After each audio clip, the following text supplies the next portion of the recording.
store in freaking description. Totally forgot you can't change that.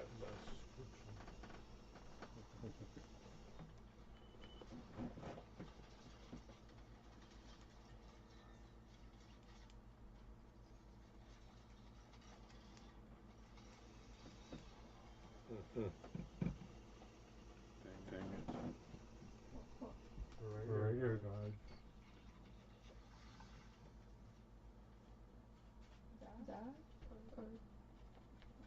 Or the Bluetooth just got disconnected.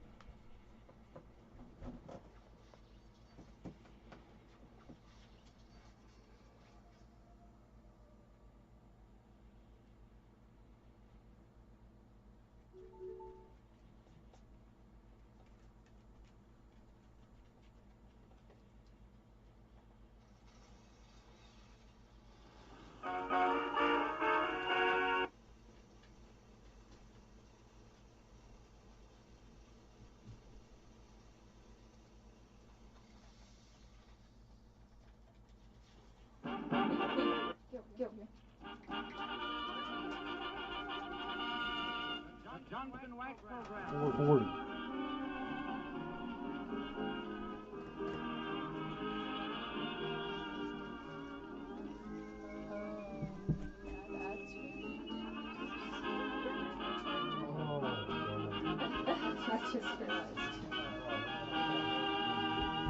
Good evening, everyone. From Radio Land at the Great Lakes Exposition in Cleveland, the makers of Johnson's Wax present Marion and Jim as Fibber McGee and Molly. Ted Weems and his orchestra open the show in Cleveland with San Francisco. Take it, Ted.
You motorists who are listening tonight, I want you to know about a special free gift offer that really is something. Listen, the makers of Johnson's Auto Wax want you to accept a full-size can, not a sample, of Johnson's Auto Wax free of charge.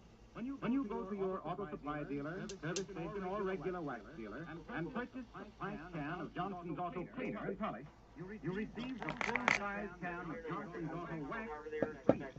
You pay only 59 cents. That's less than the regular price of the cleaner alone. And you receive first Johnson's Auto Cleaner and Polish. Second, a full-size can of Johnson's Auto Wax. These two products are packed in a special free gift package in celebration of Johnson's 50th anniversary. Don't delay. The supply of free gift packages is strictly limited, and they're going fast.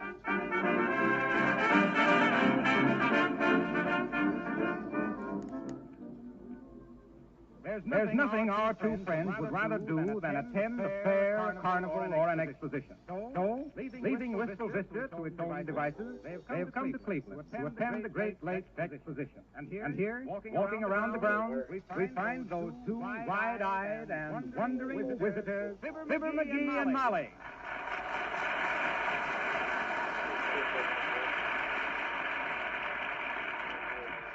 Pretty nice of the governor to make me Ohio Admiral, wasn't it, Molly? Why, it's even better than being in the Irish Navy. I never did understand them jokes about the Irish Navy. Why didn't Ireland ever have a Navy? Oh, now, McGee, you know an Irishman can't fight on water. Being an admiral on Lake Erie suits me better anyhow. Well, it would. Why? It's fresh water. No, not entirely. You gotta take the Ohio Navy with a grain of salt.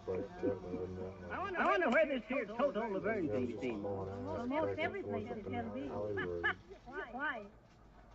I used to go to school with a gal by that name. Sounded like a Toto chainsaw Laverne. cranking up. Pretty name, ain't it, Molly? Toto Laverne. Must be pretty if you remember it all the way from the third grade. But say we ought to spend our time at the educational exhibit, McGee. Oh, look. See the old lady in the one-piece bathing suit. Well, for the... Can you imagine that? Hi there, Grandma. Where are you going in that snappy bathing suit? Well, Sonny, if it's none of your business, I'm one of the diving duties at the Marine Theater. Oh, yeah, eh? You get that, Molly? One of the diving duties. She's building up to an awful wet down. You pretty good diver, Grandma? I say so, Sonny. I just invented a new dive. What's the name of it? The Janet. The Janet. Yes, it's a half gainer.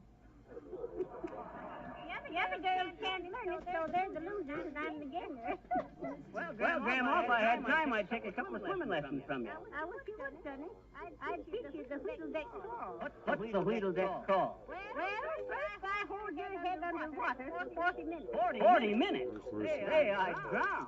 You're telling me. Go on, son. Why, that old blister. I'll bet not having any teeth makes her think she's chicken.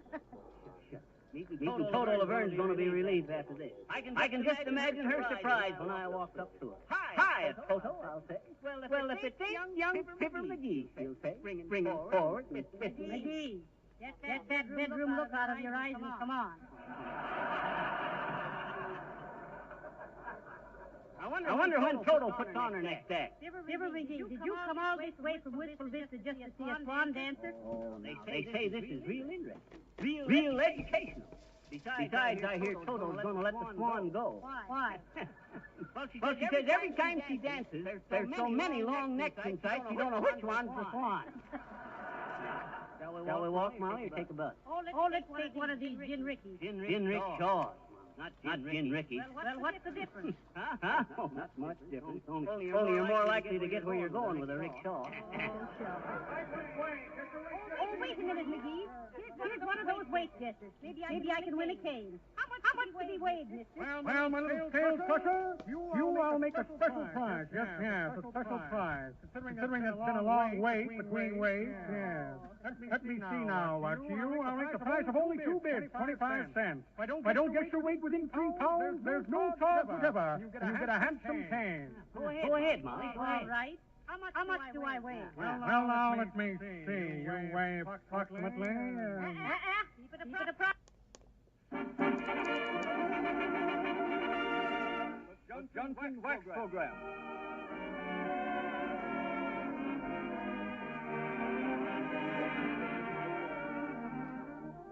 There's a familiar face missing from our camp this week.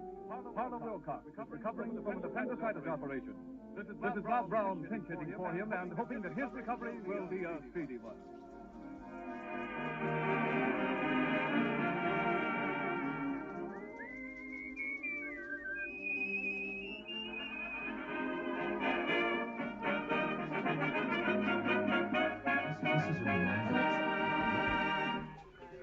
The makers of Johnson Wax present Marion and Jim as Fibber McGee and Molly. Hedwig and his orchestra open tonight's nautical episode with We Saw the Sea from Follow the Fleet. Cast off, Seth.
Attention, car owners. Be sure to get your free gift. A full-size can of Johnson's Auto Wax, offered to you in celebration of Johnson's 50th anniversary.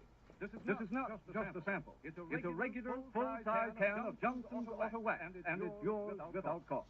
Go to your auto supply dealer, service station, or regular wax dealer, and purchase a pint can of Johnson's Auto Cleaner and Polish, and you will receive a full-size can of Johnson's Auto Wax free.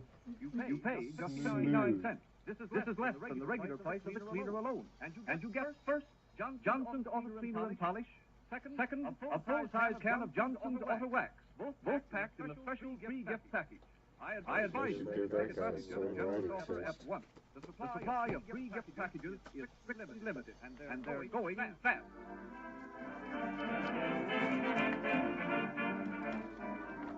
Well, it's a life on the bounding main for our two friends this week. They've been invited on a little yachting cruise, and with the captain taken ill with a headache, Fibber has offered to run the ship. So, until the captain comes back to the bridge and finds out what a real headache is, we find in command those two salty seafarers, Fibber McGee and Molly.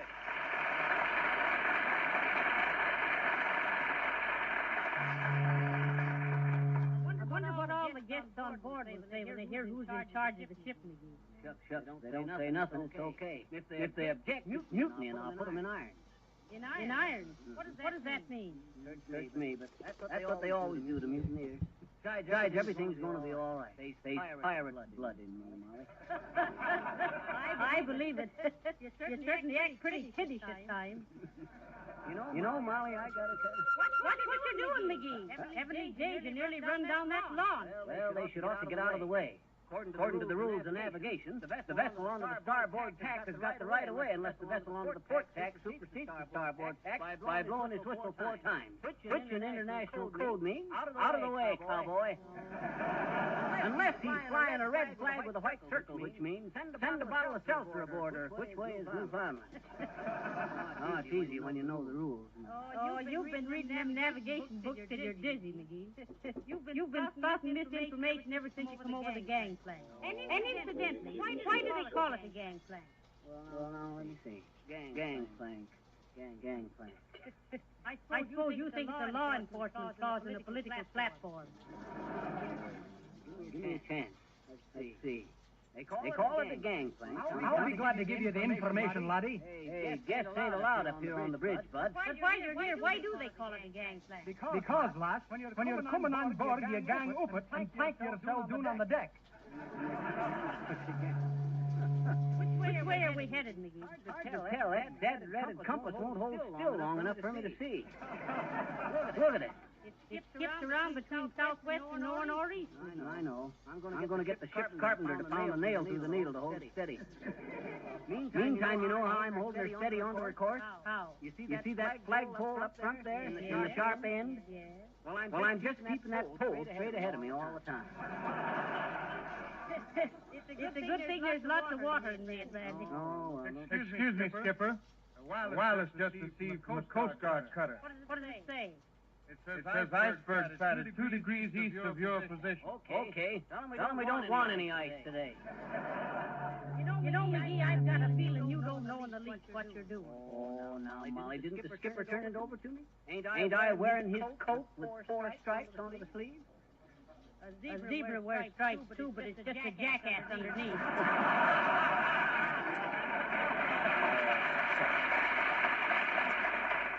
Well, just the same. Oh, wait a minute, McGee. Here comes one of the sailors. Looks familiar, too. Oh, yeah, that's Red Ingo. He's one of Ted Weems' deckhands. I know. I saw him playing his violin on the fiddly hat.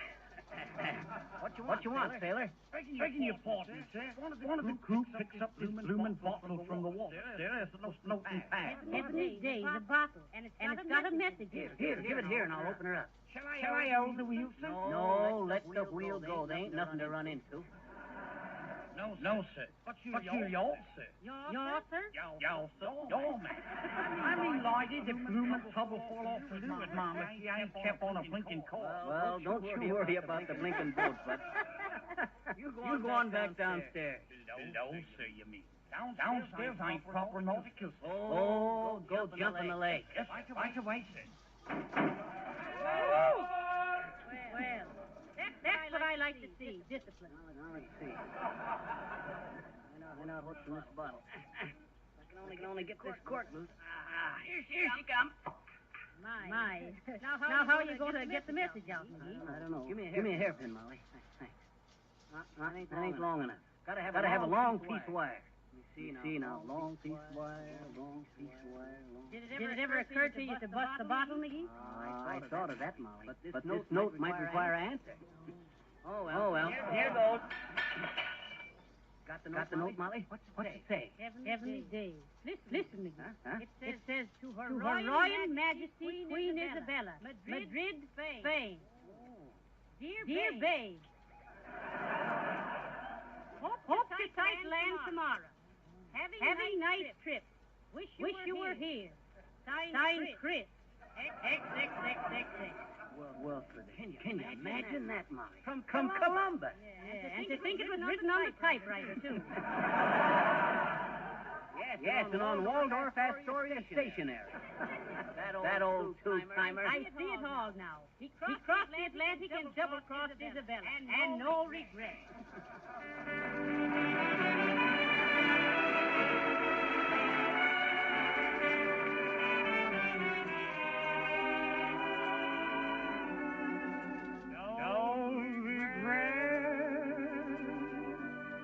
Although our love affair has gone astray, no regret. I know I'll always care, though you're away. How our happy romance ended, till in my heart will be forever mine. No regret, because somebody new looks good to you. No regret, sweetheart, no matter what you say or do. I know our love will linger when the other love forgets. So I take this far with no regret.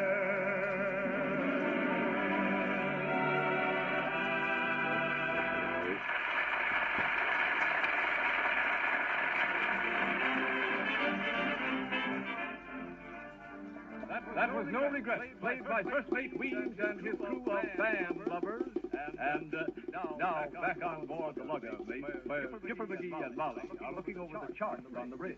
Well, I hope nothing happens while you're in charge, McGee. I can't swim very good. Oh, never mind. I can swim good enough for both of us. I ever tell you about the time I was whaling over near Nova Scotia? No, what were you whaling about? Not whaling. Whaling. Catching whales. I was out in a small boat with a harpoon in my hand, and the rope tied around my waist, and a tremendous whale dead ahead. I was all ready to heave the harpoon at him. If he was dead, why did you want a harpoon? He wasn't dead. He was dead ahead. If he was dead, what difference did it make where he was? He wasn't dead. He was ahead. Well, sir, with a lightning flip of my arm, I heaved the harpoon. The whale gives a jerk, and the line yanks me out of the boat. Well, sir, there I was, with only 40 foot of line between me and Mr. Whale. Quite a line. How do you know it was Mr. Whale? On account of because it didn't say nothing.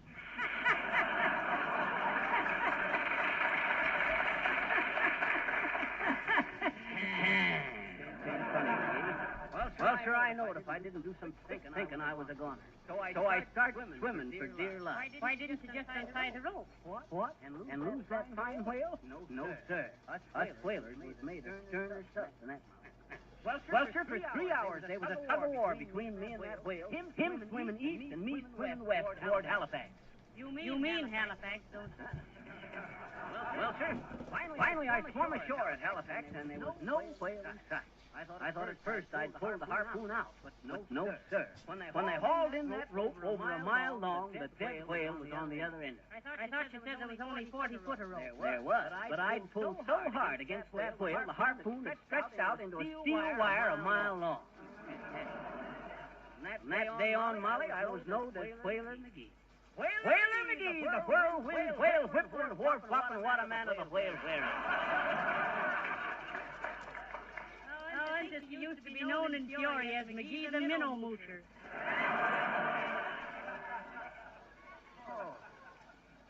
All right, Grandma. Don't you know you ain't allowed up here on the bridge? Oh, is that so? Well, listen to me, Skippy. Skipper. Skip it. I want you to slow this boat down. It's too dirty and I can't knit. You can't knit. Hear that, Molly? Grandma here wants us to slow down so she can get on with her knitting. Freaking 3 knots. How fast do you think we're going, Grandma? Well, I don't know how fast the boat's going, Sonny, but when I looked at my knitting the last time, I figured I was doing a good 40 knots a minute.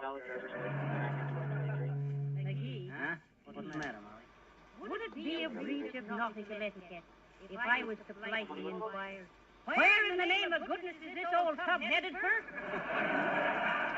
Certainly not. I'll be glad to tell you. I figured that considering the longitude and the latitude... Just stick to the longitude. You already had too much latitude. Well, anyway, I figure we're due east to Sandy Hook. Well, what do we do at Sandy Hook? I'm getting nervous. Oh, go on. This here's safer than driving a car. Oh, yeah? But one puncture is all you need in a boat. Don't be like that. I tell you, them waves are getting real high, McGee. Real rough. Yeah, I've been noticing that. I suppose I better do something about it. For instance, what? Well, I always heard the idea was to pour oil on the troubled water to smooth it down. I'll ask that sailor if we got any. Hey there, Bosun Brown. In your eyes, sir. I mean, aye, sir. Listen, Bosun Brown, we got a few barrels of oil in the hold? No, sir. We haven't, sir. Well, what would you suggest for this rough sea? Johnson's wax, sir, for a smooth and shining surface, sir. Bosun, Yes, sir. go forward. Forward, sir. Yes, sir. How far, sir? 10 paces beyond the bowsprit. Thank you, sir.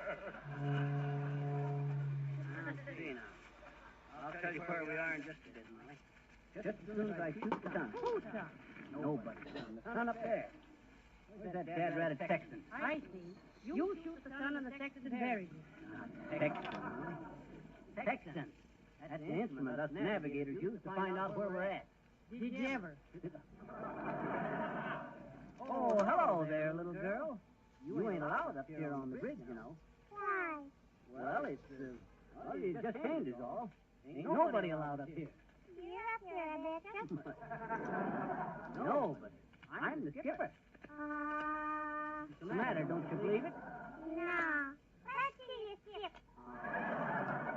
Come on now, sis. Beat it back downstairs, or below. Below what? Downstairs. That's a seagoing term, meaning downstairs, sis. Hmm? I was just being nautical. I bet you get spanked if you are, betcha. Wait a minute. What do you want up here? What do you want? I don't want nothing. I'm running the boat. Where? Wherever we go. Do you come back the same way, mister? Oh, I know. I suppose you do. Well, gee, I guess it's all right then. What's all right? Papa, he fell off the boat way back there, so pick him up on the way back, will you, mister?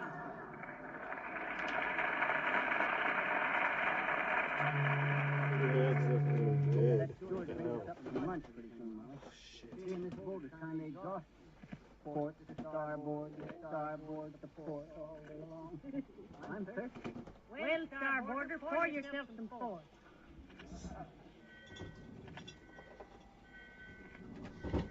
What's the bell ring for, McGee? That's the time, Molly. 8 o'clock. Hold the wheel whilst I set my watch, will you? I just swore it was only 4 o'clock. Begging your pardon, sir. Human English walking, sir. You're the guy that jumped overboard? Aye, aye, sir. I've been swimming underwater for the past 4 days. Well, what you want? Begging your pardon, sir. And the compliment for the mic is Mr. Wayne. But we got the distress signal, sir. Who is it? Where's it from? He's a bloke who calls himself Tanner, sir. Helmo Tanner. He's whistling for help, sir. Whistling for help. Where is he? On the Canary Islands? Where will we pick him up, sailor? Valley, sir. On the beach. Okay, on the beach at Valley. Tell the crew to stand by to pick up a castaway. Aye, aye, sir. Valley good, sir. Valley good.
Just another reminder about that free can of Johnson's Auto Wax that is waiting for you at your dealer. Get it now in the Johnson's free gift package before it's too late. In the package is, first, a pint of Johnson's Auto Cleaner and Polish. Second, a full-size can of Johnson's Auto Wax. With these two remarkable products, you can quickly make your car shine like new. Johnson's Auto Cleaner is a creamy white liquid, very easy to apply.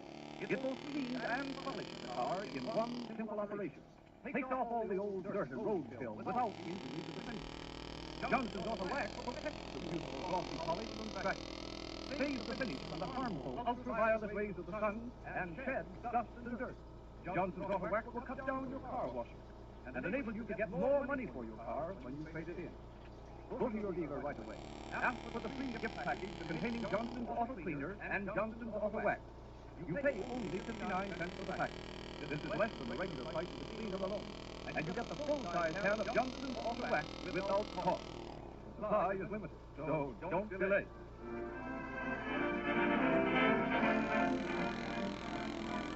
Well, they stood on the bridge at midnight. Yes, sir. Mr. McGee and Molly still stick to their post at the helm of the yacht. Still sore at that steward, Molly. Here we are way out on the ocean, and he couldn't even give me a plate of oysters. This is August, bigger than Oh, what of it? Oysters aren't good in the months that haven't got an hour in them. Well, this is August the 3rd. Right, oysters can't sell. No, and I never got any pearls out of you, so that makes it easy. It's getting kind of rough, ain't it, Molly? I wonder what you're supposed to do when the waves get real high. I give up. So do most of the passengers. You know, Molly, I never seen the moon act so funny. How do you mean funny? A few minutes ago, it was over on the left. Now it's on the right. A while ago, it was right behind us. Kind of an optical delusion, I suppose. Sure, it couldn't be bad steering. It's a wonder the passengers don't object the way you're wandering around. Just they're too busy practicing mashie shots off in the rear deck. Kind of foolish, ain't it? Oh, I don't know. I heard the sailors say we were in the Gulf Stream.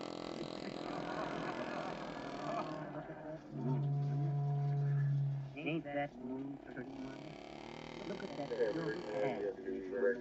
I see beautiful. Looks like it could walk right to the heaven.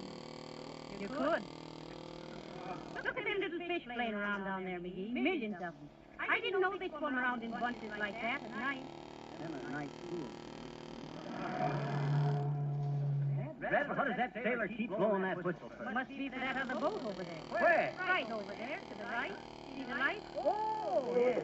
Get over that way. Drop something. No, I'm just practicing the curtain. Might be between them.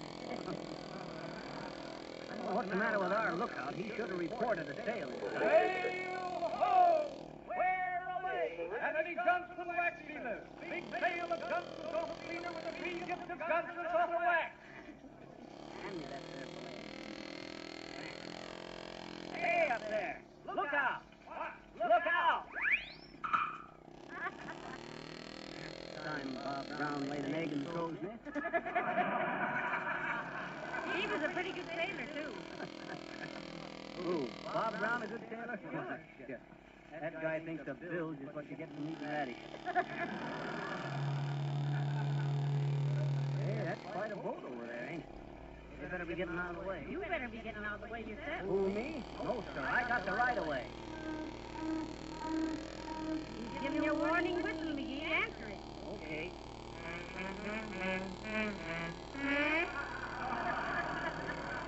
Very, very pretty. What does it mean? Well, according to the international code, Molly, his signal meant get out of the way, and my signal meant, oh, yeah? Well, this is a fine time to get stubborn. Heavenly days, look at the sharp point on that boat. Now I know what they mean by a sea dog. That wow is a wow.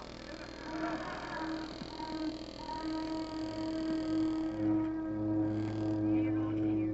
Here we are in danger of sinking our nice yacht, and you playing duets with the line. I tell you, we got the right of way, I tell you. Yeah, that's what my uncle said just before they straightened him off the cow catcher. Look at that. Look at it. Coming right at it. Hey, pull over there, you road hog. Where do you think you're going, to a fire? You're not driving a car, McGee. You're at sea now. And you certainly are. Hey there, you. Where do you think you're going? First, sir, my little salt shaker, to there. Oh, no, you don't. I'd ask you first. Hey, starboard your helm or you'll run us down. Oh, yeah? Well, we got the right of way. Don't give me any of that stone water traffic, my little scupper snipe. Get your helm over there. Get the helm over yourself.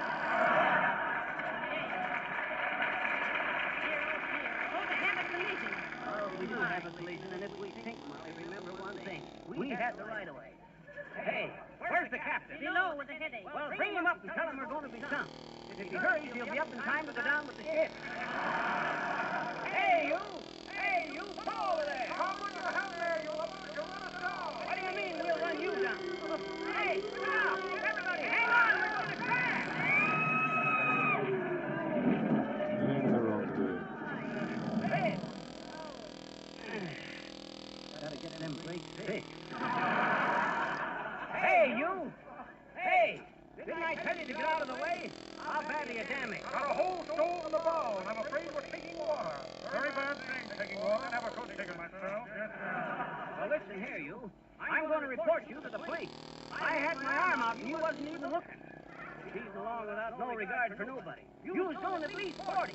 I'm going to turn you in for reckless driving. Don't say. Yes, I do say. You run us down, and I can prove it. Is that so? Yes. This is the Ambrose lightship. We've been anchored here since 1922.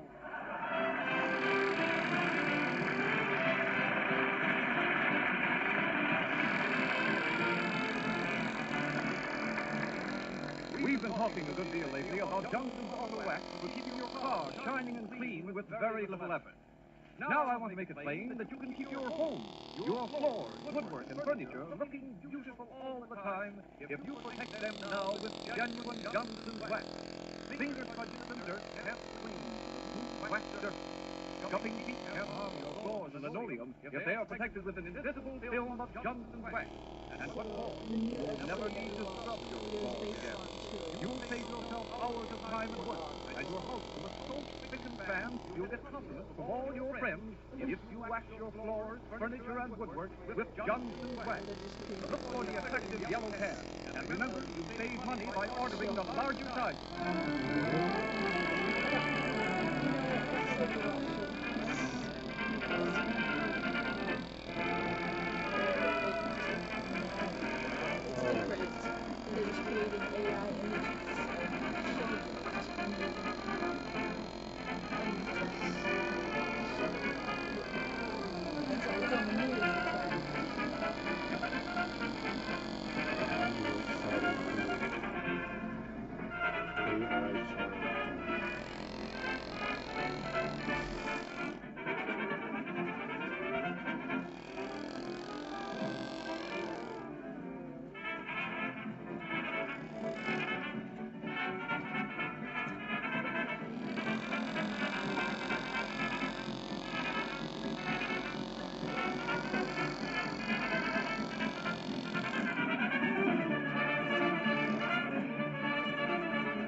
He's getting along swell, folks, and he'll be back in a couple of weeks. Telegram from Mr. McGee. Here, boy, I'm Mr. McGee. Hurry up and open it, McGee. What's it say? Who's it from? It's from Harp. It says, heard you coming out of the ether. Am I in stitches? Signed Harlow Wilcox. 70 days. Oh, lovely. Hey, boy, what you waiting for? He sent the wire collect. Nice. Good night, all.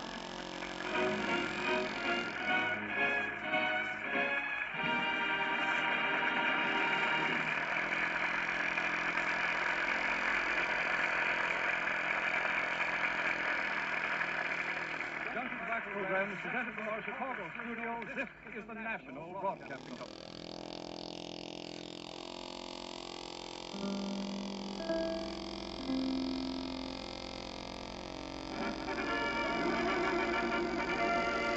The Johnson Wax program.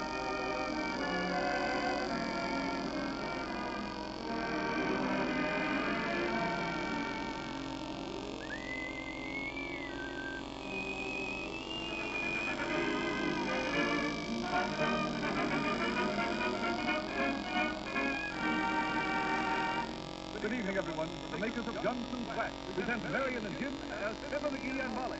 Ted Weems and his orchestra strike the military motif with their Something About a Soldier. Sound off, Ted.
Before we go on with the show, I want to remind you of that special free gift offer. A full-size can of Johnson's Auto Wax, given to you without cost in celebration of Johnson's 50th anniversary. Just go to your auto supply store, service station, or regular wax dealer and ask for Johnson's free gift package. It contains a pint of Johnson's Auto Cleaner and a full-size can, not just a sample, of Johnson's Auto Wax. You pay only 59 cents for the combination. This is less than the regular price of the cleaner alone, and you get both the cleaner and the can of Johnson's Auto Wax. Already thousands of car owners have taken advantage of this generous offer and have discovered for themselves how easy it is to keep their cars sparkling like new with these two remarkable Johnson products. Be sure to get your free gift of Johnson's Auto Wax before the supply is gone.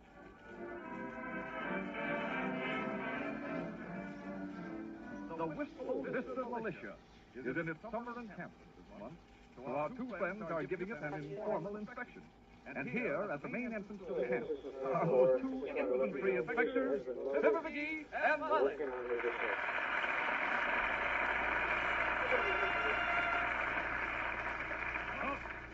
Who goes there? Who wants to know?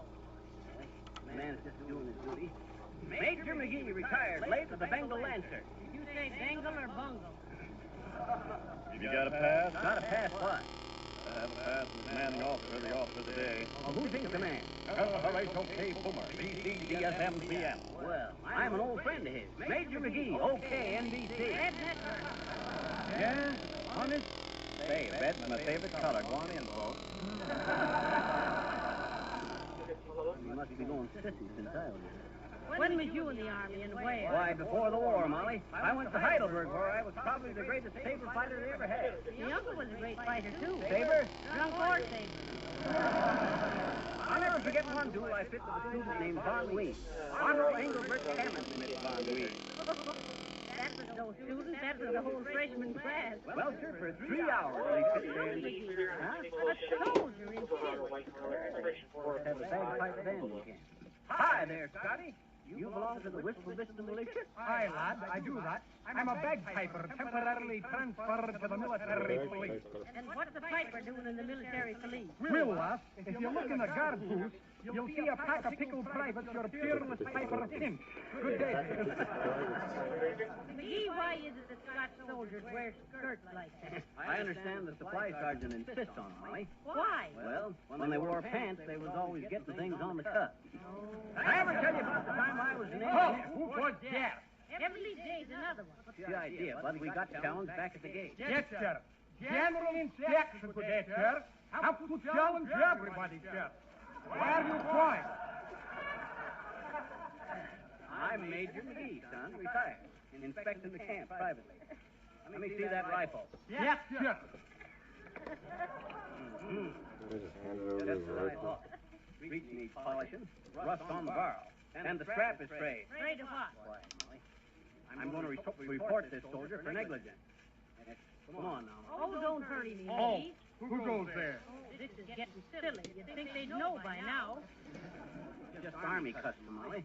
This the commandant's camp soldier? Yes, sir, it is, sir. Thank you, sir. Don't mention it, sir. I mean, madam.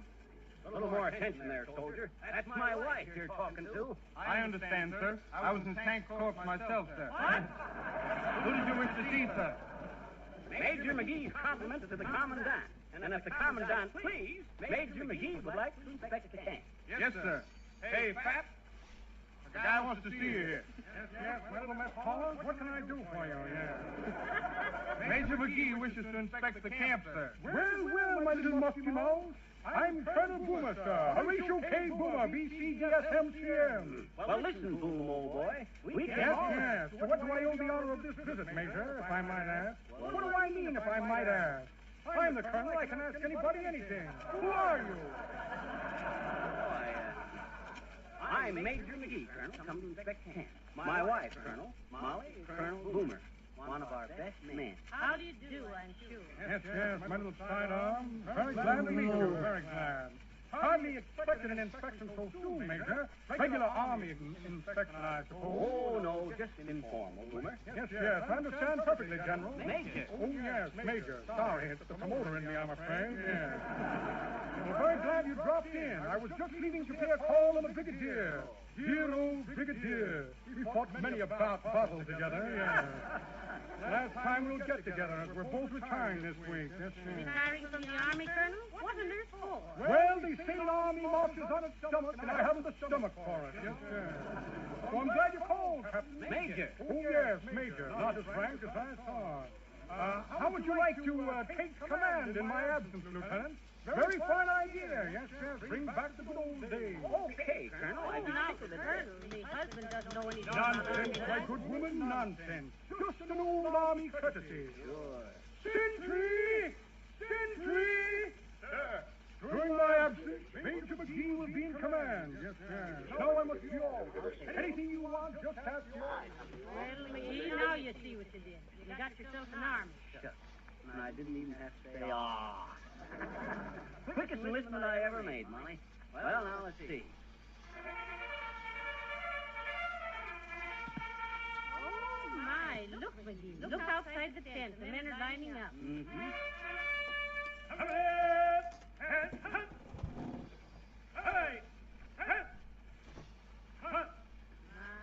My. Isn't it pretty, McGee? Quiet. Molly Ruff is going to reach the mortar. Special orders, men. Como?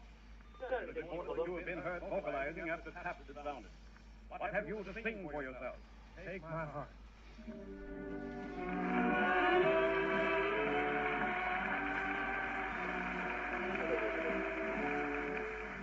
Take my heart.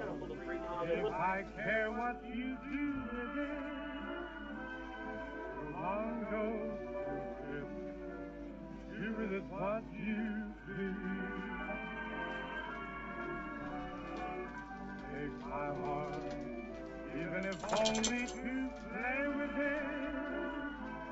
Go on, be here with it what you please.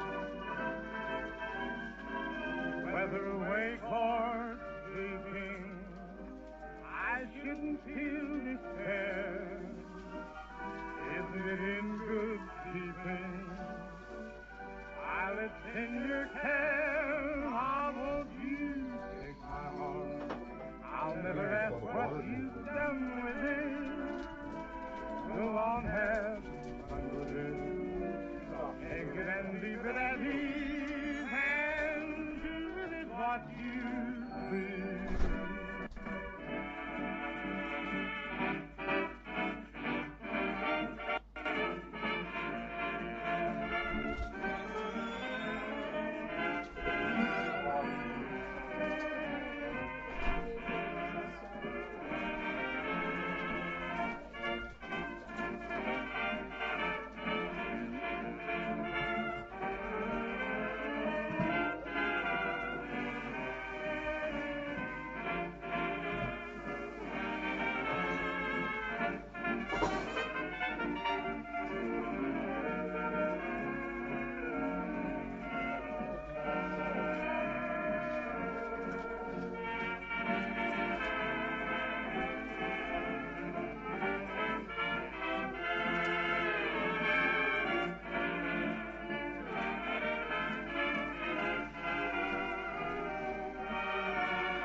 Well, as Molly says, Fibber's got himself an army, and now that the colonel has turned the camp over to him, he doesn't know what to do with it. Here are Fibber and Molly sitting in the commandant's tent. Oh, Molly, I got a good notion to hold a review. Now, I could... What's the matter, Sentry? Lady calling, Doc. Ah, listen here. When you address the officer in command, I want to hear more respect, see? Now then, tell me over again. What is it? Lady calling to see the commandant, sir. That's better. Skinny old twist, too. Come on in, sir. Hi there, Grandma. What's on your mind? Hello there, Sonny. When did you get to be a brass hat? Who are you, Grandma? Who, me? Yeah. Why, everybody knows me. I'm the daughter of the regiment. Cigarette, they call me. Cigarette, huh? Because you get burned up so easy? No, because I'm no fun unless I'm lit.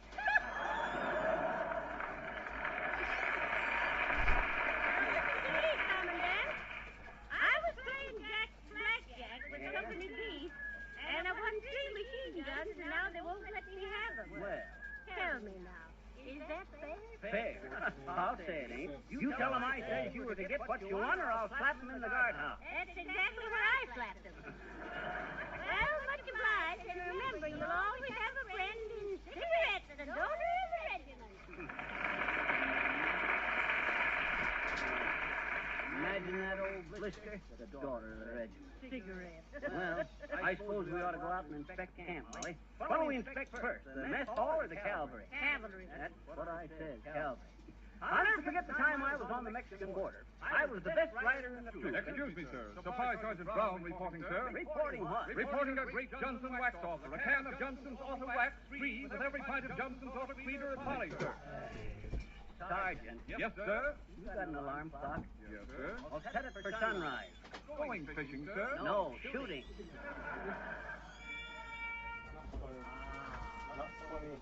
What call is that? She thought it was Fresh fish. Hey, orderly. Tell that guy with the cornet to come in here.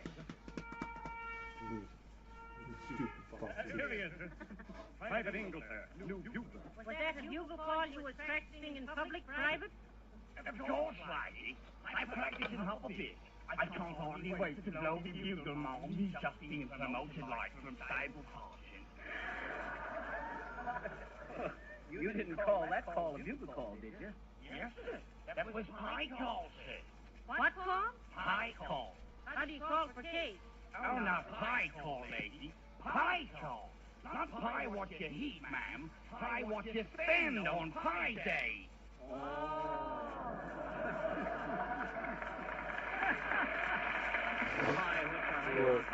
You mean hey, Molly? That's it, sir. The lady thought of it fine, sir. Attention! lost him. You mean to say you blow that on payday? Oh, yes, sir. Go, like that, sir. Oh, yeah. You say you was a stable sergeant, soldier? Yes, sir. But me aunt wasn't with me horses, sir. Me aunt was with me horse. maybe it's hard to take, but you better blow back to the stable. What'd you race?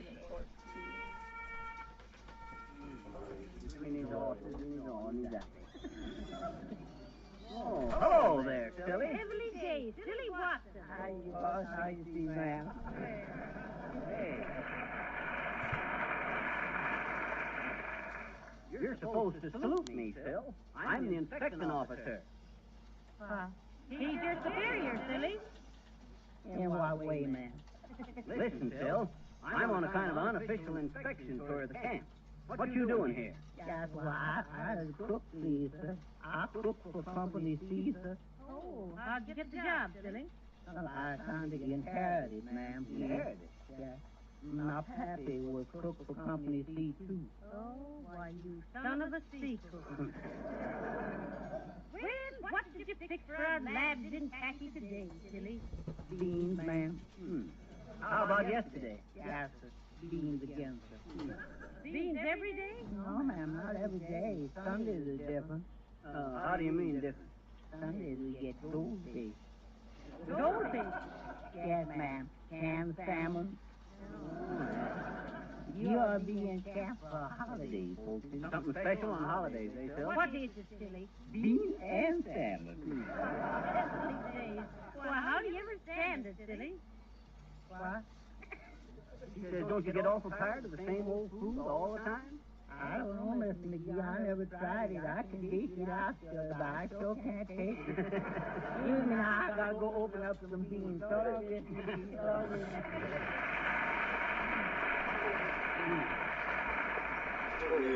Hey, Molly, looky here.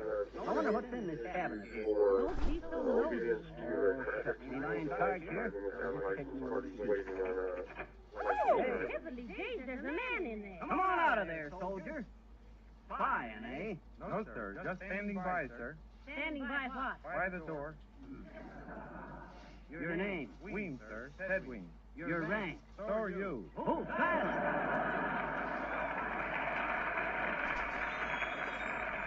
I mean, what do you do? I'm a bandmaster. I play on your program, remember? Oh, that's Ted Williams. What company you in, soldier? Bad. Granted, I meant what outfit? Dark coats, straight trousers. Quiet!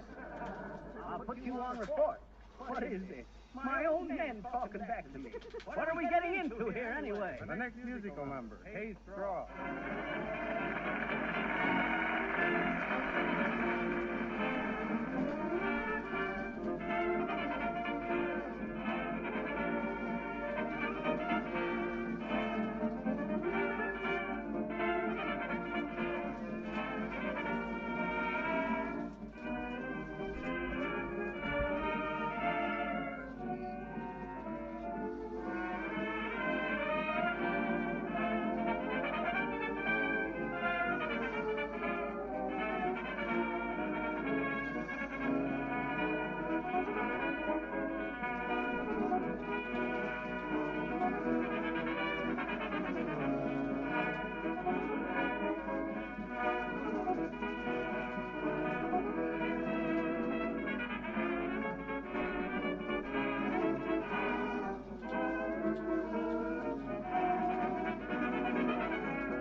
A lot of people bought new cars this season, and there are a lot of you people who, like myself, are still driving old cars.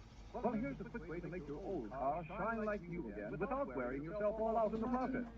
Use Johnson's Auto Cleaner, a creamy white liquid that both cleans and polishes the car at the same time. This remarkable cleaner quickly removes road film and discoloration without harm to the finish. Gives the car a gleaming polish that you're proud of. Now, if you're fortunate enough to have a new car, you should protect the finish right away with Johnson's Auto Wax so it will stay bright. You'll find that dust and dirt slide right off the wax surface. The wax saves the car from getting scratched and dull, and keeps it looking so fine it will bring a better price when the time comes to trade it in. A little bean bread of price. Pay close attention to this.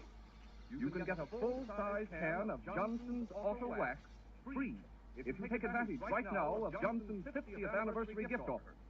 Just ask your dealer for Johnson's free gift package containing a pint of Johnson's Auto Cleaner and a full-size can of Johnson's Auto Wax. You pay only 59 cents. This is less than the regular price of the cleaner alone, and you get the can of Johnson's Auto Wax without cost. This special free gift offer is necessarily limited. Ask for your free can of Johnson's Auto Wax at once while the supply lasts.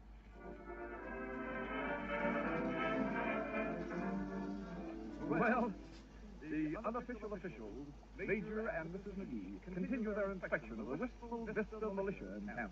And here they are with the military escort walking down the company street.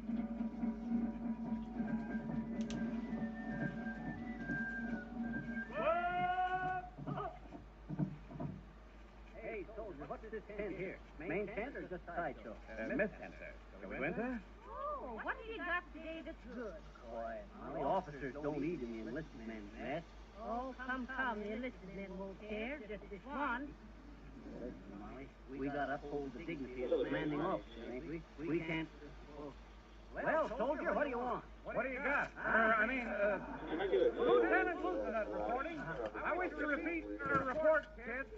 Sir, a company is coming. Company K is reformed. Reformed on the, that is, they'll be parade to proud. Proud to parade. If you care to make a jump out of your, come out on the parade rest. Where's the rest? You want to buy a horse? What do you mean, do I want to buy a horse? Why should I want a horse? Well, why should anybody want? Remember Richard VIII or Henry III? He said, a horse, my kingfish kingdom for. What did he get? He got a kick in the side. Nobody gave him a horse. So who are you to refuse? After all, the soldier must powder his face, face the powder, and when the burglars, buglers burp, blow their, where were you in the last war? Oh, I thought so. You thought what? Certainly, they always do. They always do what? Oh, no, you don't. You can't pull that stuff on me. Well, what I wanted to report, sir, or ma'am, or both of you, as the case may be, my company, Company B, we're in the barracks. Oh, B's in your barracks. Well, that's better than answer my... Report, sir. All us boys in the tank. In the what? Tank. Don't mention it. Thank you, Butch. Sir, may I go, sir? Well, if you gotta, dismiss.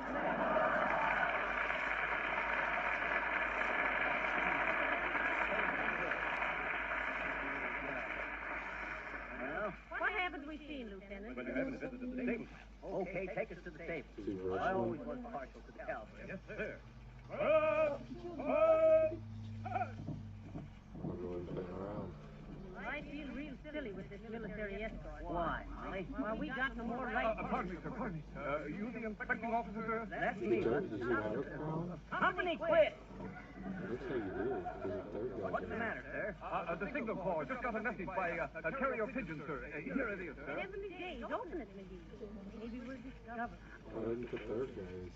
Well, it's from Harpo Wilcox in the hospital. Well, I hope his appendicitis is still getting along nicely. No, it is. Well, what else does it say? He says he just found out they use Johnson's wax on the floors and furniture of the hospital. Is your network red? Yeah. He even interrupted the program with pigeons. Any reply, sir? Yeah. Give all them pigeons to Silly Watson at the mess hall and tell him to cook them. And Sergeant. Yes, sir. Tell him we want those squabs right.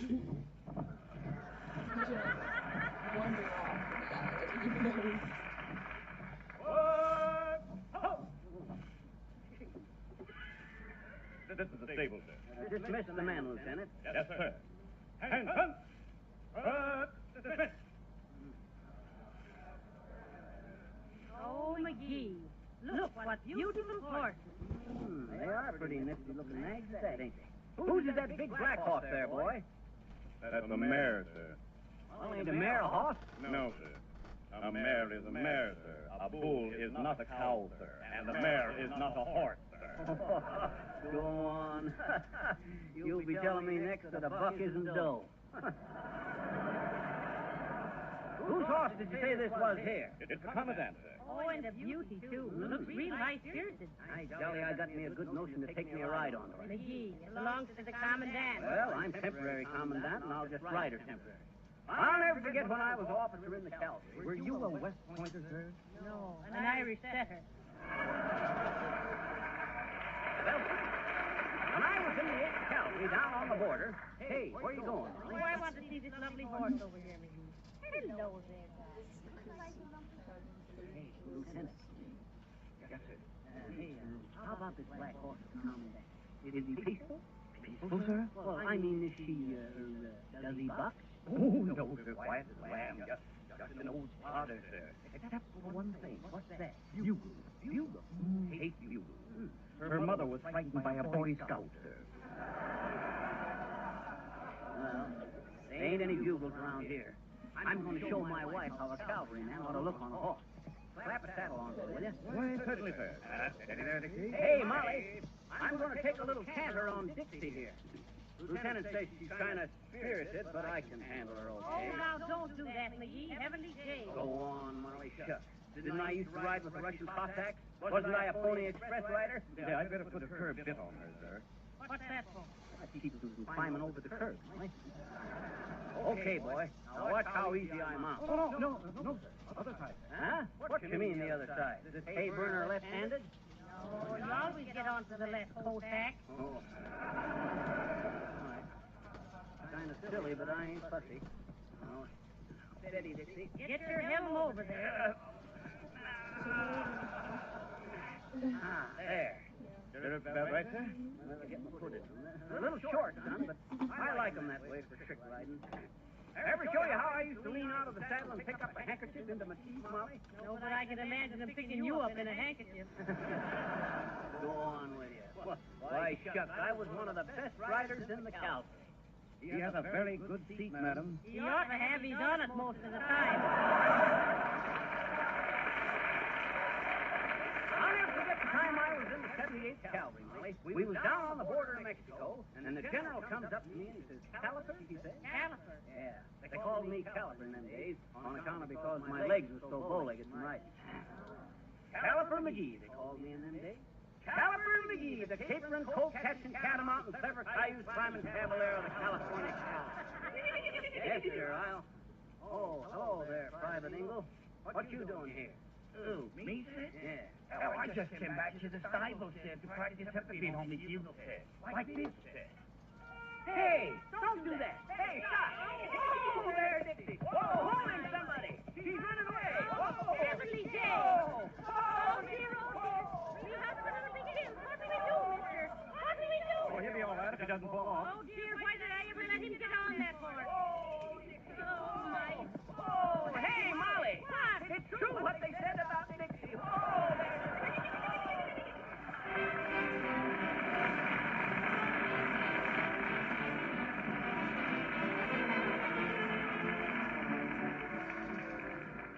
To all you women who are listening tonight, I can promise you that you will do no more floor scrubbing from the day you start using Johnson's Glow Coat on your floors in linoleum. Your floors will stay fresh and clean, brightly polished, yet you won't have to do a bit of rubbing or buffing. Glow Coat is a liquid polish, very easy to apply. It dries in 20 minutes, and as it dries, takes on a gleaming polish without any help from you.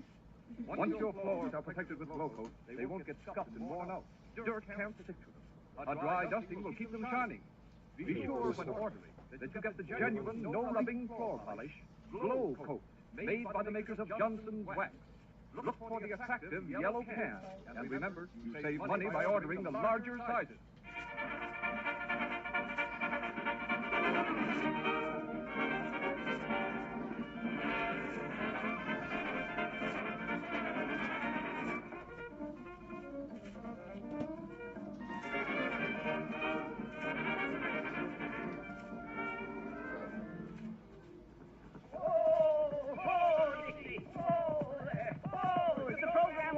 Yes, it is. Good night. Whoa there.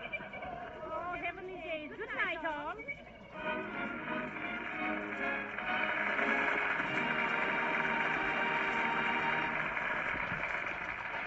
Bob Brown speaking. The Johnson Wax program has come to you from our Chicago studios. This is the National Broadcasting Company.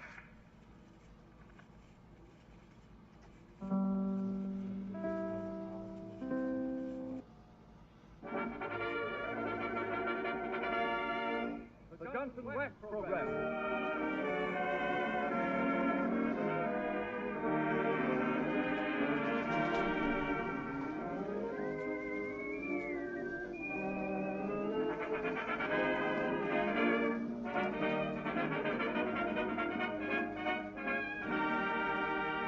Good evening, everyone. The makers of Johnson's Wax present Marion and Jim as Fibber McGee and Molly. Ted Weems and his orchestra open this aerial opus with Bye Bye Baby. Take off, Ted.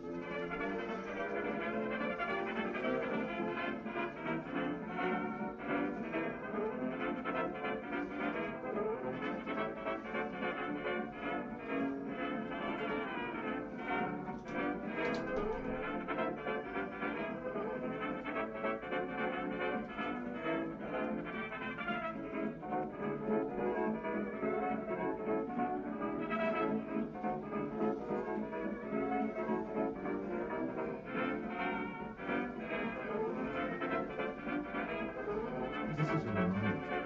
Let Gary's hands out.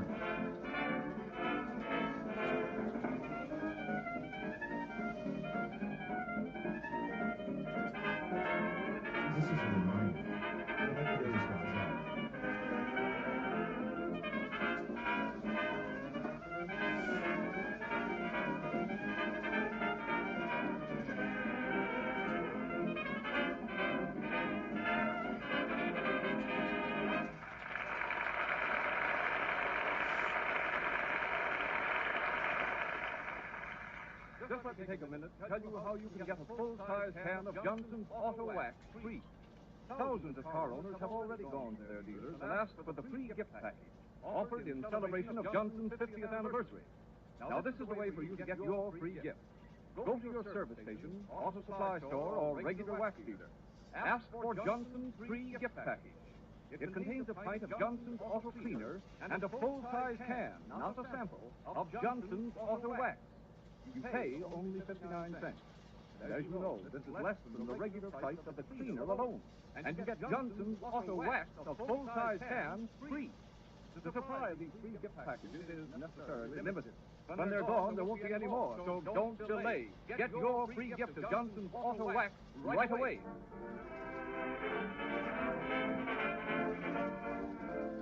Well, Fibber McGee has talked Molly into letting him take a few flying lessons. He's already had a few training flights, but today he's due to take his first solo flight. And here in the flying school office, talking to the instructor, we find those two fearless fledglings, Fibber McGee and Molly.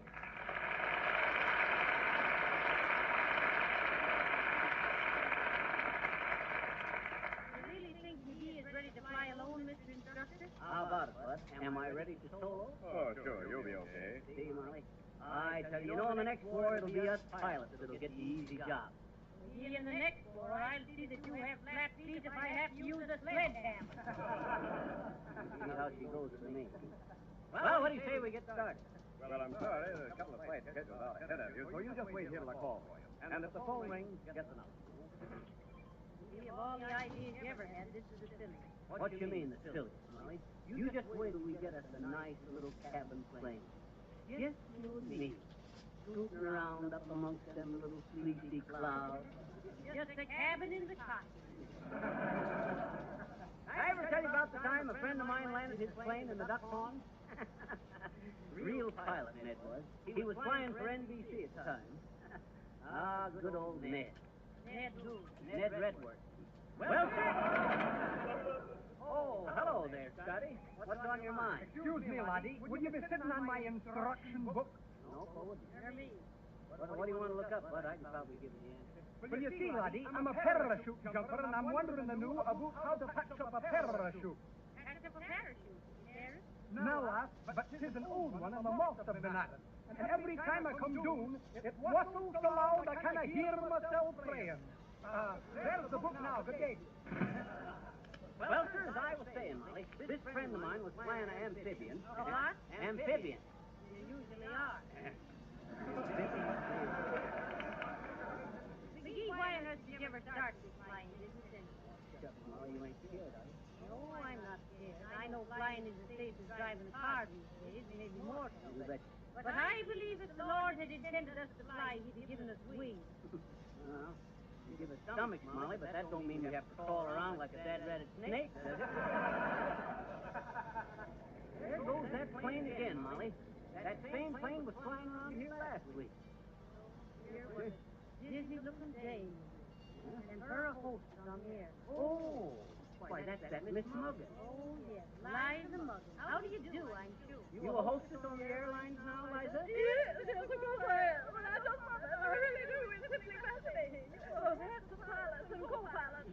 What's the co-pilot for, Miss Muggin? A co-pilot? Oh, a co-pilot is to cope with anything the pilot can't cope with. Of course, naturally. But I really love it. Strange how many girls would like to be hostesses. But of course you must be a registered nurse. And Mr. McGee, you're not a registered nurse, are you? She's nurse, but not registered.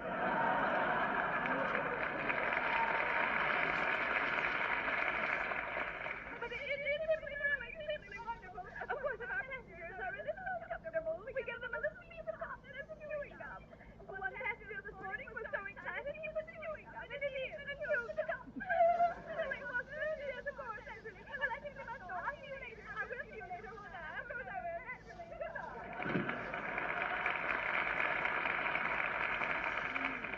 I suppose she's an airplane hostess because she's so flighty. Yes, of course, naturally. Don't you think so? Of course you do. Oh, look, McGee, there's a plane coming into land. What is it, Molly? A high-wing Waco? No, I think it's a low-sing Como. Oh, yes. I understand Perry's flying in here to keep a date with Angel. What do you mean, McGee? Well, he says he's got to dance his way to heaven.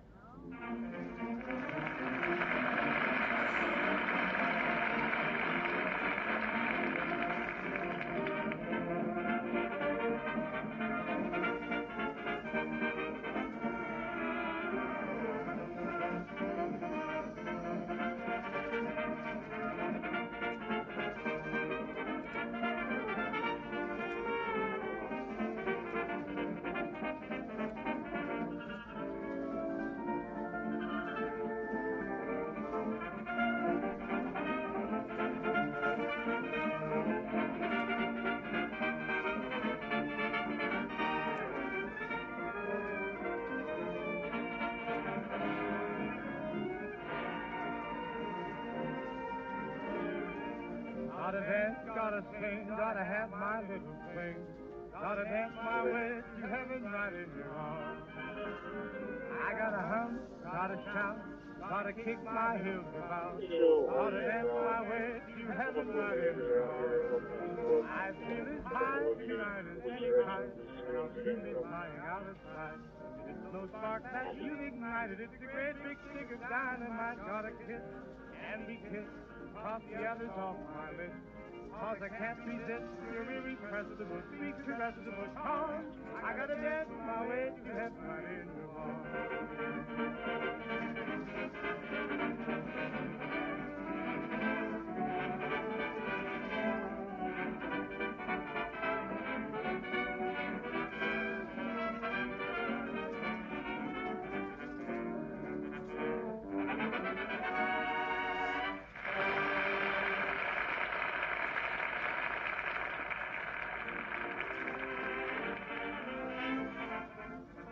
Well, back at the Wistful Vista Airport, Fibber's instructor hasn't returned yet, and our hero is getting a little impatient. Here they are, Fibber going over his previous lessons with Molly. All right, now I'll take page 4. Okay. What do you do, McGee, if there's another plane landing or taking off when you want to land? Left rudder, stick forward, and full throttle. What happens? I don't know, but I'll bet it'll be fun. Now the next question. How do you land, with the wind or against the wind? Wind behind you. You just let the wind blow you onto the field. Wrong, you land against the wind. I knew a fella tried landing against the wind once, and it sure learned him a lesson. There was a 60-mile wind blowing, and he was only doing 55, losing 5 miles an hour. He was trying to land at Detroit, and he come down backwards 4 hours later in St. Louis. Sure. Not for me, Molly. Every day, then you're going to fly. Why, McGee, if you... Oh, there's Silly Pot. Hi there, Sil. What you doing here? I'm well. How are you, boss? I've been working here for weeks at McGee Red Cabin for airplane passengers. You like flying, Silly? Yes, ma'am, I guess I do. But I ain't never flew before. You mean you haven't flied yet? Yes, ma'am. I was asked lots of times that I want a flu, and I said no, sir. This boy ain't never flied yet, and when I start to flee, I'm flew with my own wings. You ain't scared, are you, Phil? You ain't scared, are you, Phil? Yes, sir, I get him. Every time I think of me way up there, I just turn white. Well, think of it, let's see. Well, shucks, Phil, if you don't like flying, what'd you get a job at the airport for? What? Why did you get a job here if you don't like flying? Well, Miss McGee, every time I go fishing, is I have to eat worms. You like red capping at the airport better than red capping at the railroad station, Phil? Yes, sir. When it comes to red capping, sir, I sure know my bunions. You mean onion. No, ma'am, my bunions. What's your bunions got to do with it, Phil? Everything, Miss McGee. When I red capped at the railroad depot, it seemed like all my customers is on the last woman from the engine. I gotta walk 14 cars down and 14 cars back with bags and stuff. When an airplane come in, they got one car and one door. Well, you're quite a psychologist. No, ma'am, I always been an Afro-Methodist. Would you me now for the Don't have to live in her anymore because he's home.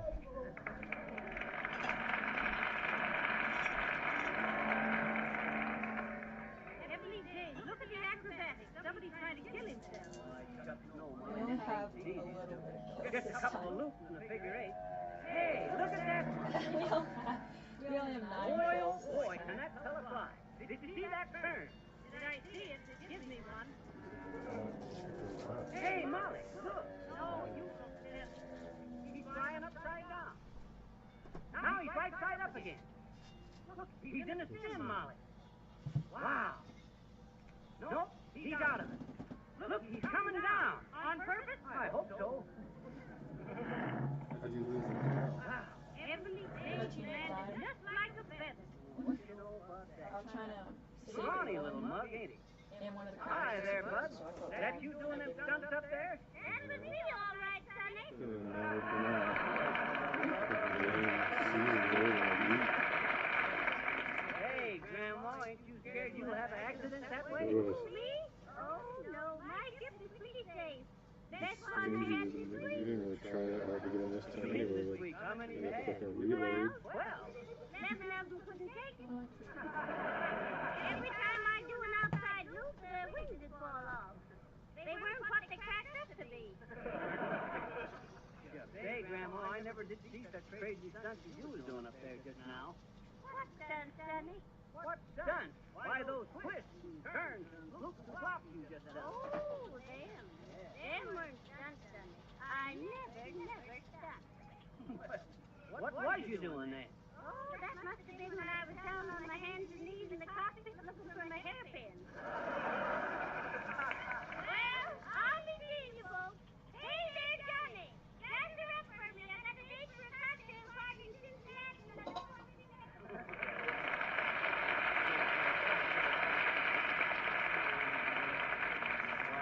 that's easy enough to jump at conclusions. Hey, Molly, there's that same old plane again. I wonder who that is. Hey, Bud, who is that always flying around up there? Oh, that's a couple endurance flyers. Endurance flyers. How long have they been up? I don't know, lady. I've only been working here 2 years. Hi there, Bud. You a pilot? Don't answer that dumb what do you think I'm wearing this monkey suit for? I mean, after all, anybody could guess that. Well, yes, I'm a pilot. On one of the regular airlines? Well, the idea isn't... Well, the ball was stupid. Well, certainly not. I'm the greatest... one of the most... Well, yes. I'm a crop popper. Crop shooter. That's... Is it crop duster? Oh, crop duster. I know a lot of fussy farmers, but I never heard of them dusting off their crops. Oh, he means he flies over the fields and dusts the crops with arsenic or something to kill the bugs. That's the nut in the eggshell. That's the story in a nut house. Yes, sir, I think you got me. You got something there, Shorty. Yes, sir, it's a great week if you don't like it. Great life while you got some. That is, say, do you know a guy named Dopefelder? No, we don't. Neither do I. Shake hands. Say, if you're taking flying, lesson. Don't forget, remember one thing. When you take off what? Don't do it. It's too cold. We always try to get enough altitude. Remember, when you make a left turn, push on the rudder. Or if you'd rather do something else. But don't forget the tailspin. Did you ever spin a tail? Or heads I win, tails you spin, or lose? You can never get... When you spray poison over a cornfield from your plane, how do you know how much to use? I don't. There's no use trying to estimate. But in eating or drinking or spraying corn, it don't matter why it's just in one ear and out the other. Well, hello.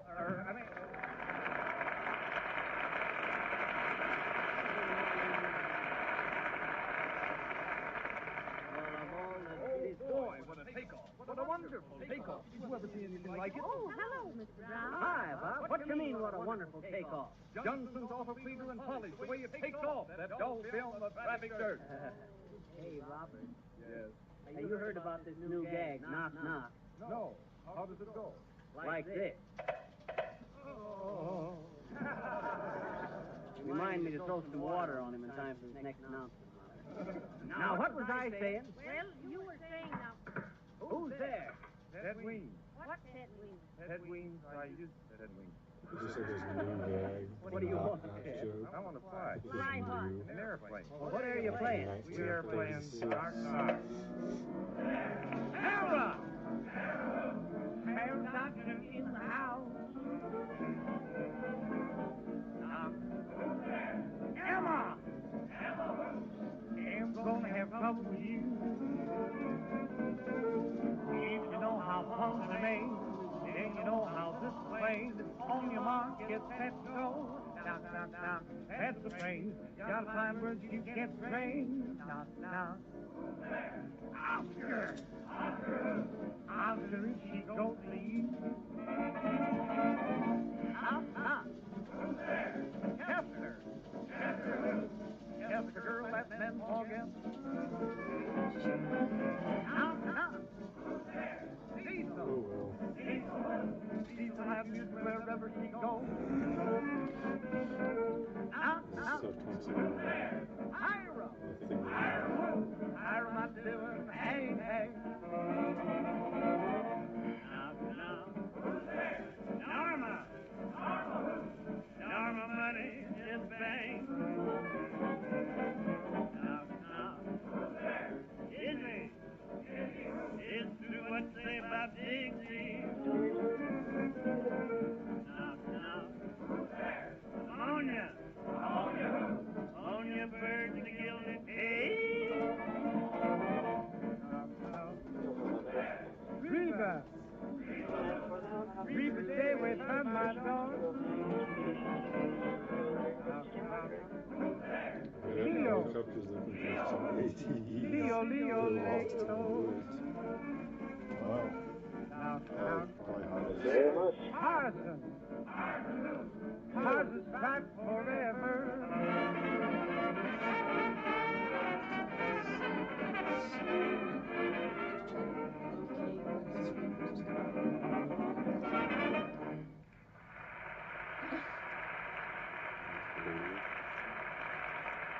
There isn't much excuse for letting a car get stained and dirty looking when it's so easy and it costs so little to make the car shine like new again. You'll be amazed to see how quickly Johnson's Auto Cleaner takes off all the old road film and dirt and gives the car a beautiful polish.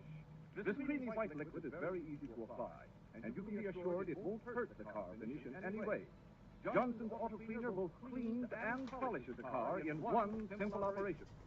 If your car is new and you want to keep it bright and shining, then be sure to protect the finish now with Johnson's Auto Wax. Dust and dirt can't stick to the gleaming wax surface. Once your car is waxed, you will save on car washing. And someday, when you want to trade the car in, you will get more money for it. Now, attention to this, please. You can get a full-size can of Johnson's Auto Wax free if you go to your dealer at once. Ask for Johnson's free gift anniversary package, containing a pint of Johnson's Auto Cleaner and a full-size can of Johnson's Auto Wax. You pay only 59 cents for this free gift package, less than the usual price of the cleaner alone. you get the can of Johnson's Auto Wax free. Better hurry before the supply of these packages is gone.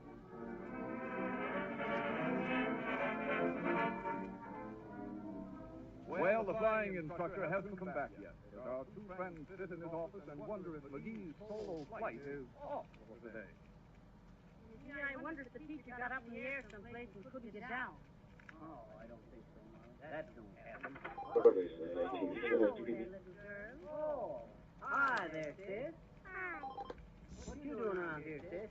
What are you? Oh, me? Oh, I'm the aviator, sis. Waiting for my solo. Who's gonna sing it? No, not a solo song, a solo flight. What are you doing here? I'm waiting for my uncle. Oh. He's a swell navigator, Rebecca. Yeah. Her uncle's a flyer, too. What do you mean, too? When did your uncle tell you he'd meet you here, sis? Well, he said he had one more staff head for a flying lesson and then he was through. You get that, Molly? One more saphead for a flying lesson. Kind of cute, huh? He said it was Mr. McGee. What's your name, mister? My name is, Mud. That's it, sis. Mud. Oscar G. Mud. He's a queen, mister. I guess I'll go with the hangar and talk to the depot.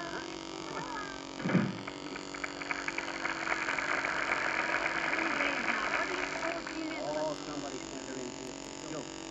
I can see it. I got nerves like steel.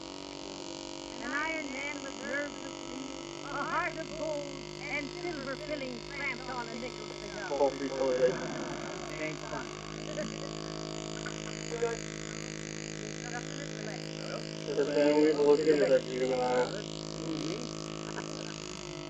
I was telling Molly just now that everybody's marked on what one who did that? What's the idea? Huh? With your elbow.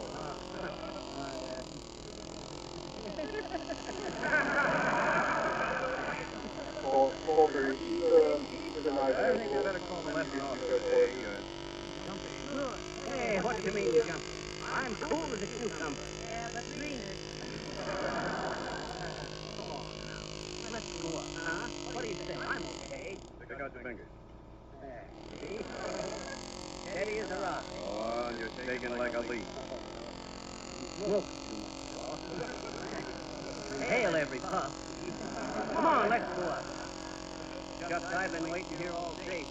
No, I'm sorry, but you know how it is. We never take any chances. If we don't think something's safe, we just don't do it, that's all. Now, you report back here tomorrow and take your solo. Usual time. So long, Miss McGee. See you later.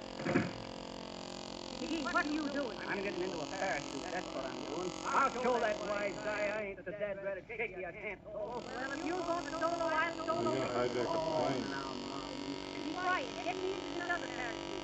Where does the arm go? Right through here. No. Through there. No. Oh, let go. I got it. Okay. We'll show 'em. Come on. There's a plane right there, Molly. Is that the one we're supposed to take? I don't know what it'll do. Come on, get in the front there. Up you go. There you are. McGee, are you sure? Are you sure you remember your lessons now? Don't worry, Molly. I know my stuff. There. All ready? No, but go ahead. Okay. Contract. Hey, you gotta let you fail. There's no gas in that plane. What did he say, McGee? I think he said I passed everything great.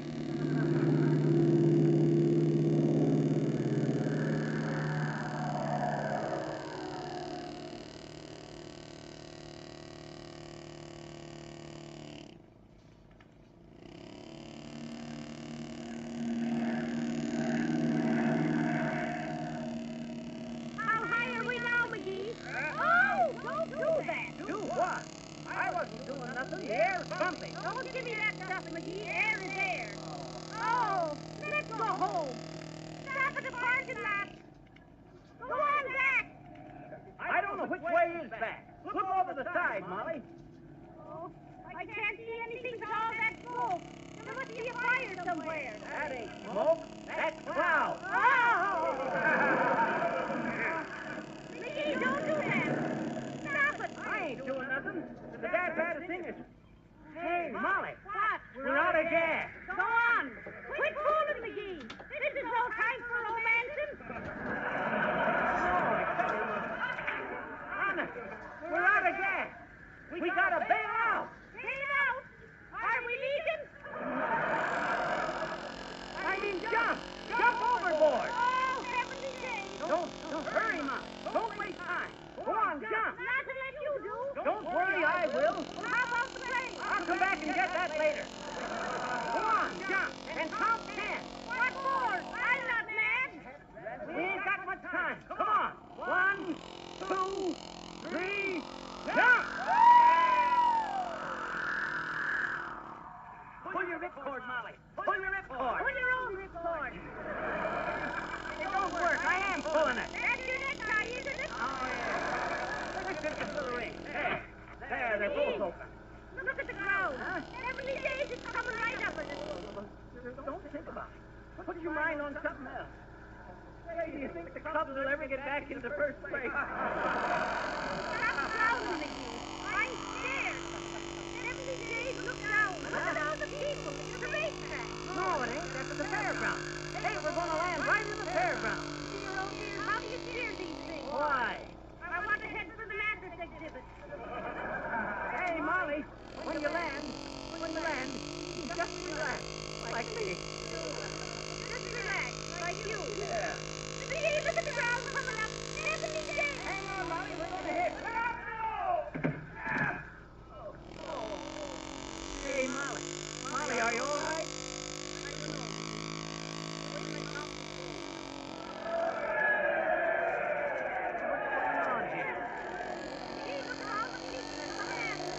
I bet they thought we just took this way to keep this fair without pay. Hi there, brother. What's all the shooting? Congratulations, my little caterpillar climbers. Congratulations. Congratulations. Yes. Very ingenious of you, I'm sure. Very ingenious. Genius. What's the... Allow me to be the first to shake hands with you, my friends. Yes, never let anyone state that the Horatio K. Jr. of the State Fair of our pair of states was not fair. Yes. Please accept this whole loving of this first prize. Oh, for the parachute jump? No, for the funniest costume.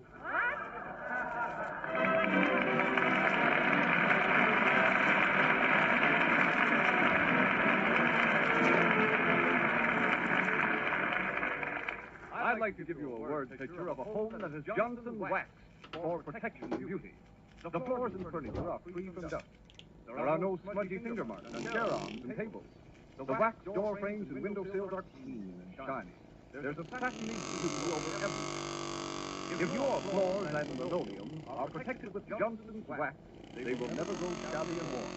The wax seals the floors intact and provides an invisible film of wax protection that preserves the floor against wear. And perhaps you don't realize that you never have to scrub a floor that is properly wax polished. Ask your dealer for genuine Johnson's wax in the attractive yellow can.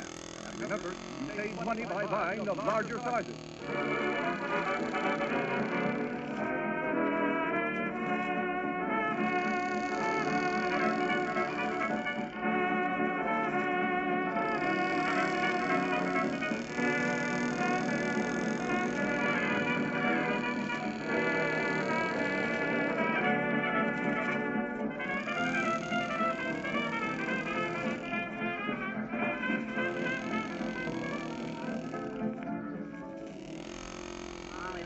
About the time I was flying the mail between... Huh? Knock, knock. Who's there? Ty. Ty who? Ty off. Good night. Good night, all.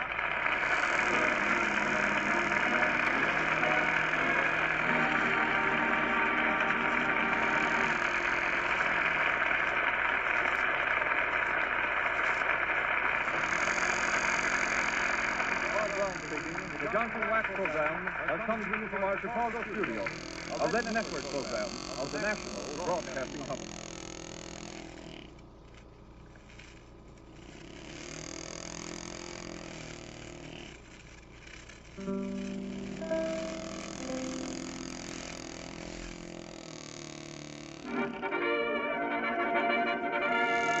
The Johnson Wax program.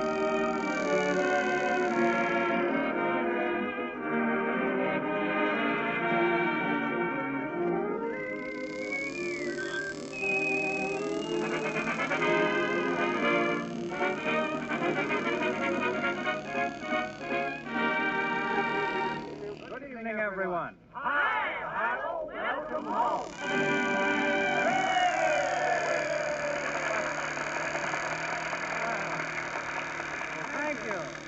Thank you, and good evening again. The makers of Johnson's Wax present Marion and Jim as Fibber McGee and Molly. Ted Williams and his orchestra open the show with After You've Gone. Get going, Ted.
Announcement which I want to make here should be of interest to everybody who owns an automobile. So attention, please. The makers of Johnson's Wax, in celebration of their 50th anniversary, are offering a can of Johnson's Auto Wax free of charge.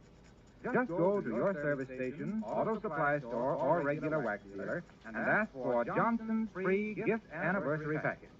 This special package contains a pint of Johnson's Auto Cleaner and a full-size can of Johnson's Auto Wax. You pay 59 cents for the cleaner. This is less than the regular selling price. And you get the full-size can of Johnson's Auto Wax free. The supply of these free gift packages is limited, so get your free can of Johnson's Auto Wax without delay.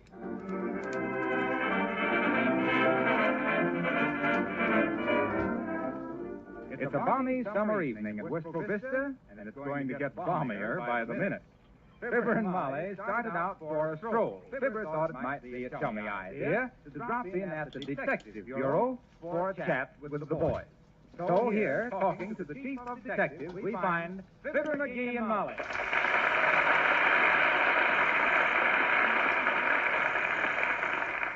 Yes, sir, that was the toughest case my detective agency ever saw. There was hardly a clue to that gal's murder, except a penny box match. And I solved the crime with that. McGee, how did you solve the crime with a penny box net? I struck him one time and read her diary. Yes, sir, Chief. Every time my detective agency run into a crime, I solved it like a flash. Deducing got to be a sign of a game with me. With deduces why? Yes, yes. Well, very interesting, I'm sure. Very interesting. I'd like to give you a practical test, my little Sherlock Holmes. You're boasting a sort of subtler fancy. Yes, yes. My vital fancy. Now then, let's see. What do you deduce from a close scrutiny of my personal appearance? And remember your manners. Well, Sir Bud, I deduced that your wife is visiting relatives this week, and you're keeping back to her quarters, and your wife is a large woman who wears a striped sweater and shorts, and she'll be home August the 30th. Well, heavenly days. Is he right, Mr. Detective? Absolutely, my little key woman. How did you figure that out, McGee? Well, I knowed your wife was away on account of 2 buttons missing off your vest and a hole in your sock. I knew you was keeping bachelor quarters on account of because there's some egg on your necktie, and men always cook eggs on their wives. Well, how'd you know she was visiting relatives? On account of because that's the female's idea of a vacation. Well, tell me, my little Scotland Yard stick, how did you know she was large and wore a striped sweater and shorts? I deduced it, Bud. You wouldn't be so scared of her if she was little. And I never seen a big gal yet that didn't like to wear a striped sweater and shorts. But, what makes you think I'm afraid of her? Look at the calendar over there on the wall. On August 30th, it says in your handwriting, it says, poker game with fire department, and then it's crossed out. So I know she was coming home then, that being the only reason for busting up poker day. Have a cigar, Chief? No, thanks, I got one. Oh, you've got two, have you? Thanks. Well, sir, as I was saying a minute ago, with modern scientific methods... I'll get it, Chief. Oh, yes, Sergeant. What? Chester check stub missing. Who you got, the valet? Well, send him in, Sarge. You get that, Chief? Chester check stub, the billionaire department store owner, has been took for a ride. Heavenly days. That's so. McGee, we must solve this case or I'm through. Chester Tech Stub is big stuff. Well, I can see him with the naked eye myself. Here's the valet now. Oh, sit down and calm yourself, my boy. You're Chester check stub's valet, ain't you? Oh, yes, sir. A gentleman, sir, you might say, as used to be popular with Mrs. Astor. My name is Horace. Oh, heavenly days, Mrs. Astor's Horace. The sergeant says check stub left a note saying he was being took for a ride. Where'd you find the note? Stuck in the liquor cabinet, sir. Where he knew I'd find it, sir. Left his office. Oh, boy, is this something. It's been torn here like somebody tried to grab it away from him. Listen. And being taken for a ride by boss of the underworld. That's torn off. That means boss of the underworld. Oh, signed Chester check stub. Oh, the poor boss. And he'd go away the not when I saw him there. You go on home before you get historical. Go on now. We'll find him if it's the last thing we do. And it probably will be. Fine state of affairs. Yes, a fine state. One of our leading citizens. Well, listen, Boomer, old boy, we gotta have action. Who's the big shot in the underworld now? Butch Ween. Does he work alone? No, he is quite a band, I understand. That's all I want to know. Come on, Molly. Come on, Boomer. Here's the squad car here. Get in. All right, buddy, let her go.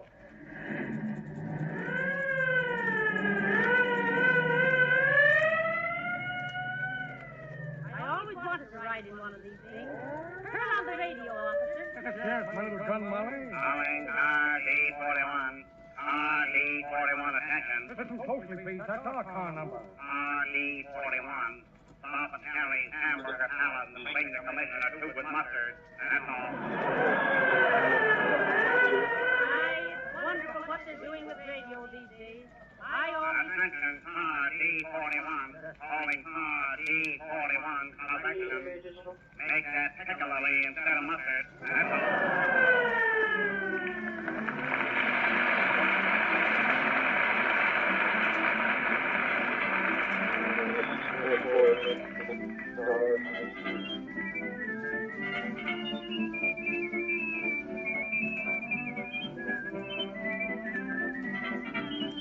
Not again. Such a fucking this. Some shitty ass recorder.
probably heard that was Butch Weems and his gang. Was Mr. Tanner, alias Elmo the Chirp, giving us the bird. Fibber and Molly and the chief of detectives go over the scene of the crime inside the checked-up mansion at 14th and Oak Street. Here are Fibber and Molly interviewing suspects. All right, you. What's your name? Arkansas Howell. Oh, it is, eh? Ain't you known the police in Peoria as Parlor Maid Polly, the first ticket? No. No, I never been in Peoria. Why did you kill her? Heavenly days, McGee, you'll scare the poor girl to death. I know what I'm doing, Molly. She's covering up something. Listen, sis, why did you kill him? You did kill him, didn't you? Yeah, I did, but I didn't mean no harm. You get that, Molly? She admits killing him, but she didn't mean it. Well, maybe it was accidental. Oh, no, it wasn't. I killed him on purpose. Why? He bit me. I like the story. A nice old fella like Mr. Texter fight. Oh, him. Respond to the Borough Ranch condos for 88-year-old male, not conscious, not breathing. Stop breathing about 10 minutes ago, has a DR, we're going to fire him. Hey, dead person. What to do not resuscitate? I guess I don't gotta hurt I mean, it. this is going to be 441 South First Street, Unit 3232. Hey, wait a minute, is that a big drink? I don't want. Remember, I'm right behind you. I'll always remember that. All right, here goes nothing. Come on, Maggie. That's weird. All right, bud. Walk right over here to the desk. I've got you covered. Yeah, with DNR, you can take your time. Take off your hat. Now then, why was you listening at that door? I wanted to hear what you were saying. Hi, No, I'm Henry. Well, listen, Henry, don't get smart. How'd you get that cut on your face? From a razor while The shaving. cracker will be in the microphone. Shave in a barbershop. Shit. He's got a fresh shine, a manicure, and he smells like hair tonic. Did you get that, Molly? He's tall and smells like hair tonic. That's the barber's work. All right. I did get a shave at the barber shop, but the barber cut me. Why did you kill him? I didn't kill him. 441 South First Street, Borough Ranch condos. Building 441, Unit I'd like to know who 3232. did. For a 58-year-old male, not conscious, not breathing, does have a DNR, stopped breathing about 10 minutes ago. We have PD en route. My name is Henry Hanson, and I'm the police commissioner. Unit 32, Unit 2241. Or with that. I know if that's the apartment where we go every Friday. So. By the way, how was the hamburger? Terrible. You got ketchup instead of pickling.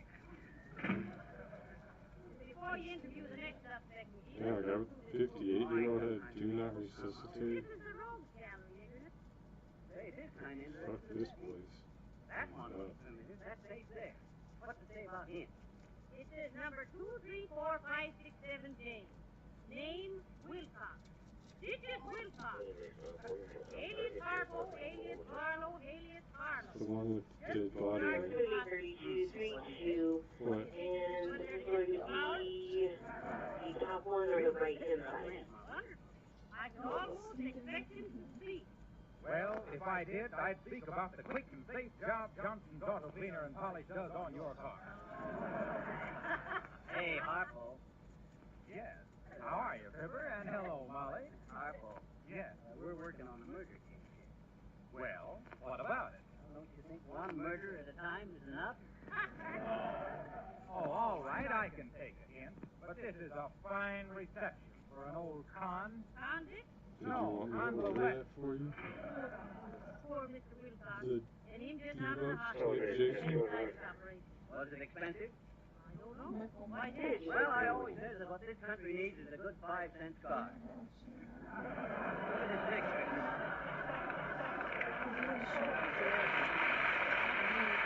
Hey, thanks. That brother looks familiar there. Who is that, Molly? That's Butch Weems. What's his record? He's a dance Has he done time? Yes, mostly 6 days. Hello? So, Yes, that lady Detective shit McGee updated me on if they were Oh, open you have, today eh? or not. Well, bring him in. Holy We're shit. bringing in that Weems guy now, Molly. Fix the light so it shines on his face. All if I do is take a bow. Here's What's Ween, boss. So I stick around? Well, I can handle him, officer. Sit down, Ween. I'm gonna guess it's the one that's sitting next to us. Now then, where was you coming from when my men picked you up in the subway? How'd you know they picked him up in the subway? Look how his shoes have been trampled on. Hey, do you mind if I fix this light? Shines right in my eyes. Sleep harder. Yeah, that's better. Listen, Butch, I understand you got quite a record. Sure I have. We made several for Victor. Listen, Butch, Ween, this is serious. We saw your picture in the road. Yeah. Did it do me justice? You don't want justice, what you want is mercy. Your number was 234-568J. Oh, that was my last number. Well, what's your next number? Rendezvous with a Dream with Sing Sing Homo. Come in, Muggs, the boy.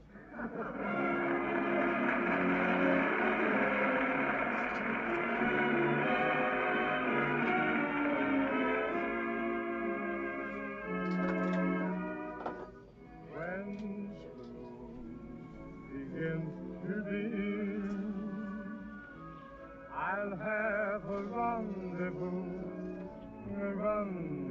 with a dream. Down beside the rippling stream, my heart will lead me to a rendezvous with a dream. Then you will say that you love me and hold me so tight. But like the stars up above me, you'll fade away in the light. But when at last my dream comes true, I'll have a rendezvous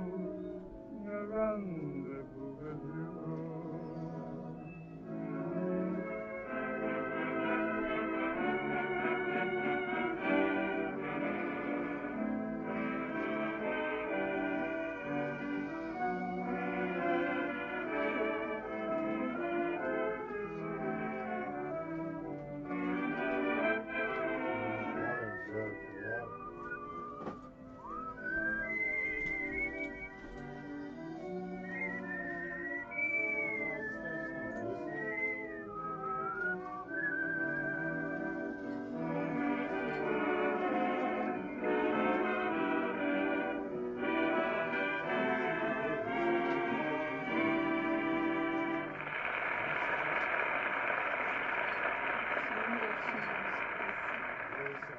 It won't take you long to make your car shine like new again with Johnson's Auto Cleaner.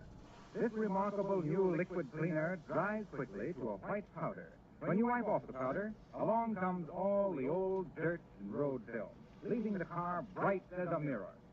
Now, if you've just bought a new car and want to keep it shining, protected from scratches and stains, be sure to wax the finish. And naturally, you'll want to use Johnson's Auto Wax. Right here, let me remind you that you can get a full-size can of Johnson's Auto Wax free if you go to your dealer at once. Ask for Johnson's free gift anniversary package containing a pint of Johnson's Auto Cleaner and a full-size can of Johnson's Auto Wax. You pay only for the cleaner at a small price of 59 cents. The Auto Wax is given to you free of charge. Now, these free gift packages are going fast, so don't delay too long getting that free can of Johnson's Auto Wax.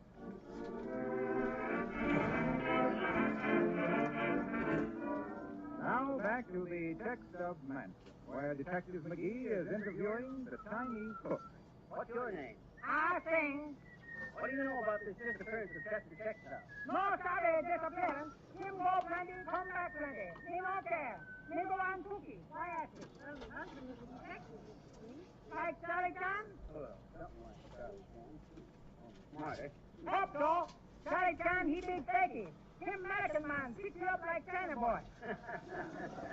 Oh, well, I don't think you had nothing to do with this case. You run along, Ah Sing. We'll just nose around. Very good, boss. But remember. Remember what? Old Chinese saying. Man with long nose, catch 'em 20 pork and smooth. Bye now. Oh, that's not always so in the Marina. Kind of suspicious him being here in this weather. All right, Bud, sit down there. In the light. Why did you kill him? Every day, Billy Hot. Oh, hi, Phil. Hiya, boy. Hiya, man. I didn't kill nobody, sir. Yes. Where were you between the hours of 11 o'clock? Why? I said you got an alibi for the hours between 11 p.m. and 3 a.m. this morning? Yeah, sir, Mr. McGee. All of that time I was asleep, please, sir. A likely story. If you was asleep, how could you have an alibi? Oh, that's very easy, Mr. McGee. I ate too many barbecue spare ribs last night before I go to bed. Yeah, and I dreamed all night. I dreamed I was washing windows for Mr. True, and he was scared I'd fall out. You say, you don't believe me, you ask Mr. True. It's like silly stuff, don't it? I'll check up with more toots as a matter of routine. Okay, Phil, you can go. Yeah. You know what I'm going to do now, Molly? Search the house. Going over it with a fine tooth comb. I see. So does it. You see, if there's any clue. Who's there? Hey, boss, we got her. Huh? Got who? The mall. The chief rounded her up. You know, she runs with the weed gang. They call her the Orchid. Heavenly days, the orchid. Because she runs around with the orchid tonight. Why? Always says she's real beautiful, ma'am. I ain't ever seen her myself, cause she always wears a veil. There's a whale, eh? Well, listen here, officer. I don't care how beautiful she is. It won't affect me now. I've heard of women like her, McGee. Wicked and beautiful. They lure men to destruction. All for the sake of a pretty face. Amen. Bring her inside. Okay, boss. What do you think? Oh, dear, get that fur off your face. So you're the beautiful orchid, are you? The Dunmall Louise gang. Let me see your face. I says, take off the veil, sis. I don't care how gorgeous you are. I can take it. Oh, so you won't talk, eh? Okay, I'll fix it. McGee, what are you going to do? I'm going to rip this veil off. Now then, my proud beauty. Well, Skippy, are you satisfied? Are you the orchid? That's me, Sonny. That's what they call me, the orchid. Kind of wilted, ain't you, Grandma? Well, you're fresh enough for both of us, son. Well, listen, Orchid. Where was you between 11 o'clock last night and 7 this morning? I was seeing the man about Austin. A smart dame, huh? No, that's on the level, Georgie. You see, I'm teaching my granddaughter fan dancing, and I had to see a man about some feathers. You know anything about Chester Texup, the billionaire department store man being took for a ride? Oh, no, I don't do for that stuff nowadays. You know that. I stick to shoplifting myself. It's more genteel. You married? Well, I was, but I left my husband. Why? Well, I like a man with nerve, Sonny. And ever since the police raided us and took all our guns, he won't do anything. Says he just hasn't got the gas for it anymore. Oh, I'm worried. Gotta go pick myself up a fall out there. Hit him up there. No, yeah. Well, Okay, I forgot. Hey, officer. Yes, any fingerprints on the windowsills, officer? No, sir. They're protected with Johnson's wax. are you on duty here, Marlowe? Yes, I'm Lieutenant Wilcox of the Home Inside Squad.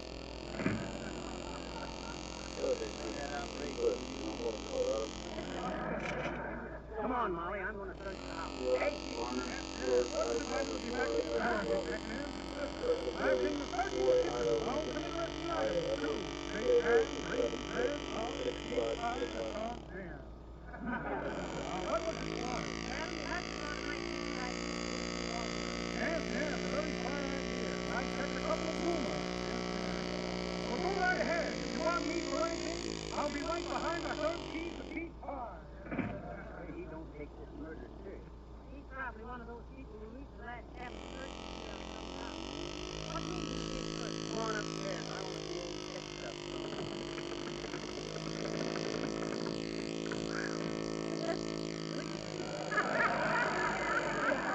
Which room is it? This one right here. Oh, McGee, look, there's somebody under the bed. Come out of there, you. I got you covered. All right, bud. Don't make no false moves now. good look at you. What is it? Hold up? McGee, that's the sex stuff himself. That's the sex stuff. Well, what was you sleeping under the bed for, sex stuff? I was sleeping, idiot. Up the corner button.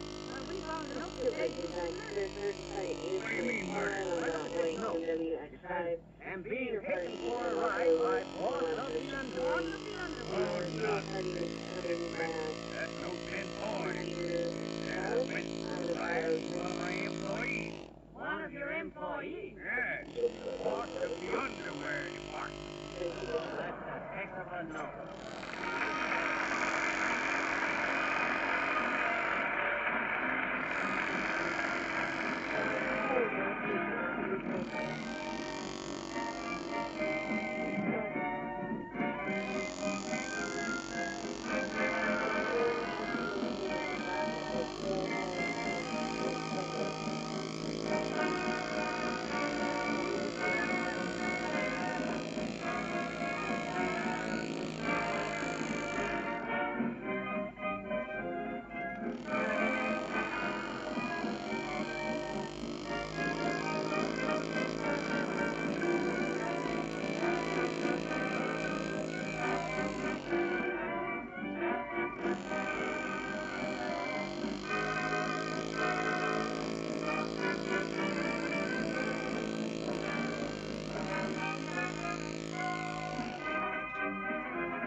Less work and more play.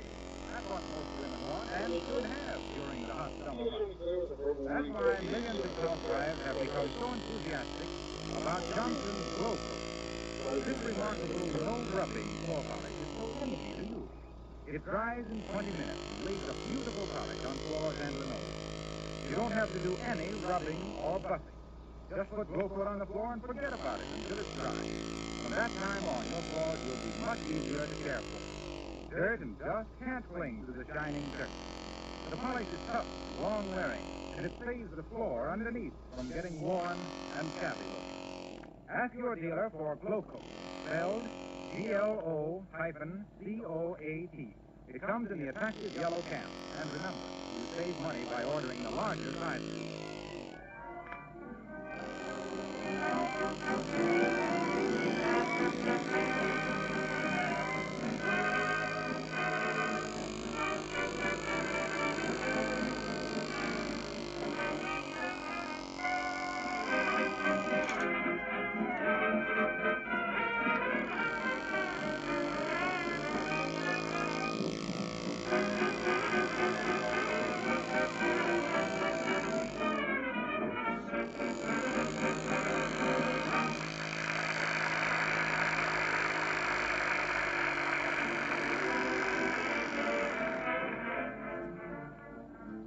You know, Molly, if old Check Stubber only had sense enough to stay dead, I'd have shown him some real detective.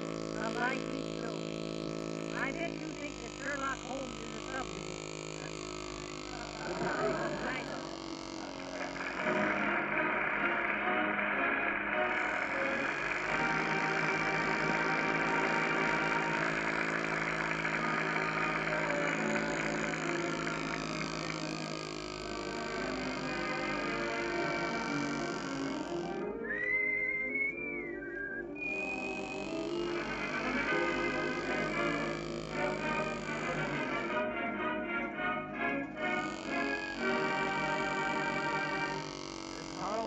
Bidding you until the same time next week. Good night.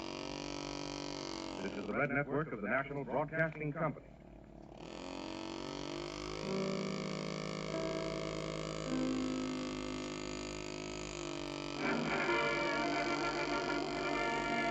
The Johnson Wax Program.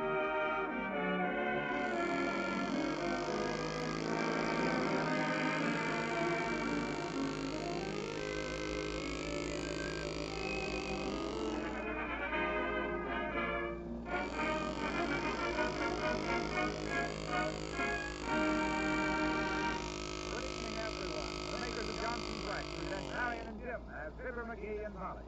Ed Weems and his orchestra open the show with Sing, Baby, Sing. Play, Weemsy, play.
Interesting to go through some of the new modern houses and see what beautiful little homes are being built for $5,000 and less. Many of the modern rooms have linoleum on the floor. I don't have to tell you that Johnson's wax is responsible for the glowing polish on most of these floors. The wax brings out the colors in the linoleum and keeps it in perfect condition. You can't picture one of the modern houses with scuffed or dingy floors. Wall paneling and floors must have a lustrous polish at all times. And that's why it's so necessary to protect all such surfaces with Johnson's wax, so that their beauty will be long-lasting. Whether you live in an ultra-modern house or a comfortable old-fashioned home, you'll find that Johnson's wax protects your woodwork, furniture, and floors with an invisible shield of beauty that actually makes housekeeping much easier, for dust and dirt cannot cling to a Johnson's wax surface.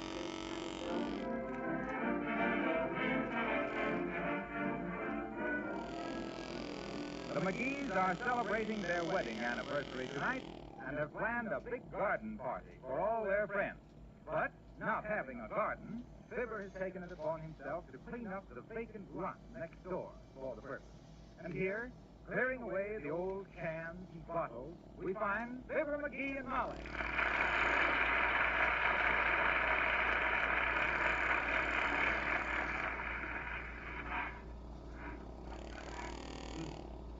Folks wouldn't find someplace else to put their dad-ratted junk, Molly. Look at this here old rusty 5-gallon can.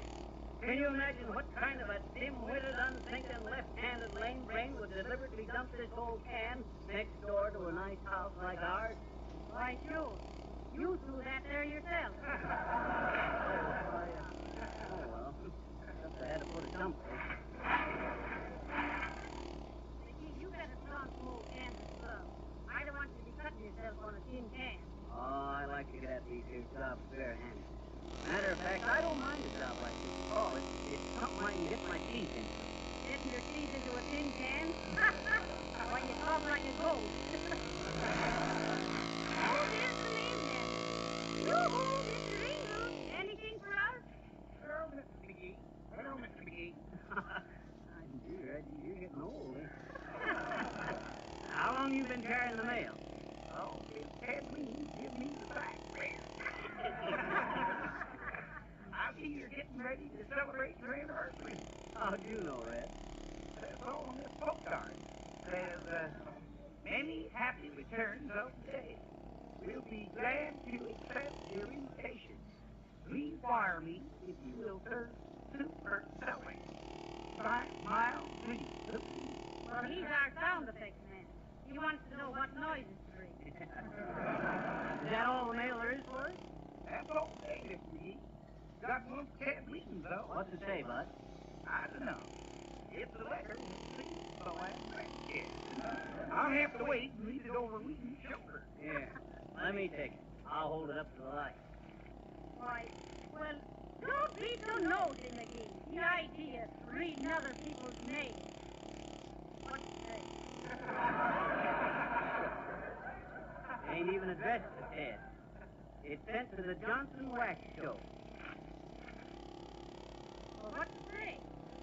You figure out if it's a knock or a boost. Well, why? It says, "Oh boy, what a show. What a show." Theodore is terrific. Well, what's the matter with that? Ted Weems will be tickled. Or not, I can't make out whether it says Theodore or the odor. Well, so long, folks. You know, Molly, if this nation should die out and a million years later somebody'd be exploring around here and find all these cans and bottles, what would they do? Why, you think we left a That's lot of cans exactly and what's bottles. gonna happen. I can tell Put you. it away so I can move the grass. Because You know, Molly, dude, there's anywhere out here, I you get find awful nothing kick out of but mowing cans and bottles. The more the merrier. Mike, I ever tell you about the time I lived down in Tittycombe, Texas, Which and would be couldn't get no grass sounding to pretty grow cool. in the front yard? Oh, yes, They're all yes. Well, smashed. what I done was buy 3,000 of them fiber mats that folks use for doormats, and I painted them green and sodded the lawn with them. Boy, I certainly solved that problem. Well, you can solve anything if you really go to the mat with it. Used to sprinkle it twice a day just for the effect on the jealous neighbors. Used to sneak out at night with a bucket of yellow paint and paint dandelions all over. Then in the morning I'd go out with a worried look onto my face and dig them out. But I had to give it up. I couldn't stand it. Stand what? The robins. The poor little robins would come fluttering down looking for worms, and when they land on that matting, they'd look at me so dead and cook. I just couldn't take it. Oh, well, that's the way it is. Oh, McGee, look, here comes the trout, heading for this lot. Well, if they try to dump anything here, they'll find they got a fight on their hands, I'll tell them that. Oh, dear. It's Oh, one of they the young didn't pay the men. electric bill. Hiya, boys. Hi there. Looks like government stuff. Hey, boys, you from the CCC? No, we're from the TWO. TWO. Ted Weems Orphan. Yes, that's wrong word, boys.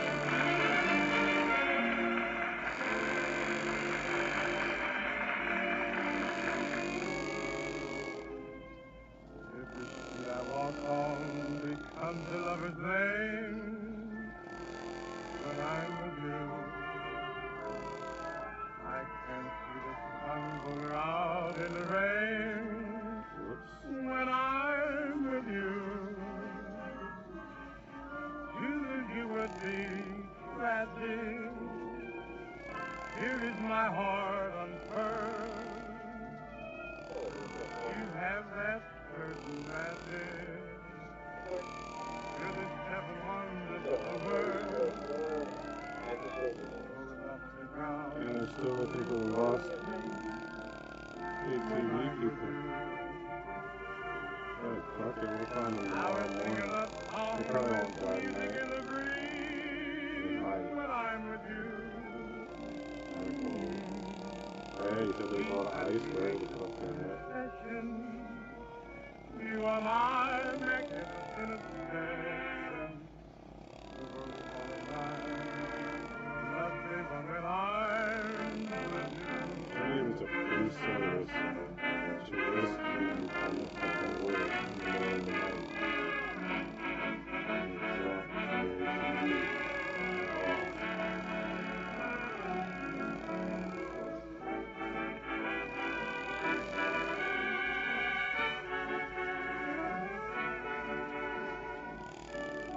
If I remember this one week, this week when they were real busy busting people for growing weed around the county, there was this fucking retarded guy they called in that said he was missing. And they showed up the next day, they found his dead body. They wouldn't call it all outside. They didn't even go looking for him. They're fucking busy looking for weed there. That was Ted Weems and his Shit, TWO workers playing a new project when I'm with you, with Harry Como as rhyme keeper. They don't work for Well, it. It was a River million has really worked hard clearing away the junk from the vacant lot next door, and is now busy clipping the grass and bushes for their anniversary garden party tonight. Hey, Molly, what anniversary is this October 18th, Mrs. Is that all along? What? I said, don't hardly seem possible. We've been married 18 years. Oh, I don't know, McGee. I found another gray hair this morning. On your hairbrush? Yes. Oh, don't worry about that, Molly. I was brushing Coops' cat with it yesterday. What? You got a lot of nerve using my... Oh, there's Steve Watson. Hi there, Phil. Did you get them Japanese lanterns like I told you? Yes, I got them little old Japanese jatters. You mean Nipponese Jackson? Nappajack cistern. Japanese Japanese. Yes, I got them. Man, they gonna send them right out. Oh, I know, but when? What? When is he going to send out? Well, right away, you say. I told him to say right away. You can kind of soon, see, man. Well, did you tell him when the garden party was, Philly? Yes, I said tonight was your 18th anniversary. He said anybody can last that long being married these days. Don't need no Japanese rafters. You say what you ought to have is a 10 million hour aviation. Well, did you bring it one, Philly? Oh, man, we didn't have one. No, that's one Philly. Don't you get it, Molly? It ain't funny. Excuse me now, people.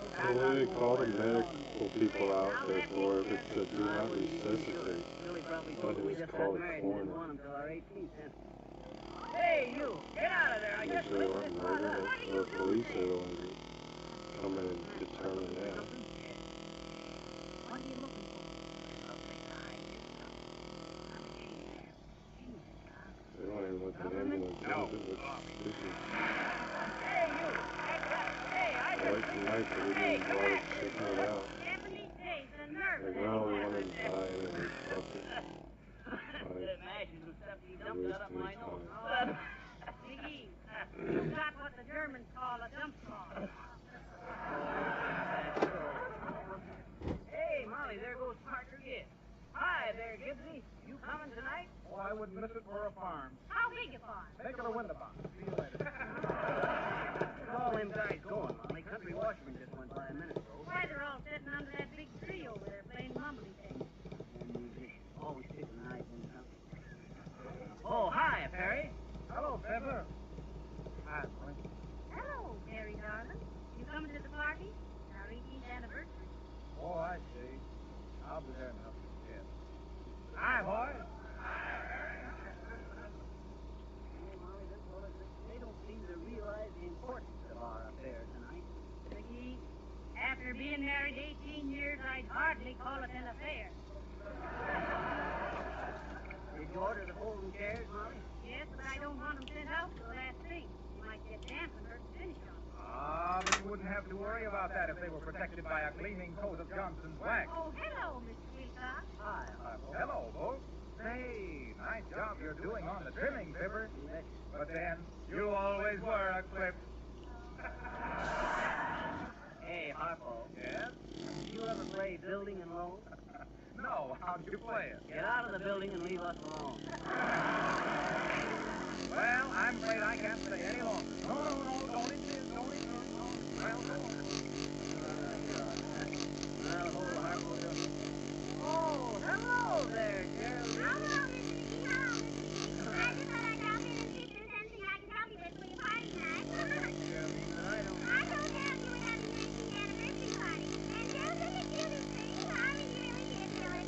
Dad said, well, did you love company? Oh, Dad is such a goodie, Mr. McGee. I mean, he really is. What do you mean, mister? Hey, me and Molly have been real happy. That's exactly what I told Dad. Yes, I said you were the happiest couple I ever knew. I told him you were always holding hands. And Dad said, after you, I'll take you. Oh, we don't mind, Dad. We always like that. When you find a marriage like ours, I told Dad that you would be happy. And Dad said, you that's why every time a place like we know to separate. Dad said she knows when the party, the first part, the party, the second part. there must be feeling kind of sour.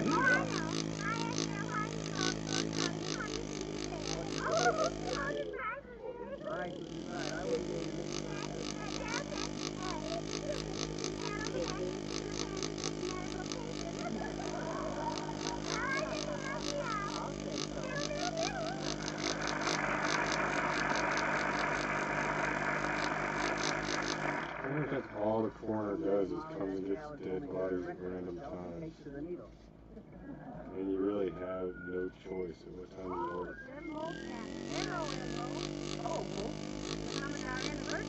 Surely they do something else. I voted to let the coroner keep his job forever. Hey, if that's what the guy wants to do, fucking with dead bodies. Oh, you were married in 1918. Yeah, fine. By all means. That's the year I went to war, too. Hiya, fellas. Oh, I think Elmo's real nice to you. And I love the way he's whistling. Oh, dear, the place is beginning to look nice. Oh, there's Ted Weir. Hello, Ted. Hi there, Ted. You coming to the party tonight? You bet I am. What party? Hey, Ted. Yes? Look at all those TWO workers you were sitting under that tree over there. What's the matter with that? Well, it's dangerous. What if a thunderstorm should come up and lightning would hit that tree? They should worry. I'm the conductor. Come on, boys. Go to work.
Thousands of car owners all over this country have taken advantage of Johnson's free gift offer and have received a full-size can of Johnson's Auto Wax without cost. If you haven't already asked your dealer for Johnson's free gift anniversary package, I urge you to do so right away. The package contains a pint can of Johnson's Auto Cleaner and Polish and a full-size can of Johnson's Auto Wax. You pay 59 cents for the cleaner only. This is less than the regular selling price. And you get the Auto Wax free. Johnson's Auto Cleaner and Polish will make your old car sparkle like new in short order.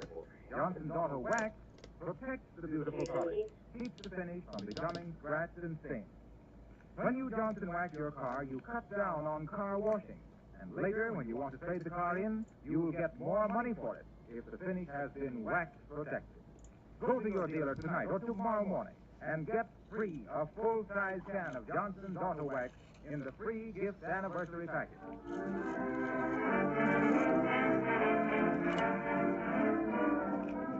Well, you'd hardly know the vacant lot next door to the McGee's. Fibbers mowed the grass, trimmed the bushes, whitewashed the trees, and with Silly's help is now stringing wires for the Japanese lantern. This is going to be quite an anniversary party tonight. Here are Molly and Silly holding the ladder while Fibber strings wires. McGee, did you get permission from the owners of this property to hang up the lantern? No, but they can't object, Molly. That's why I ought to send them a bill for cleaning up the place. Hey, hold that ratted ladder steady, Bill. Keep your eyes on your work, Silly. What are you staring at? That little girl over there, please, ma'am. You got an old ball on a rubber band and she hit me with a paddle and doggone, she never missed one. Hey, down there, hold her steady. What do you think I am, a sparrow? Hi, everybody. What you doing? Fire 10, fire 11. We're hanging up Japanese lanterns, honey. Now you go on home. I don't want to, Dad.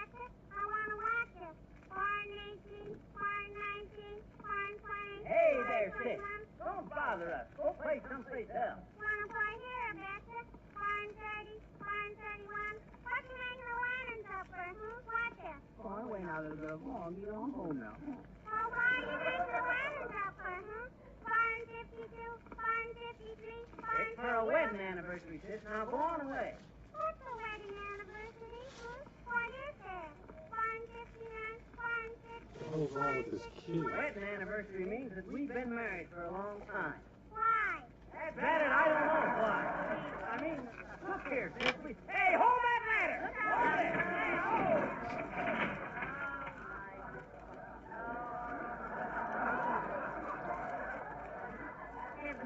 Are you hurt, McGee?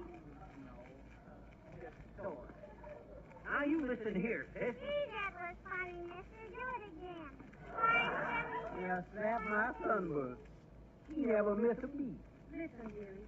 We're very busy here. Now you run along and play somewhere else. I'll say so. You putting here made me bust my neck. Why, you put him made me lose count. 482,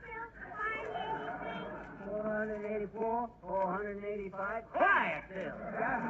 Where do you live, sis? Over there, little place. Oh, good Where one. do you live? 489, We live right here. Why? Because... I don't mind. Listen, sis, we're busy here. What doing? 496, 496. Want to have a party here, why? Can I come? 499, 500. Sure, you can come, sis. But just as an initiation, we're going to make everybody that comes to the party take a big spoonful of castor oil just to prove they really want to come. Oh, gee. Goodbye, mister. 510, 500. You didn't even know what you were doing. Imagine that kid, Molly, bouncing that little ball more than 500 times off that bat. Yes, and right off the bat, I could give you more than 500 reasons why you should protect your car finish with Johnson's Auto Wax. Hello, Mr. Hi, Mr. Wilcox. Hello, silly. Well, Fibber, how are the party preparations coming along? Oh, pretty good. Up till now. I see. Oh, it must be great to celebrate a wedding anniversary like this. Oh, I'm an old bachelor myself. That's what I often say. Run out there tomorrow. How do you like these Japanese lanterns? Why, they're beautiful. We think so, too. You know, in olden times, the Japanese used to wear them over their heads, this way. Now, hold still. McGee, what on earth you do? Then they pulled them down over their ears like this. Hey, what are you doing? Come on, Molly. I want to get back to the house. Hey, take this thing off. I can't see where I'm going. Sugar, Molly, Ah, dear. That's what I always liked about Art. Friendly sort of a chap. Well, come on, Molly. Let's go in the house. Boy, my side. Start getting myself cleaned up. Just think, McGee. 18 years. And to think you spent all day long cleaning up a dirty old lot so we could have a party. You said you loved me, McGee. Oh, well, Molly, I always... Hey! What's that? Every day. Hey!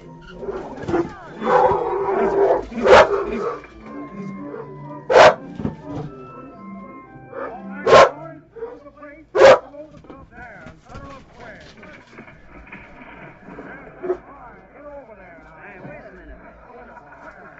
McGee, they're dumping stuff all over our nice clean lot. Hey, you over there, what's the idea? I just cleaned that lot up. Get out of there. Not so, my little so-and-so, not so. We have a legal permit for the use of this property, yes, yes. For what? For the Horatio K. Boomer Combined Carnival, the greatest traveling aggregation ever known. All right, boys, hurry there. Get that merry-go-round set up. You, Elmer, put your hat on and stand over the other side. Hey, you can't do that. I just cleaned up that. I said, are you... You want to go to the carnival tonight, Molly?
year when women are thinking about fixing up their homes for fall. Even though you aren't planning to spend much money, you'll want to make your rooms look attractive. So here's a suggestion. Wax your floors, furniture, and woodwork with Johnson's Wax, and everything will take on a fresh, well-cared-for appearance. Johnson's Wax gives a beautiful luster to floors and linoleum, leaving an invisible film of wax protection over the surface, saving the floor from scuff marks and scratches. When you wax your furniture, you'll discover new beauty in the wood. The satin-like polish sheds dust and prevents smudges from sticking to the tables and chair arms. Then be sure to give all door frames and window sills a gleaming coat of Johnson's Wax so sticky fingerprints can't cling to them. You'll save yourself hours of housework over a period of time if you wax your floors, furniture, and woodwork with genuine Johnson's Wax. Look for the attractive yellow can. And remember, you save money by ordering the larger sizes. A car and a plow.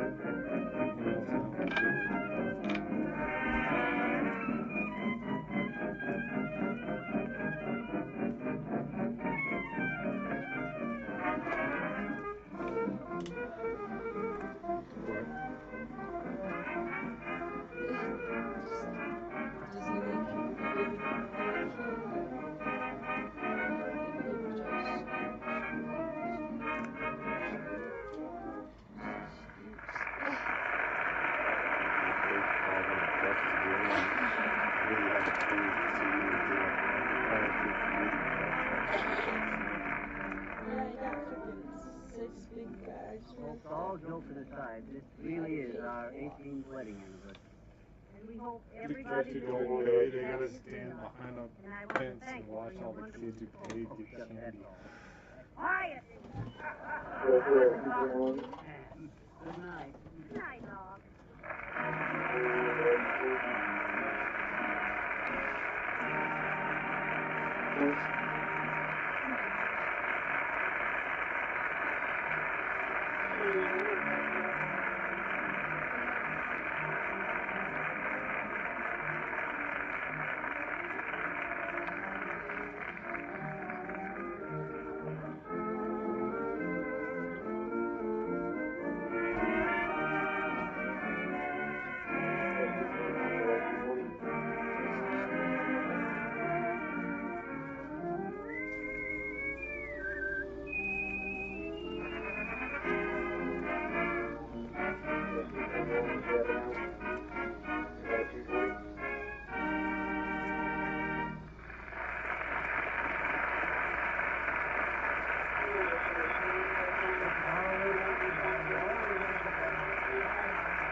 This program comes to you from our Chicago studio.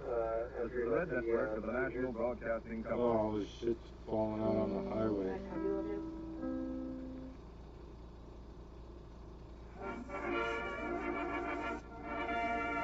The Johnson Wax Program.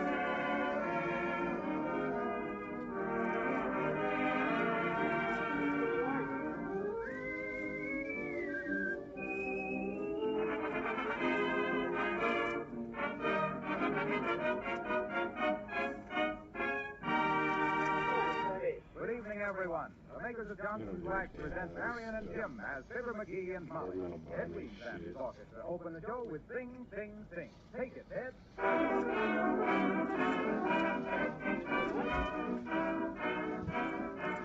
This guitar is not available. 21 active.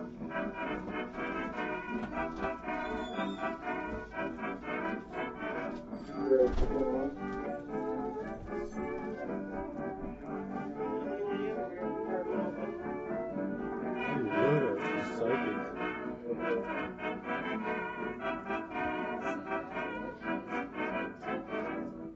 Headlights on. Yeah, there was a cop. Got his headlights on. Ting, ting, ting, ting. I got all the songs Everybody on go my ting, so ting, it's down, listening down. to the emergency. How you As singing well with as a the swing? police. Ting, ting, ting, ting. I just left the arts on to see if they were behind this ATV. Now you're singing with the wind when the music goes around. Everybody knows Sound like in a- town. I don't know Want if you it's something something or you not. should know. Oh, baby, oh. You're Ding, hearing ding, ding, two, ding. Everybody it sounds start like to there's sing. microphone I'm there. loud. Oh, now you're singing with the Just wind. gonna sing.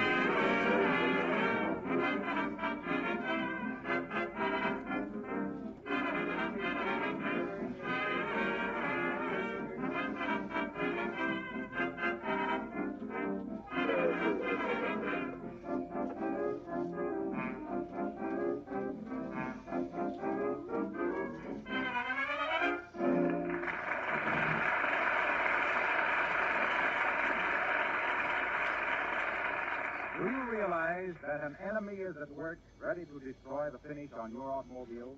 That enemy is the sunlight. Day by day, the ultraviolet rays of the sun destroy the binder carrying the pigment of the lacquer or enamel. If you don't want the sun's rays to steal the beauty of your car's finish, then wax your car without delay. Give it a lustrous coat of Johnson's Auto Wax. The sun cannot penetrate the tough wax polish.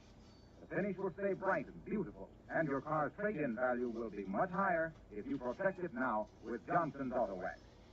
Now, if you haven't already used Johnson's Auto Cleaner and Polish, then you don't know how easy it is to make your car sparkle like new. Johnson's Auto Cleaner works miracles on a faded and dirty car.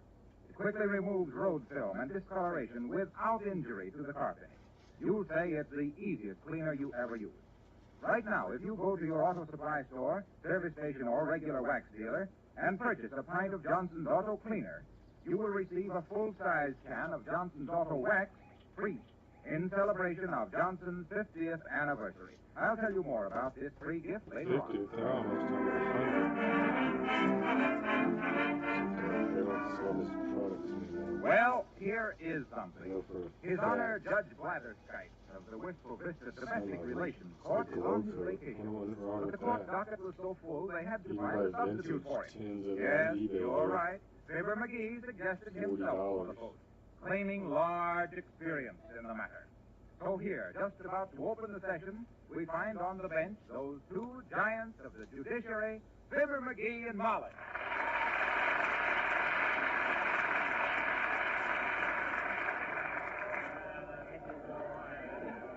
Hey, be quiet. Knock, knock! Who's there? Quiet, I just said that because I can't find the dead-ratted gal. Oh, here it is. Oh, thanks. Now, Shall I call the first case, McGee? shoot, who is it? Mrs. Petunia J. Burst, suing for divorce from Vernon G. Burst, the poet. Okay, first case. Verse versus verse. Party, step to the bench, please. Now then, sis, what you want to leave Vernon for? He's a poet. Oh, I see. You want to get rid of him just on account of because of him being a poet? Yes, I do. Well, that don't hardly seem reasonable, Judge McGee. No, Mrs. Judge McGee, it don't. Listen, sis, ain't judicial, legal, moral, or natural for you to want to leave your husband just on account of because he's a poet. I should say not. Look, Judge, here's one of his poems. Oh. Will Vernon Burst step up to the bench? You read it first, Burst. The night rides by on silver saddles. The moonlight glints on many paddles. The cowboys are always chasing cattle, while the fleeting moment just gets rattled. There! What did you like about it? Did you write that, Vernon? I certainly did, Judge. Divorce granted. Next case. Who's next, Molly? Mr. Elwood, the third. The third what? The third Elwood, isn't it? Will Mr. Elwood step up to the bench? Oh. Hiya, Bud. You Elwood? Yes, that's me. I want you to do something about my boy. Well, what's he done? Well, he's always borrowing money from me. He won't live on his allowance. Why, just today, come to me and wanted $100 to bet on a horse. Rumbum and third at Aqueduct. I got him. Rumble in the third. Go on, Mr. Elwood. I want a restraining order. He's got to quit hitting me for money. Bailiff, take this man outside. outside. Lay him down, loosen his collar and his belt, and put ice packs on his head. Keep him quiet and give him artificial respiration. Yes, sir, Your Honor. Come on now. Every day, what was that for? I do. Yes, John Molly? He was suffering from a touch of the sun. SVU today. Next case. Robert Burns McTavish. Mr. McTavish is the dentist. McTavish, you swear to tell the truth? Aye, Toots. What do you mean, foot? And don't say aye, say yes. Aye, lad. I give an eye for an eye and a toot for the truth. What was it you wanted, Mr. McTavish? I'm wanting the advice of the court, Your Honor. It is about the little woman. She threatens to leave me because I walked out of a moving picture show. Mary of Scotland. But I couldn't help it, Your Honor. I was suffering. Suffering from what? Heartburn? No, hepburn. Well, I advise you to make up with her, Sandy. Take her to see Anthony Adler. Case dismissed. Get that down, Molly. Sure. A7963, McTavish. Adverse decision.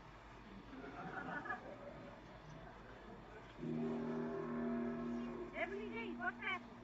That's the grand jury's coming in with a true bill, Molly. All right, men. Will the foreman read the true bill?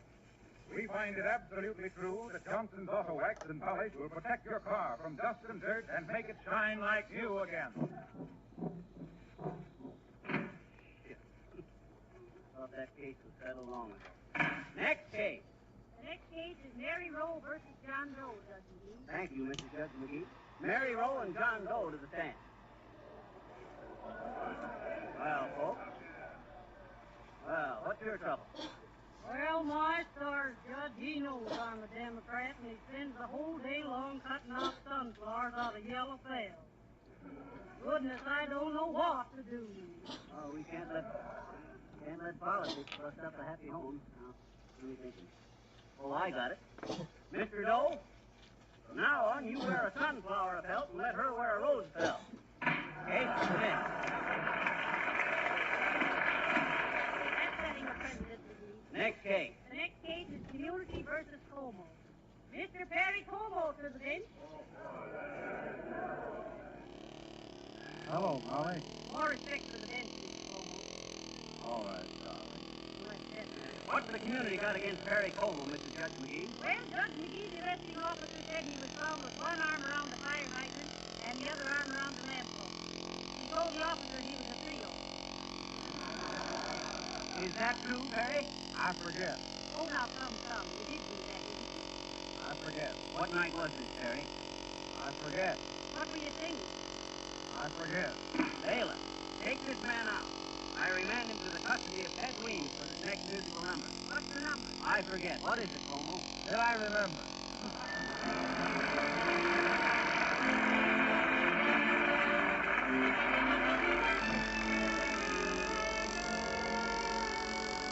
Able to.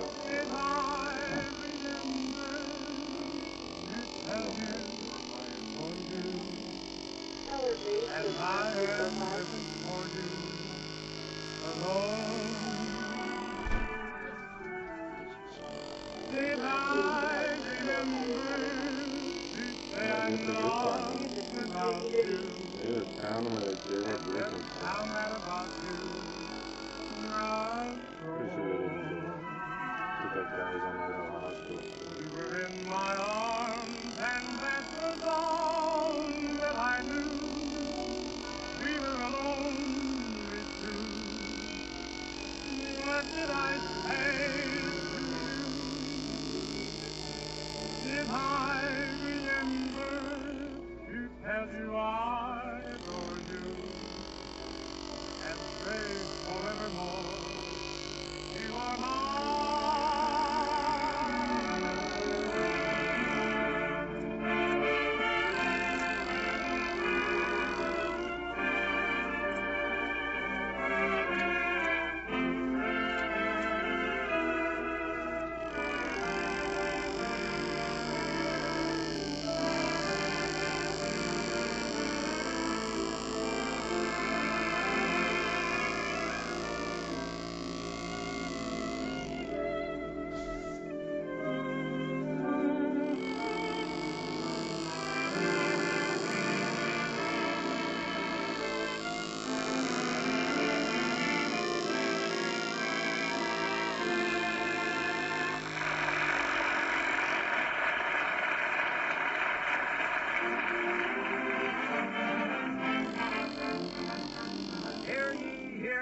hear ye, the Court of Domestic Relations is in session again with Judge McGee and Mrs. Judge McGee on the bench.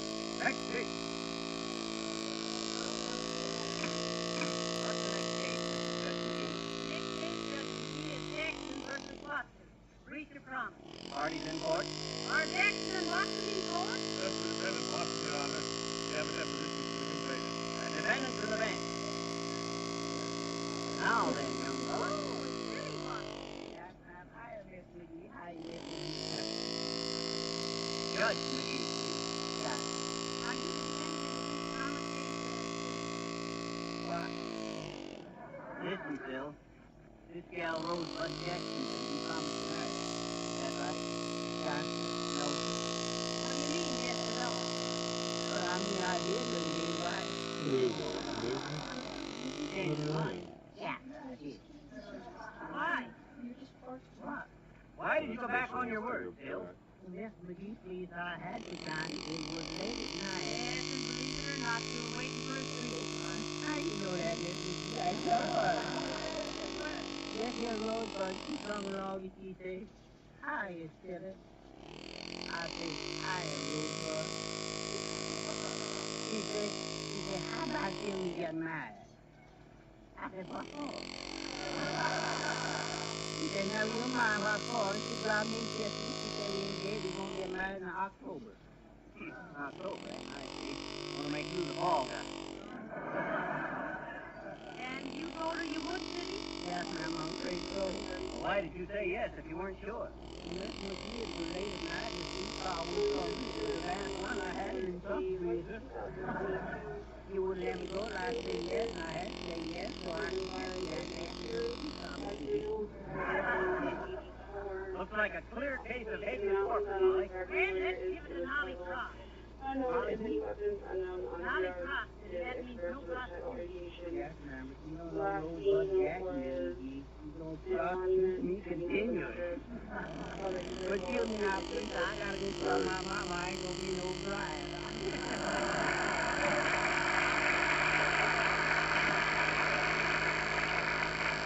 Next case. Attention, everybody. Court's in session. What's the next case, Mr. Just a minute, Judge McGee. Oh, yes. Boomer versus Boomer. What's the complaint? Incompatibility. Who's the other woman? Why, there's no other woman, isn't it? Incompatibility. Oh, this is coming. That's what I expect. Are the boomers in court? Well, Your Honor, yes, yes. Police don't see boomers, sir. Yes, sir. No, hurry, so gay Boomer. Well, we understand you, Mr. Boomer, not the fact. Yes, yes. My little Sapini Brittle, yes, sir. As to say, I'm perfectly compatible, but Mrs. Boomer is not. Well, isn't she a good wife, Mr. Boomer? Well, yes, but she's a terrible cook, terrible. She fries everything. Fried pork, fried mush, fried fish, everything's fried. Did you ever have a roast? No, my friend. Not even a boiled cutlet? Nay, nay, it must be fried, yes. That's why I stand here at the bar of justice. Please consider my angle of the case. It's the eternal triangle. Listen, Bud. You think of something you want her to cook for you, and how you want it cooked, and I'll enter a court order for it. Very sound solution of the matter, I'm sure, my little court plasters. Yes, sir. Very sound. Now, let me see. I'd like a pint steak medium, some wilted lettuce, some baked potatoes, a plum pudding, and a short drink. Enter that order, Molly. I did. You tell your wife to get started on that stuff right away, Boomer. You won't get no more fried stuff. Thank you, George. Thank you. I'm afraid she won't be home to cook today. She's visiting relatives at my request. When will she be home? She'll be home on, see, I'm holding by a relentless fate. She'll be home on Friday. Oh.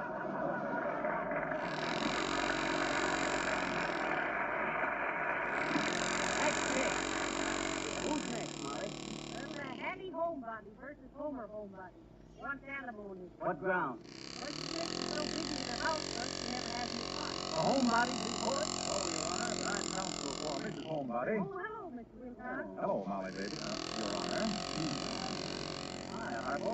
I didn't know you was practicing at the bar. Oh, I don't have to practice. I'm perfect. Well, listen, Harpo. Mrs. Homebody says she does so much housework she never has no fun. What sentence would you suggest? I suggest this sentence. Use Johnson's Glow Coat on floors and linoleum and save time and work. End of sentence. Who's next, Molly? Let's see now. Oh, yes. Wistful Victor versus Weems. Wistful Victor versus Weems. Is Ted Weems in court? Yes, Your Honor. I'm Ted Weems. Hello, Ted. Hello, Sid. Now what have I done? Listen, Weems, you're accused of playing a goofus horn and disturbing the neighbors. Go on, they like to hear me play. How do you know? Well, they broke all the windows in my house so they could hear me better. What is a goofus horn, Ted? This thing here. This is the goofus horn. Listen.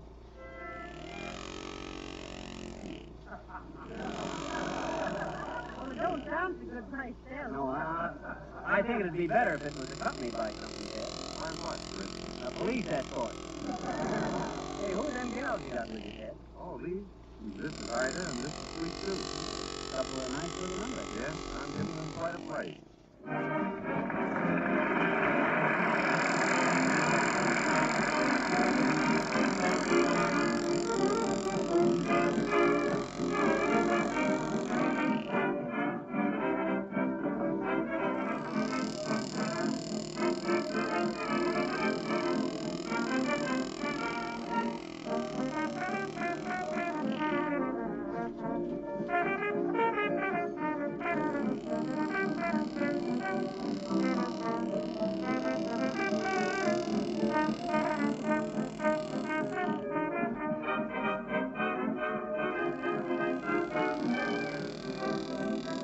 Now here's Henry Washburn to play the goofus horn.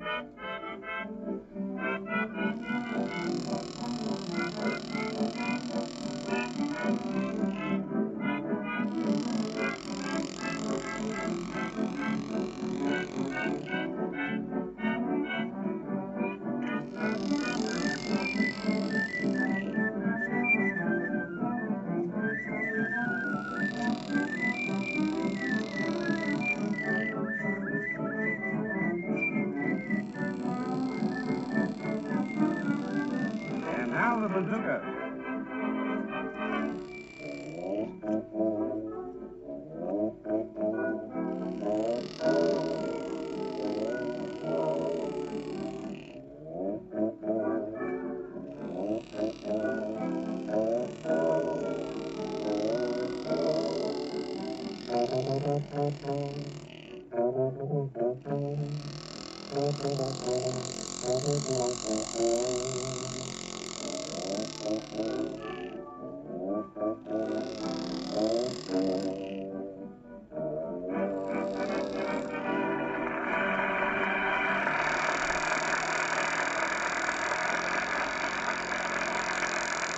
Now, I want to tell you how you can get a full-size can of Johnson's Auto Wax free. It's an opportunity you can't afford to miss. S.C. Johnson & Son are offering you a full-size can of Johnson's Auto Wax in celebration of their 50th anniversary. Go to your auto supply store, service station, or regular wax dealer and ask for Johnson's free gift package containing 1, a pint can of Johnson's Auto Cleaner, 2, a full-size can of Johnson's Auto Wax. You pay 59 cents for the auto cleaner. This is less than the regular price. And you get the Johnson's Auto Wax free of any charge. Thousands of car owners throughout the country have already taken advantage of this generous offer and have discovered how easy it is to keep their cars shining, sparkling like new with these two remarkable Johnson products. Don't delay. Be sure to get your free gift of Johnson's Auto Wax while the supply lasts. See your dealer tonight or tomorrow morning.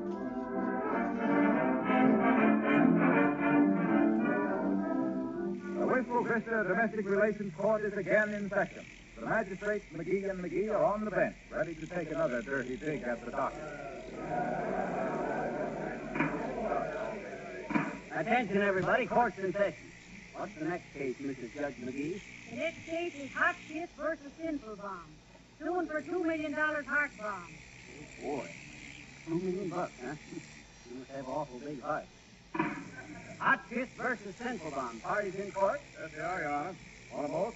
No, send Mr. Sinful Bomb up first. Mr. Sinful Bomb to the match. Mr. Sinful Bomb. That's me. Hello, Judge. Hello. You Solomon Sinfulbaum? Positivo.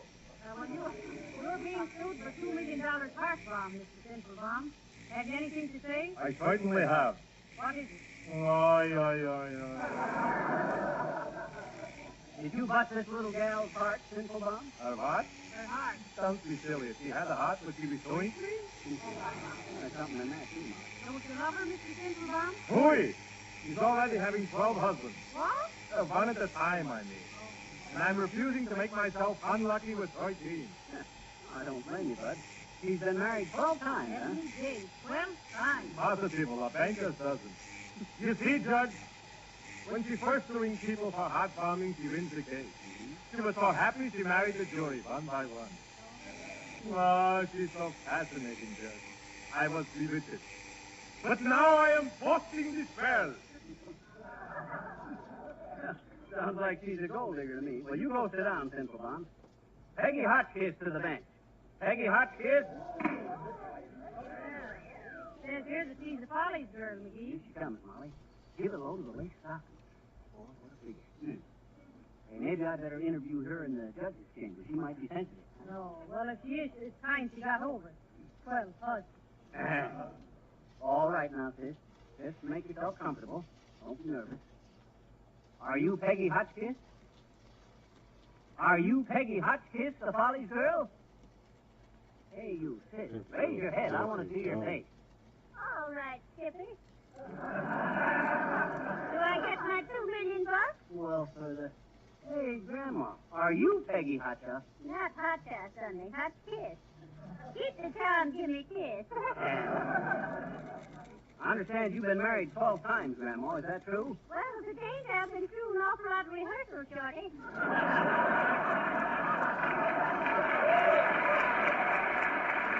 Order in the court.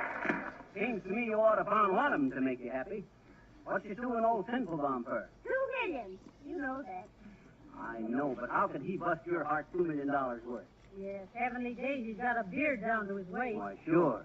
You wouldn't want a mug with a beaver like that, would you, Grandma? That's why I love him, Sonny. Huh? His beard just tickles me to death. Why?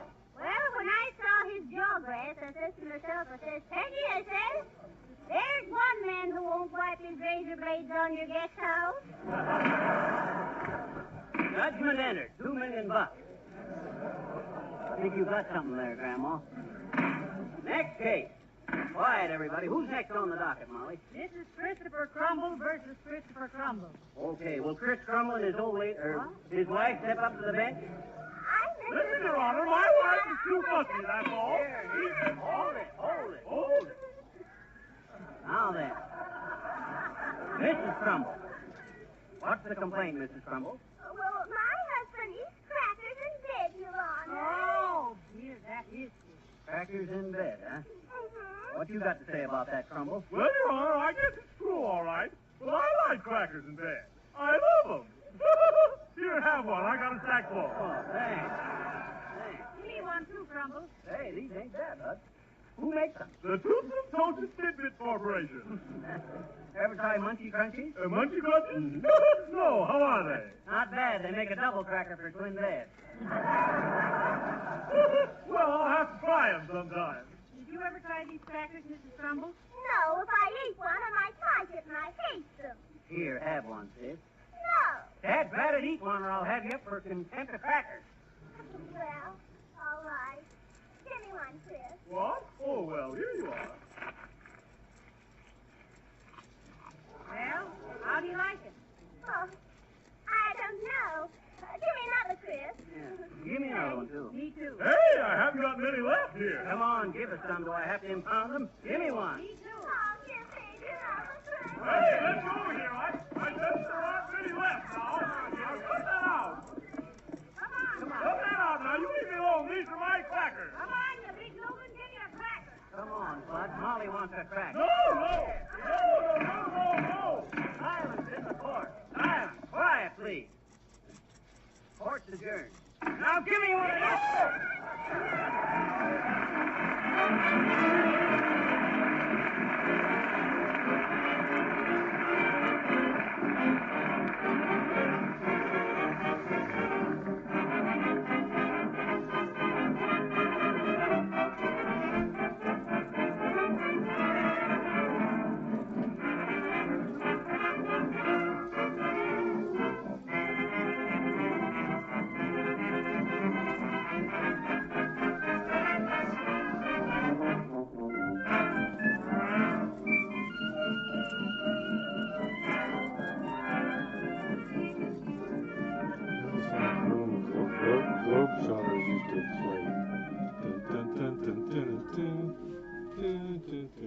Until recently, every woman who kept house had the discouraging, if not impossible, task of trying to keep her linoleum and wood floors polished and clean with people continually tramping across them. Now the problem has been solved for her. The smart housewife of today keeps her floors shining with Johnson's Glow Coat. It takes only a few minutes to apply Glow Coat with a long-handled applier. You don't have to get down on your knees or even soil your hands. Glow Coat dries in 20 minutes to a beautiful polish without rubbing or buffing. Dust and dirt can't stick to the gleaming surface. Glow Coat seals the cracks and pores, acts as a regular shield of protection, saving linoleum and wood floors from becoming worn and dingy. Ask your dealer for the famous no-rubbing floor polish, Johnson's Glow Coat, spelled GLO-COAT. Look for the attractive yellow can. And remember, you save money by ordering the larger sizes.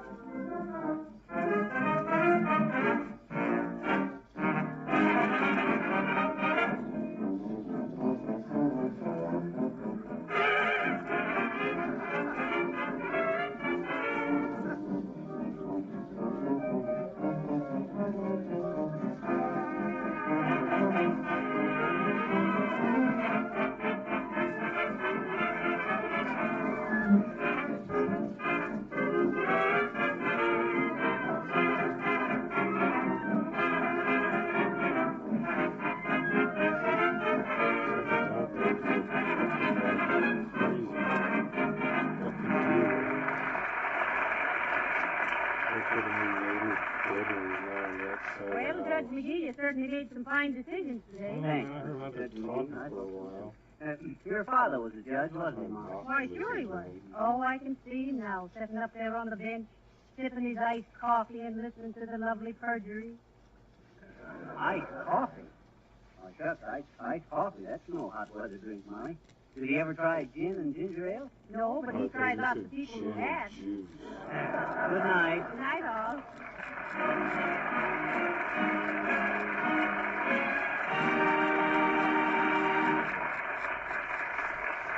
This is Harlow Wilcox adjourning until next week at this same time. Next program, this is the Red Network of the National Broadcasting Company.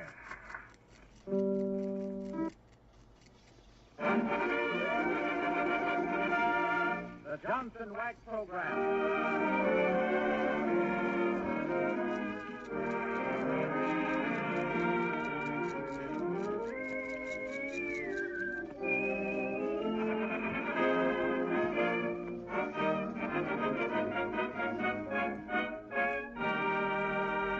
Good evening, everyone. The makers of Johnson's Wax present Marion and Jim as Fibber McGee and Molly. Ted Weems and his orchestra open the show with Linger a While.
Probably every woman who keeps house has a desire at this time of the year to brighten up her home for fall. Now, whether you live in a comfortable old-fashioned house or an ultra-modern home, you can give all your rooms new life and beauty by waxing your floors, furniture, and woodwork with Johnson's Wax. Wall paneling, windowsills, radiator covers, refrigerators need the protection of genuine Johnson's wax if you want to keep them clean and attractive through the winter. Johnson's wax gives a beautiful protective polish to modern furniture or valuable antiques. Actually sheds dirt and keeps off finger smudges and stains. It costs you only a few cents to beautify your floors, furniture, and woodwork with genuine Johnson's wax.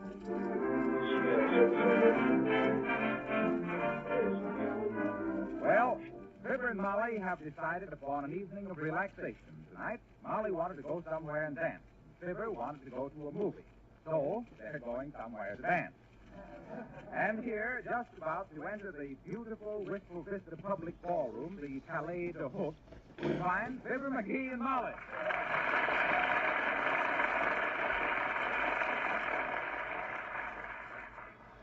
Whose orchestra's playing here tonight, Louise? According to the posters, it's Ted Weems and his swing band, whatever that is. What is swing music, Molly? Search me, McGee. It's like inflation. Everybody talks about it, but nobody can explain it. You sure hear plenty of it on the radio. And say, what do you think about Major Bo's amateurs switching from coffee to cars? Well, what's the difference? Huh? Making coffee or driving cars, you still got to use the old bean. Does that percolate? Yeah, but it's safer to have an amateur make your coffee than drive your car. Oh, well, I suppose it depends on where you prefer to spoon. Buy the ticket. Okay, maybe the fellow in the box office can tell us what swing... Up, hey, look where you're going, shrimp. Look where you're going yourself, and who you calling a shrimp? You want to make something of it? Why, Dana Forty, how do you call the what can you make of a shrimp? And after this, watch yourself, punk. Heavenly days, for a minute I thought that big bruiser was going to stop you. He knows how Victor reported a people party who paid for a room there. Look, he's buying a Her ticket to the male dance, too. counterpart is in the room, but not allowing her access to the room. Hi, bud. Hi, bud. She's going to be in the front desk. Hey, you in the box office there. Oh, yes, yes. Very good evening to you, my little angleworm. Yes. Welcome to the Palais de Hook, the favorite dancing place of the stars. Even Mae West. Yes, yes, Mae West. 2 hips and a hooray. Is this a nice, respectable place? Yes, madam, very respectable. The Palais de Hook allows no disturbance throughout your go. Yes, yes. Every ball must have its bouncer, you know.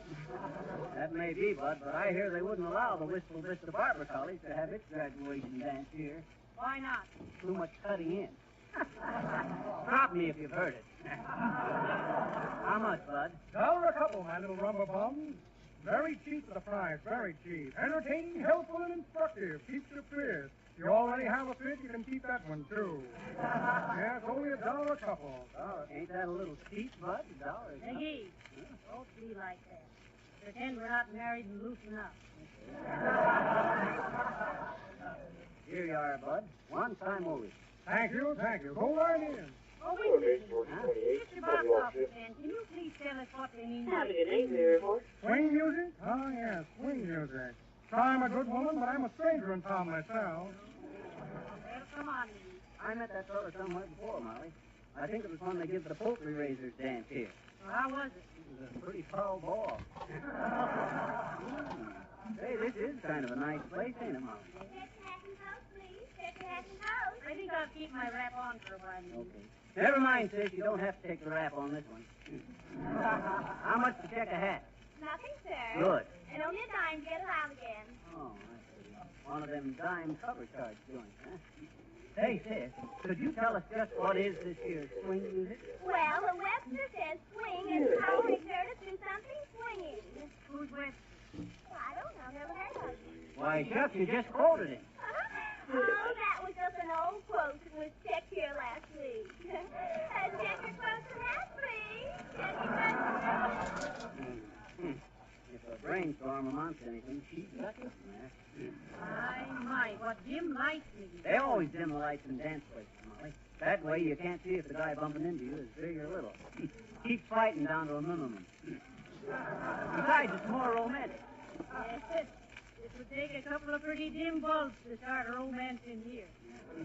Oh, you know, Marley, I can hardly wait to teach you my new Spanish dance. Go on. You taught me a Spanish dance once before, and I had to eat off the mantilla for a week. Oh, this is a real Spanish dance, Molly. Patterned after Spanish politics. First you swing to the right, then to the left, then you start a revolution. Well, you better write it down. It'll be dictated, but not read. Oh, I beg your pardon. Aye, lad, think nothing about it. 'Twas my own fault. Well, don't be so clumsy, Scotty. Very sorry, lad, but you see, my brother is a very poor dancer. What's that got to do with you? I'm wearing his shoes. Well, listen, Scotty, you seem to be kind of familiar with this place. Can you tell us what swing music is? No, lad, that I cannot. There is only one swing tune I'm the least bit familiar with. One swing tune, or what is it? They're hanging Johnny Beaver in the morning.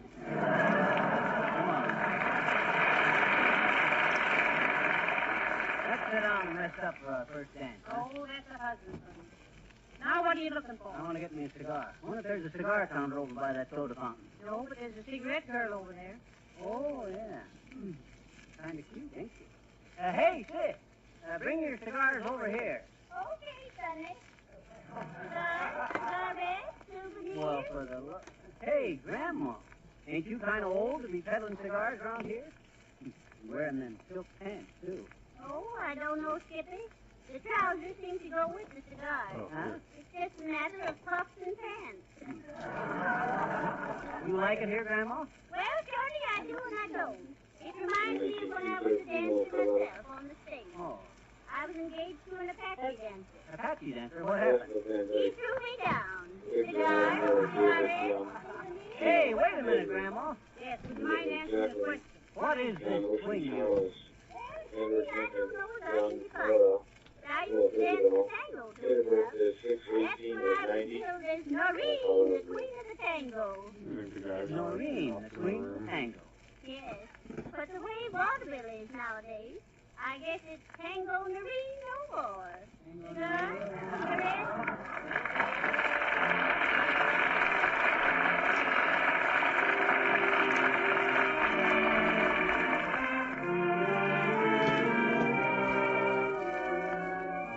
Stars fell out of heaven.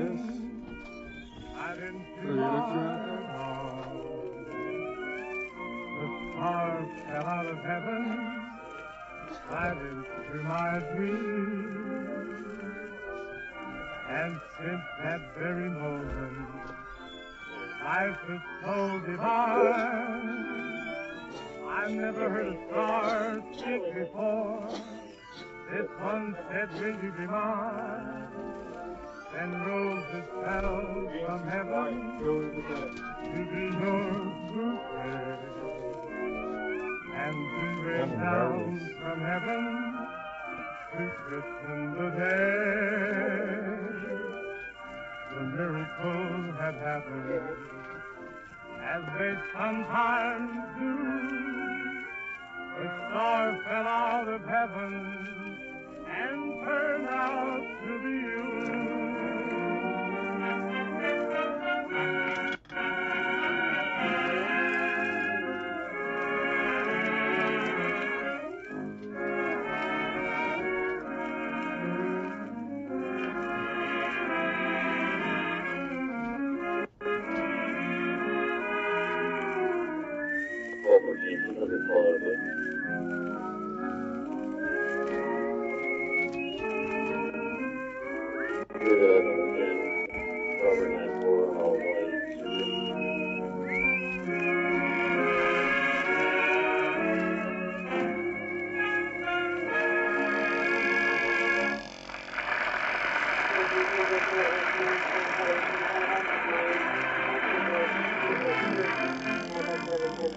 Well, Fibber and Molly have survived one dance, although if you sit up a little closer, you will detect a slight argument on the subject of technique. Another thing, McGee. When you bump into people, you're supposed to tell them you're sorry. I tried that one night, Molly, and my gal said I was talking too much. And besides, well, Bud, what do you want? Sit down, you. I'm with you, husband. Yeah, well, where is he? I'll pick it up. I'm her husband, Bud, and she ain't dancing with you. You showed a little guy that bumped me in the lobby. Well, keep your lobby out of my way after this. That tell them ain't a fat lady. Oh, yeah? Well, listen, you bangy. Don't give me none of your lip. Come on, sweetheart. How's about the next dance, huh? That's better. How many times you gotta be told now, beef? This is a respectable place. All right, all right. I was asking up polite, wasn't I? I'm having all the dances with me, but I'm sorry. I can make it different. And you worm. After this, you keep out of my way, see? You're liable to get stepped on. What else could I expect from the heel? What was the last trick? Go on, Scrammer. I'll call the bouncer. But that'll be just swell. He's my little brother. I'll see you outside. Hey, Siggy, if you keep living in, you're liable to get hit. Well, what would you do? I'd use Johnson's Local, the no whipping, no bipping floor polish. Hello, Miss Wilcox. Hello, folks. Enjoying yourselves? Oh, yeah. We were. Hey, Harpo, you see that big lug over there with a flat nose? Who is he? Oh, him? That's Cauliflower Cooney, the prize fighter. Cauliflower Cooney. Looks like you bought a plug in a post. Yeah, you want to go home? Go home? After one dance? Why, don't be silly. That is, unless you're afraid of that big booty. Who, me? Afraid of that polka? Go on. Oh, I forgot to ask Harpo what tune music was. Well, you can have 10 beans when you get a chance. They say he's an authority. I'll be glad to get it settled. Did I ever tell you about the time I had me in my dance act in vaudeville, Molly? With Noreen, the tango queen? No. I was with the 4 Flying Fools. Taking 5 altogether. I used to be quite a hooker. Featherfoot McGee, they called me in them days. Featherfoot McGee, the fascinating fandango flinger, footlight favorite of folks from Frisco to Florida, and fancy this song, 4 Flying Fools. Hi, Miss McGee. Hi, Miss McGee. Well, heavenly days, silly what? Yes. You working here now, silly? Yes, ma'am. I'm the attendant in the men's washroom. You mean the attendant? Yes, ma'am. Hey, Phil, you know anything about music? Yes, sir, sure do. I play the guitar for you, sir. I practice in here when I ain't too busy. Well, why don't you practice at home? I can't, ma'am. Mammy don't allow no guitar playing around there. Well, listen, Phil, the reason we asked is we've been wondering what swing music was. Swing music? Uh-huh. Well, Miss McGee, swing music is real kind of razzmatazz hot jar stuff with some rodeo boom and a swivel. Only she don't act so corny and do that little old-fashioned. Yeah, that's sweet stuff. That's what it is. Thank you very much.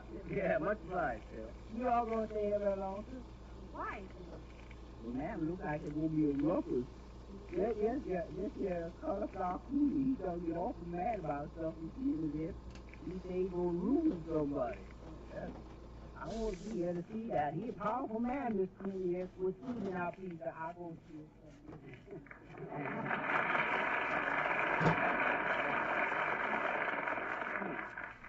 Let's go someplace else, Molly, will you? Why? I like this place. The floor's wonderful and the music is lovely. Oh, there's Ted Green. My, don't the boys look nice. Listen, Molly, he's telling the band something. Listen, boys. This tough guy, Cauliflower Cooney, starts a riot. Just keep on playing. And drummers, protect that bass drum. Don't let him throw anybody through it like he did last time. Oh. Oh, hello, Molly. Hello, Fibber. Hello, Teddy dear. You expecting trouble, Ted? Yes, a little. It seems that Cauliflower Cooney is going to beat somebody up. Can you imagine that? Listen, Ted. I know you're ready to play your next dance, but there's something we'd like to ask you. Oh, yes, that's what we want to find out once and for all. Just what is this swing music? Oh, it's very simple. Swing music is a form of syncopation in which the offbeat characterizes a certain consistency of tempo. Oh. It's a variation of jazz which, by its adherence to a rhythmic quality or temporal impulse, almost indistinguishable to the untrained ear from a metronomic precision, as distinguished from individualistic interpretation. Here, listen to this.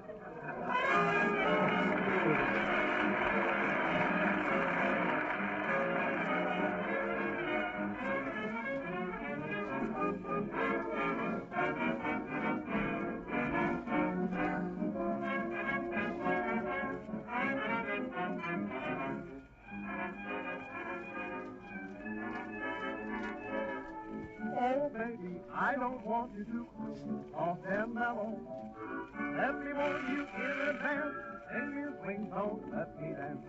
Oh, baby, I don't want any blue, bright and yellow. You can have your sweet romance. Sing your swing song, let me dance.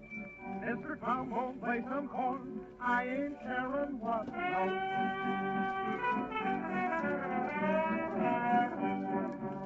Mr. Trumpet, grab a horn. Brother, give me half note.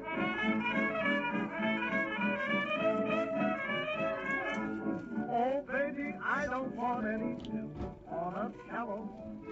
Give the rhythm and attempt to sing your swing song, let me dance.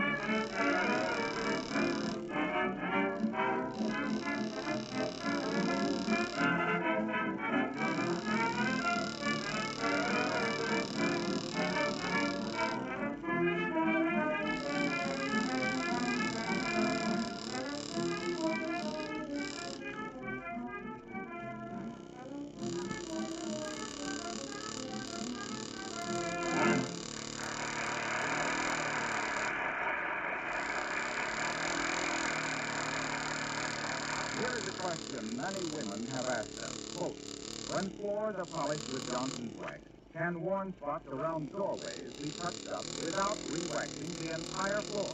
Unquote. The answer is emphatically yes. You can touch up any worn spots on your floors and linoleum with Johnson's wax. The polish will blend in perfectly with the rest of the wax surface. Johnson's wax does not give a brittle finish. It never can chip off as other types of finishes do.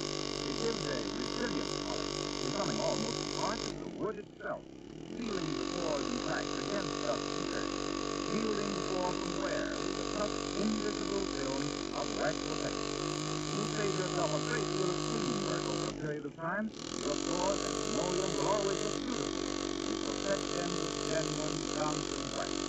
Look for the attractive yellow can, and remember, save money by ordering the larger size.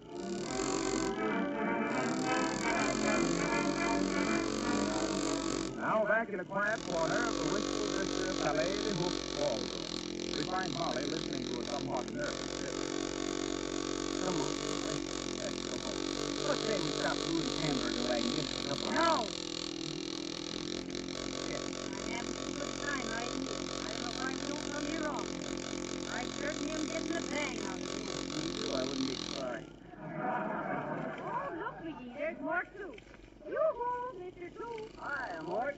Here we are, Mr. Tooth, over here. I never expected to see you here. I guess that's right. You never know who you'll see when you ain't got your gun. Just met a feller at the soda box. Delightful of that. Hot dog. Listen, Mort, he says to me. Get a load of this now. Listen, Mort, he said. Who are you voting for in November? And I whipped right back with Is this a hot one? Oh, boy. Who am I voting for, I says. Well, I says, I'm voting for the... Oh, this is me. I'm voting for the... I'll have to tell you later. Well, it's an election year. 1936. With that donkey laugh of his, they'll make him vote Democratic. You laugh so hard at his own jokes, he's liable to split his ticket. Hey, Molly. What? Have you seen anything of, has... You mean Cauliflower Cooney? Yeah. No, he's not here that I can see. Good. Probably seen my footwork out there on the dance floor and sneaked away. Oh, say, here comes the proprietor of the ballroom, Molly. Hey there, Mr. Houlihan. Houlihan? My, what a fine old man. Good evening to you, McGee. Glad to see you stepping out tonight. I don't think you ever met up with my wife, Mike. Molly, this is Mike Houlihan, the boss of the joint. How do you do, I'm sure. Good evening to you, Mrs. McGee. Sure, it is a fine thing to see a beautiful woman like yourself now, with the roses of Galway in your cheeks and the blue flame in your eyes. Before you get to the gold of Carly in her hair, let me ask you a question. Oh, McGee, let him go on with the plan. Sure, it is no blarney at all, McGusta. Hey, hold it a minute. Do you know cauliflower cream? I do that, and a fine glass of a buy here, too. There is no lad in the world that could pull a pig like his father. He's been making threats against me husband, Mr. Houlihan. Yeah, just because I wouldn't let him dance with my wife. Making threats, is he? He would that. He's always fighting for the fight as the foolish. There is only one way to handle a lad that likes him. Sure, and how else but a good swift kick in the teeth to the big baboon. It is the only cure for his playfulness. Playfulness? Oh, McGee wouldn't want to start a fight in a nice ballroom, Mr. Houlihan. I'll say so. Right, is it? There'll be no fighting in me, pal, do you hope? Not if I have to beat the ears off of everybody in the place. Oh, that's fine. And one thing more, Mr. Houlihan. Sure, my Gordon. What would that be now? We wanted to ask you being the proprietor of the ballroom, you ought to know. What is swing music? Swing music, is it? Sure, it is just this morning I was asking yourself to say. I'll tell you what I'll do. I'll be asking the wind. Now, there's a lot of rock and roll. Now we're getting somewhere, McGee. Old Houlihan probably thinks swing music is played with a mandolin, but you use a stick on it. I hope the next dance is a walk. He's had a walk, too. I'm too tired. You tired, Molly? You want to go home? No, I don't want to go home. Everything stop asking me that. I want to dance. I like to dance myself. Just back into my vaudeville days on the 2 a day. 2 a day. Performances are meals. We used to have a dance night, 2 boys and a gal in my club. We done everything from the buck and wings to the can-can. And by buying Johnson's wax in a large size can, you save up to 1/3. Come on. What say we get to soft drink and sandwich for you next day? All right, McGee. Now what are you looking for? A couple of bacon stews. Why, they're all bacon for 2, isn't it? Oh. That'll be right. Nothing. All right. 2 ham sandwiches and a couple of orange eggs. Okay. Oh, McGee, behind you, huh? I've been looking for you, Dick. You know what I'm gonna do to you? Now listen, you leave me husband alone, you You'll get. You know who I am? I'm Cauliflower Cooley, that's who I am, see? Hey, what's the idea? You quit that. You don't let him get away with that. That was just an apple. Wait a minute, Cauliflower. Oh. Hey, waitress. Got any spinach? I got any. You heard me finish. That's what I thought. Hey, what are you doing, Tom? Heavenly day, the whole can is finished. What's the idea, McGee? I am what I am. That's all I am, see? If I can do it, I can do it. I'll show you. What a thought.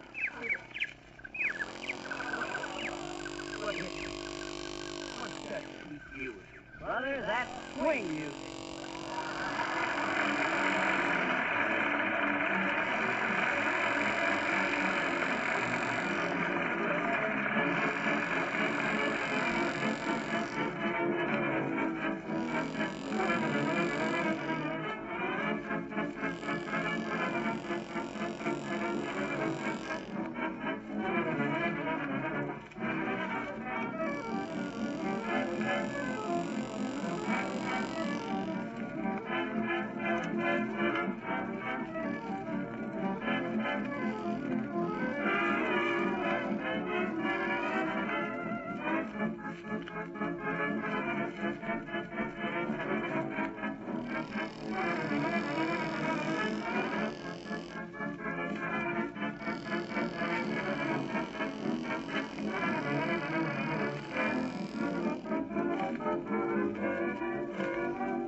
cars parked along the street, you can't help but size up the different owners by the appearance of their cars. People, in turn, size you up the same way. So it certainly pays to keep your car looking its best all the time. There really is no excuse for driving a dirty, stained car when it's so easy to take off all the old road film and discoloration with Johnson's Auto Cleaner and polish.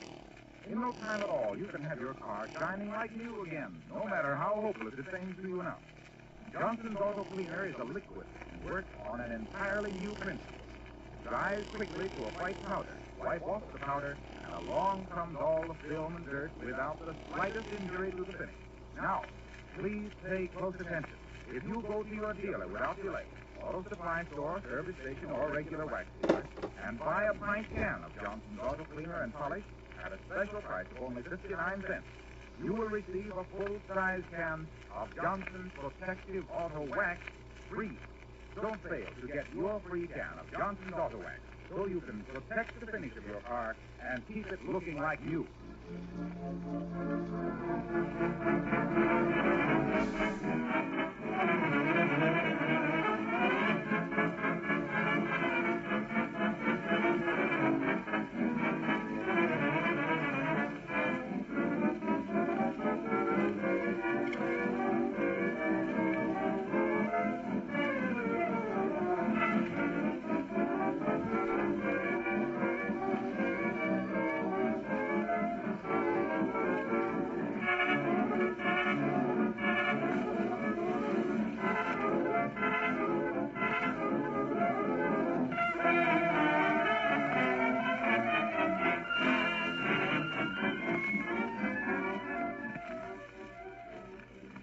Well, McGee, I certainly was proud when you tasted that big bluebird. It's all on account of keeping in train. Dancing is what does. Gives you a spring in your feet. Gives me a fall in the arches. You know, I like to dance in pictures, like Fred said. Oh, I don't know, McGee. That's pretty intricate stuff he does. Intricate. He's got snap dancing.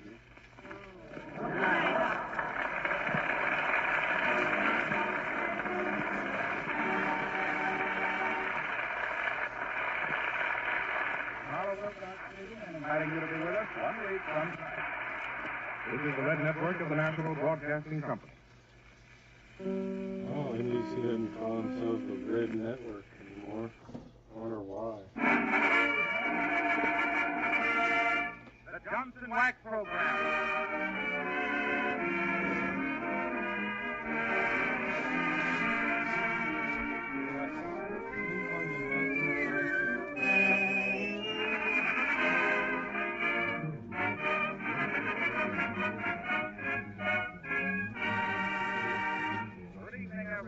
Makers of Johnson's Wax present Marion and Jim Jordan as Fibber McGee and Molly. Ed Weems and his orchestra open the show with a new tune from the picture Swing Time, Mr. Bojangles of Harlem.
Before we go on with the show, I want to remind you that now is the time to make your floors and linoleum beautiful as new with Johnson's Glow Coat.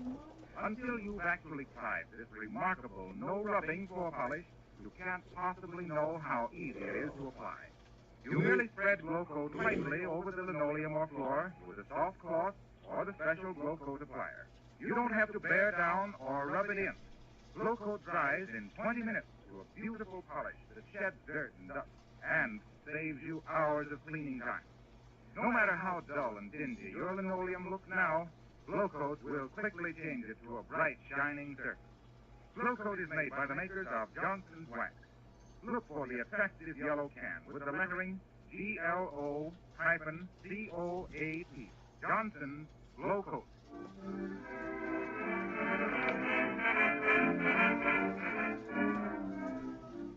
Well, Fibber McGee's sporting blood pressure has gone up to the point where nothing will satisfy him but a visit to the racetrack.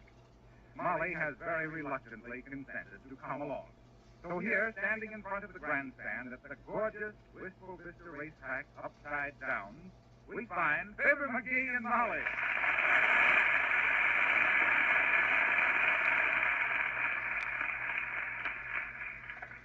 Ain't you glad you come out now, Molly? Oh, this is a beautiful track. Look at the nice park in the middle there. And look at the swans in the lagoon. Yeah. And look at the geese in the grandstand. Why don't you go to the stables and take a gander at the goats? Who are you, brother? I'm an ex-jockey, mister, and I've got some swell inside tips, too. You an ex-jockey? Well, you must weigh about 300.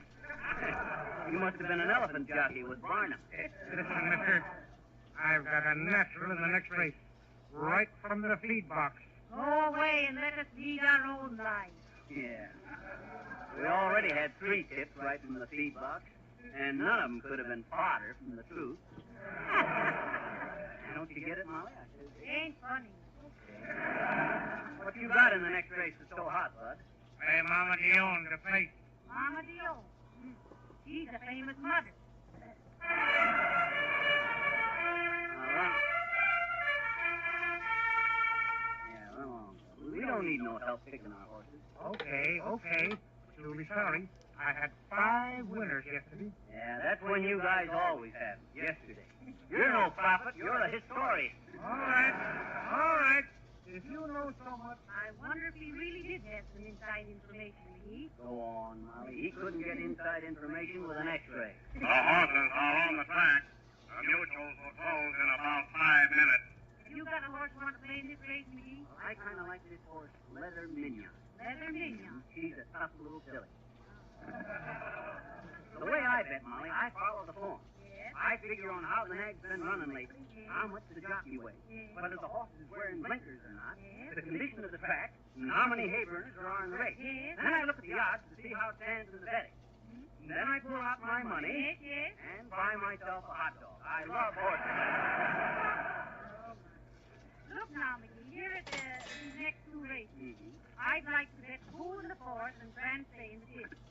A man over there told me it was a good parlay. I see. You're going to parlay Bull and Francais. Oui, oui. Won't you walk into my parlay, Sister Spider to the count? He gave me soldering iron for a hot 5th, too. The horses are at the post. The mutuals will close in 1 minute. Incidentally, McGee, just what is a parlay? Well, ain't that a woman? She's going to play a parlay because she heard somebody talking about it, and she wants to know what it is. You killed me, Molly. That's an idea, but wait till after this race. Well, I'll tell you what a parlay is. You have a friend, see, and he tells you to play a horse in the first race, and that horse wins. Then he tells you about a horse in the second race. So you take what you win on the first race and bet it on the second race. That's a parlay. That's just what I thought it was. But what if you don't win on the first race? Then it's partly your fault and partly your friend's fault. The horses are at the post. Now, my mistake. That's Ted Ween's orchestra. And they're off.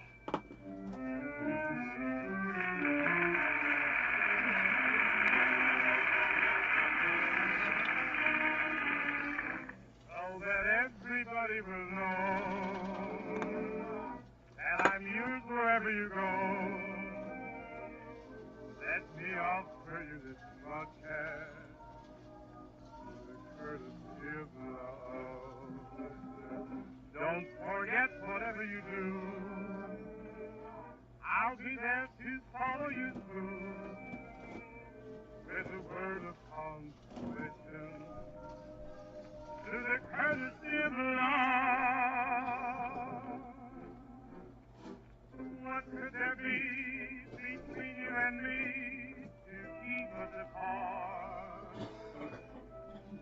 When I can't sing the song that will bring the words from my heart, your desire will be my command. If you need me, I will be standing by. One heart to live, one life to live, willing to offer my all, dear. I'll come to you through the courtesy of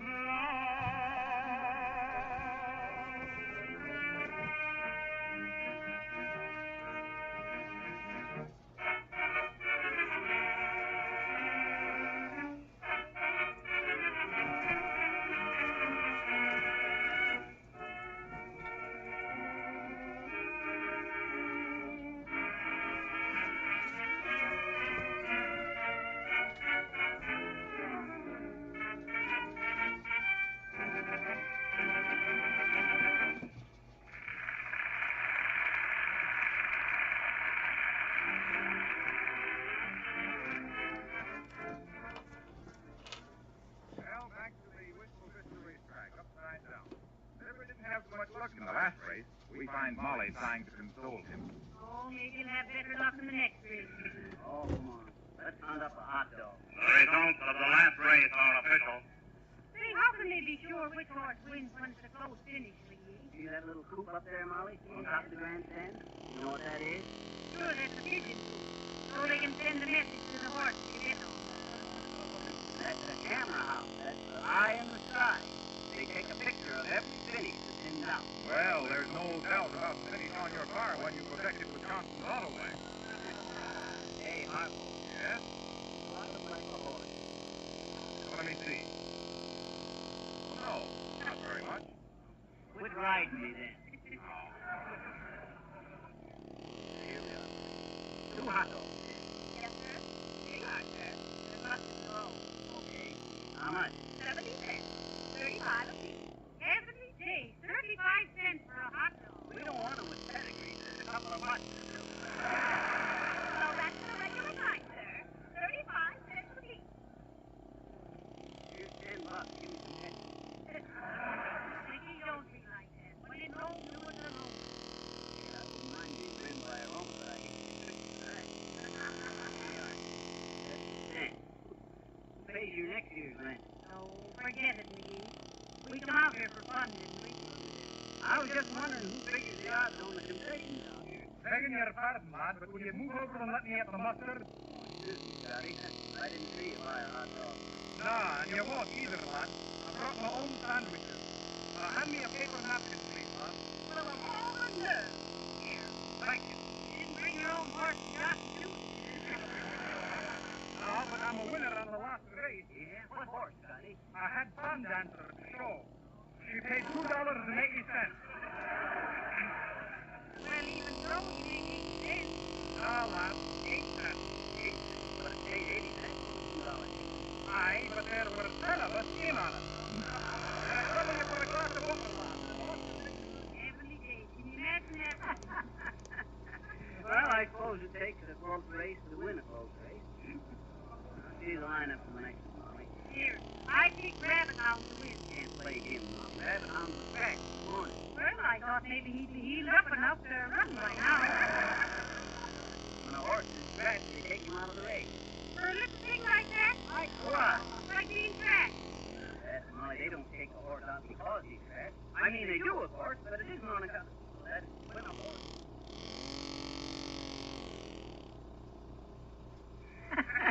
You hear that, Molly? She's got this. What's the business, Sid? Question, mister. Yeah?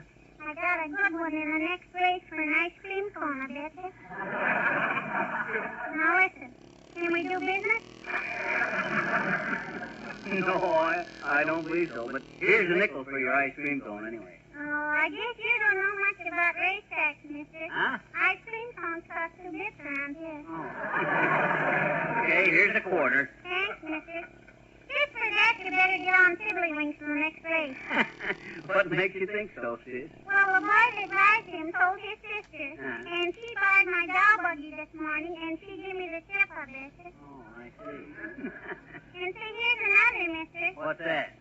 Play Elmo Tanner to place in this next number. So long, mister.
No wonder millions of housekeepers are so enthusiastic about Johnson's logo.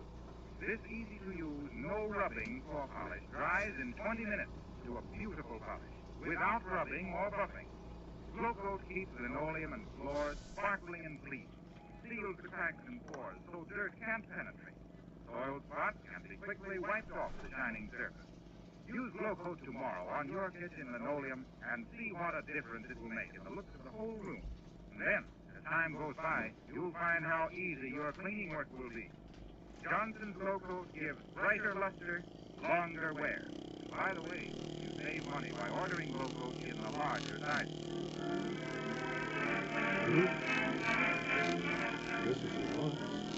Well, it's almost time for the next race. And while Fibber is scientifically figuring the odds, calculating past performances, Molly is praying for a good hunt. In other words, Fibber is doping and Molly is hoping. You know, McGee, I still wonder if I had not put something on farm. That horse is so nearly ready for the group, actually he's sticking to the track. Don't you even think he might show? He shows that army horse. Lay off alarm clock. I know my horse. Well, I might time I had to off the table down the floor. I had me the sweetest little string thoroughbred ever laid eyes. I was trainer, manager, doc, veterinarian, everything. Third stop of McGee. Third stop of McGee, the Titanic trainer as well as the wireless English back. Molly, one of my best horses, little mare named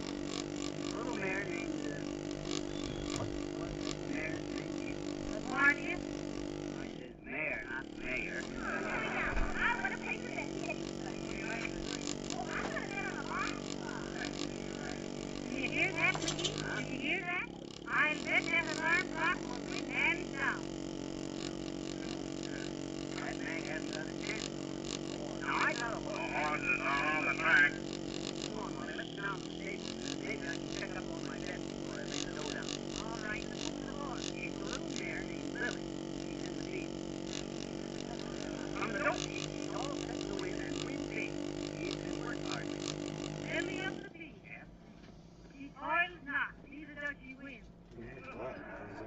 Oh, hi there, bud. Oh, hi. You got on an owner's badge. Yes, my little horse brothers. I am an owner, sir. Horatio King Puma. Colonel Puma to you, sir. One of the old Kentucky Pumas. How do you do, I'm sure? I'm Fibber McGee, Colonel. One of the old Peoria lower end McGee. Yes. Very glad to meet you. Sorry you weren't here a moment ago. I had a fine chance to make you a lot of money. Uninterested in money myself. Oh, you're not? No, my little nag-wag, I'm not. Colonel Boomer is only interested in improving the breed of horse flash. The Boomers have always been racing men. Racing here, racing there, just one jump. What was that big chance to make no, bud? Oh, just a little personal matter. Just a chance to clean up a fortune is all. Now, if you excuse me, I'll... Hey, wait a minute, Colonel. Killed by something. Oh, just a trifle, a trifle. See, I have a little city out there. The horses are nearing the post. The mutuals will close in about 3 minutes. Ah, yes. 3 minutes. Too late, too late. Too late for what? Well, now that you insist, my little mutual friends, I'll tell you. My little filly out there is due to win this race. The odds are 100 to 1 on it. Didn't get a chance to bet myself. Left my checkbook at my hotel. Here's that 100 to 1. We ought to get something down on that. Oh, it seems like taking advantage of the Colonel. Oh, not at all, not at all. Very glad to give you the information. Sorry I'm in such temporary financial straits myself, but I'm very sorry. Oh, so am I, bud.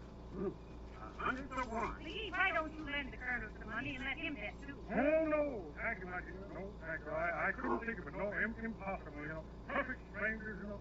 But if you insist, I would accept a small loan. Be very glad to give you my note, of course. Yes, of course. How much you got with you, Molly? $18. Thanks. See, I got about 32. That makes 50. Suppose I put down 25 for you and 25 for us, Colonel. At 100 to 1, that'll be something. Well, sir, I think that's very kindly of you, sir. Yes, yes. But let me give you my note. Now, let me see. Where's my 24-carat solid gold fountain pen? Must have left that hotel, too. Well, here's a short pencil. Let me see now. I owe you $25. Horatio King Puma. There you are, my boy. Hurry and make your bet. And may the best horse win. No, let our horse win, madam. Okay, Colonel. See you later. We gotta hurry to make that... Hey, Colonel! By the way, what's that horse's name? Oh, yes. My baby. My baby. My baby on the nose, my friend. We can't lose. I can't anywhere. My baby. The horses are nearing the post. My baby on the nose. Come on, Molly. My baby on the nose. We gotta get this bed down before the window closes. Here you are. $50 ticket on my baby's nose. Okay. I can barely hear it in here. There you are, Mr. $50 on my baby to win. Hill absorbs a lot. It's trying to beat it down in the back of the Here, and I haven't even a dime left to play my horse. Oh, never mind the hunches, Molly. This is the real Out stuff. here all the way to Kansas City. We ought to clear a couple thousand apiece on this. I know, but I've got a feeling, McGee, that an alarm clock might have been. The horses are at the post. McGee, What? McGee, what if we should lose? Go on. We can't lose. Didn't the Colonel say it was in the bag? My baby. Head off. Come on, my baby. My baby! My baby! Head off to a good start. Straight car is on the outside. Come on, my baby. Alarm clock trailing by 4 lengths. Come on, my baby. My baby creeping along in the bunch. Come on, my baby. Now they're on the far turn. Now my baby is crawling up. Hot dog, Molly. We're in. Look at my baby run. And at the 3/4. Come on, my baby. Alarm clock is coming up. Where's my baby? Where's my baby? Here I am. Oh, the other horse. The horse. Where's my baby? Oh, dear, I can't see. There's so much dust. They're in the stretch. And alarm clock is coming up on the outside. Come on, my baby. They're nearing the finish. Where's my baby? Street car slowing down. Come on, my baby. What the fuck is going on? And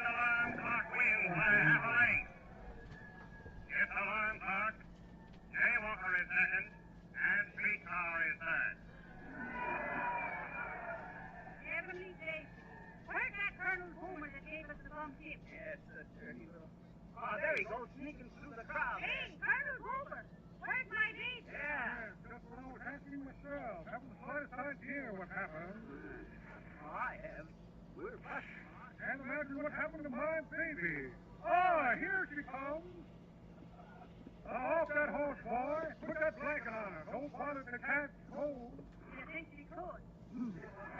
Ah, there, my baby. You tried, all right. You tried. Yes, yes. Oh, well. We can't always win, you know.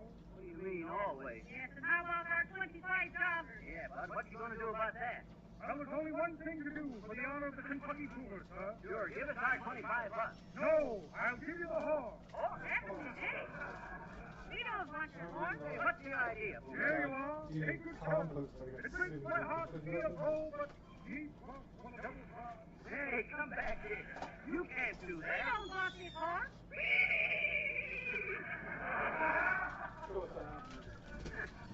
Well, looks like we bought us a horse, Molly. And what are we going to do with the horse? What are we going to do with him? Take him home. Tell him to Let's swear. try to get into the yard.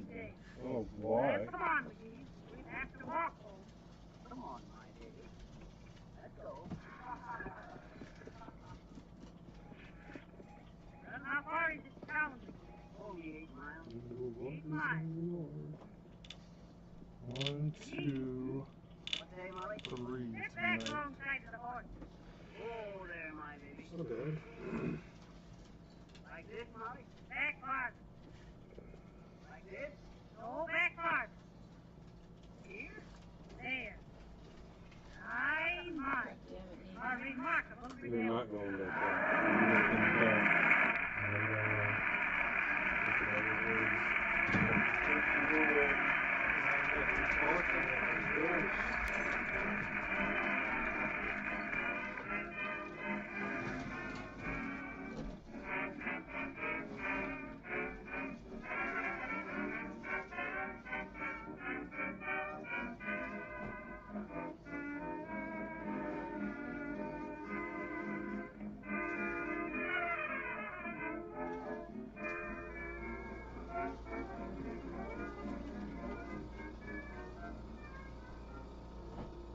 Linoleum floors are very fashionable these days.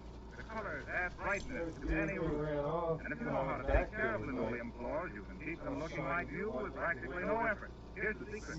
Protect your linoleum at once with Johnson's Glow Coat.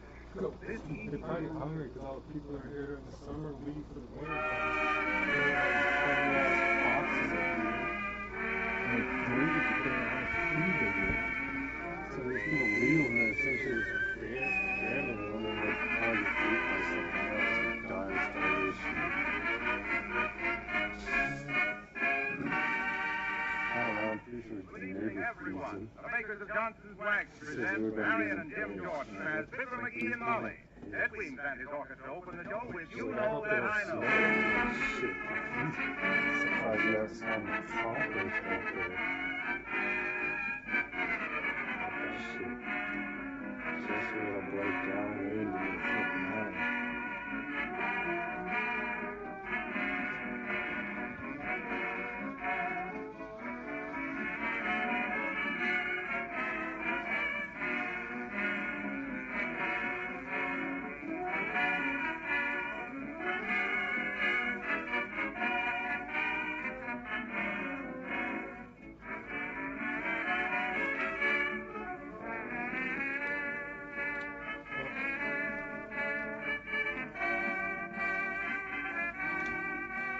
Oh, I know you like the foxes. They like you too. We know that. We're gonna get a big ass fucking ham next week. And toss that whole fucking ham up in there. After we cut the shit.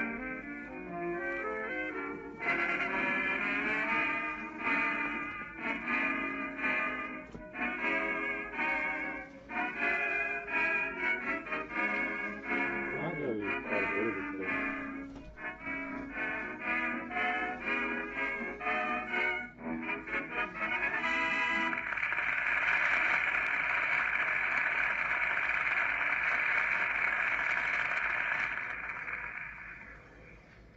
a young woman who recently wrote a short story about Johnson's loco. And I'd like to ask her to just step up here and tell us something about it. Will you? It's only 5 words, Mr. Wilcox. Well, I know, but I think it's right to the point. Now, let's hear your 5-word story. Well, apply, let dry. Oh, my. Well, now, that's a pretty complete story, but just in case you haven't already used Johnson's Glow Coat on your floors, linoleum, perhaps I'd better explain the story. Now, let me see. How does it start? Apply. Spread Glow Coat lightly over your floors without bearing down or rubbing in. Let dry. Glow Coat dries in 20 minutes and shines as it dries without rubbing or buffing. Oh, my. And that's what you'll say when you see the beautiful polish that Glow Coat gives to your linoleum and floors. Now then, all together, children, let's repeat the Glow Coat story. Apply, let dry. Oh, my!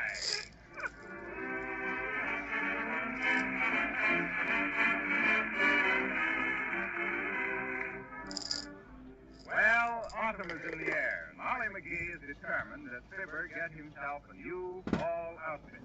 And whom do we find en route to the Bon Ton department store, driving along and looking for a place to park, but Fibber McGee and Molly?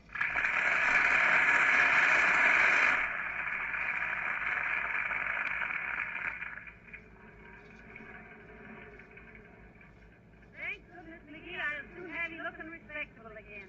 What do you mean, look respectable? Think I had as many patches on me as Rip Van Winkle. The only difference is that he finally woke up to himself. Heavenly days, you look like you've been hitchhiking in space. Well, let me tell you... Oh, stop, McGee. Stop the car. There's a parking space. Okay.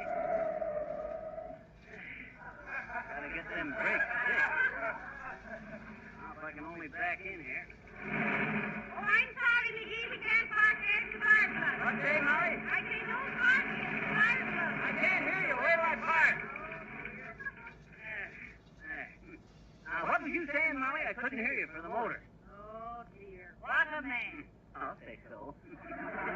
Nobody else could have parked in there as graceful. McGee, Huh? you see that fire plug? Oh, what about it? They got them things all over town. Did you ever see a fire plug before? Yes, I have. But what do you suppose they paint him red for? Me. They say dogs are colorblind. McGee.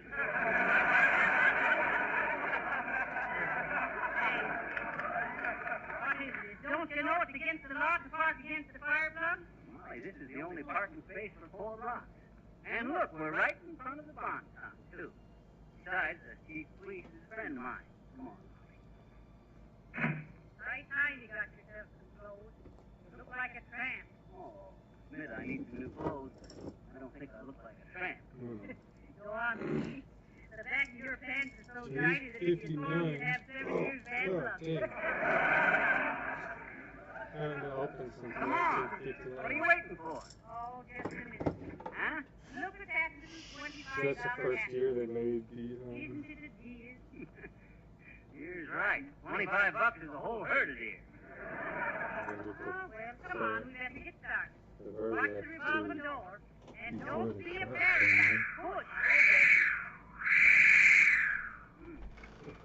Where are we going first? Well, now, let's get you a hat.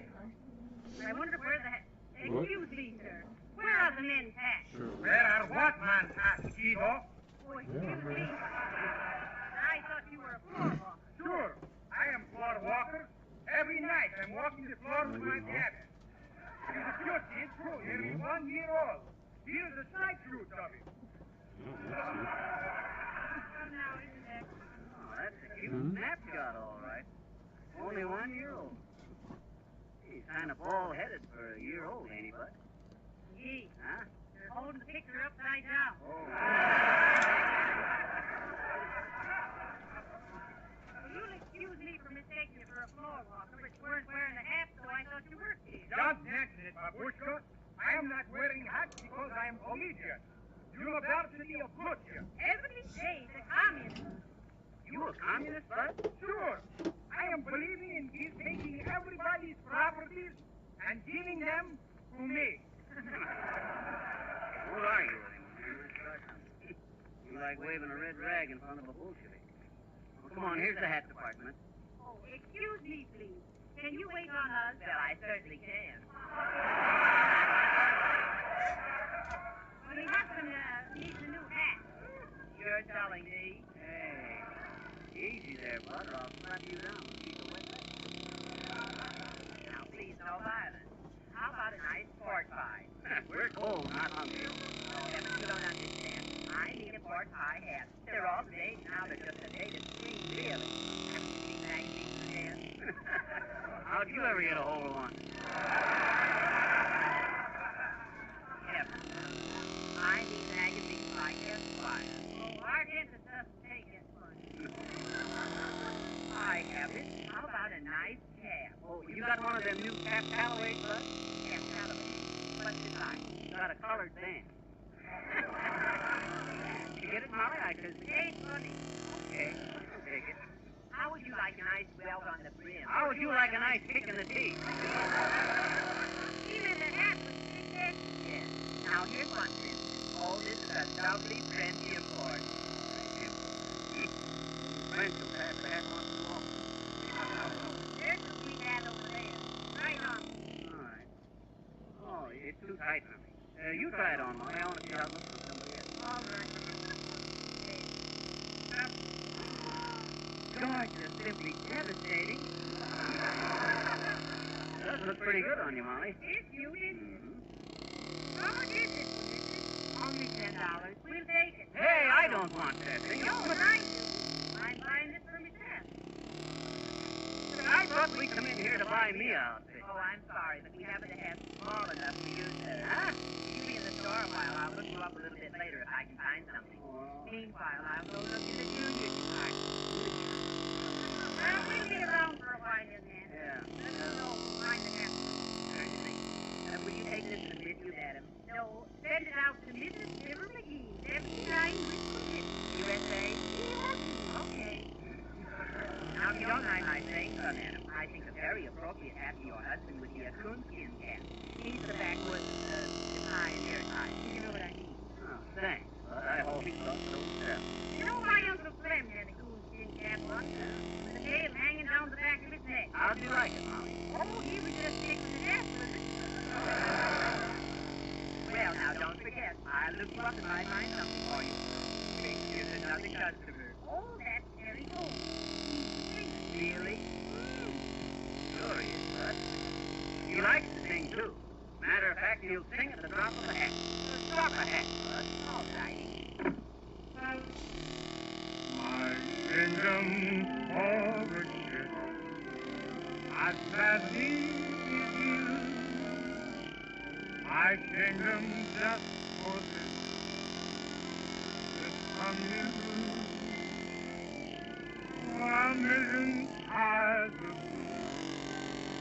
and miles of moonlight, they all belong to you. For the silent truth, you'd never crown, for your curls made of stars, and your pearls would be made of the morning dew.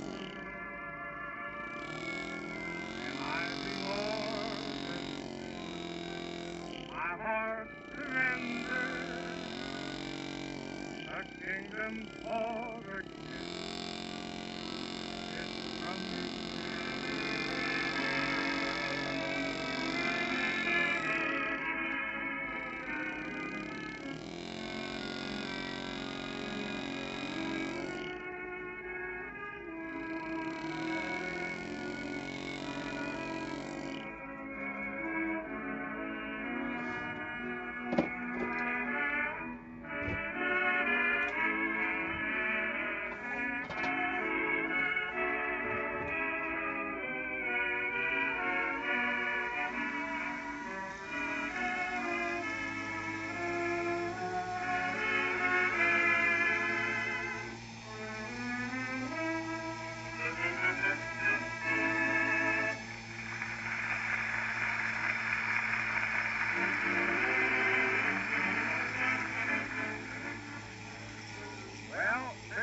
gotten anywhere with his fall shopping. Molly not only bought that hat for herself, but she also bought a pair of gloves, purse, some stockings, and a dress. So far, all Fibber's had is a long walk.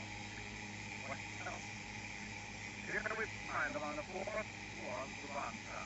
Hey, Molly, I hope you come down here to buy me a house.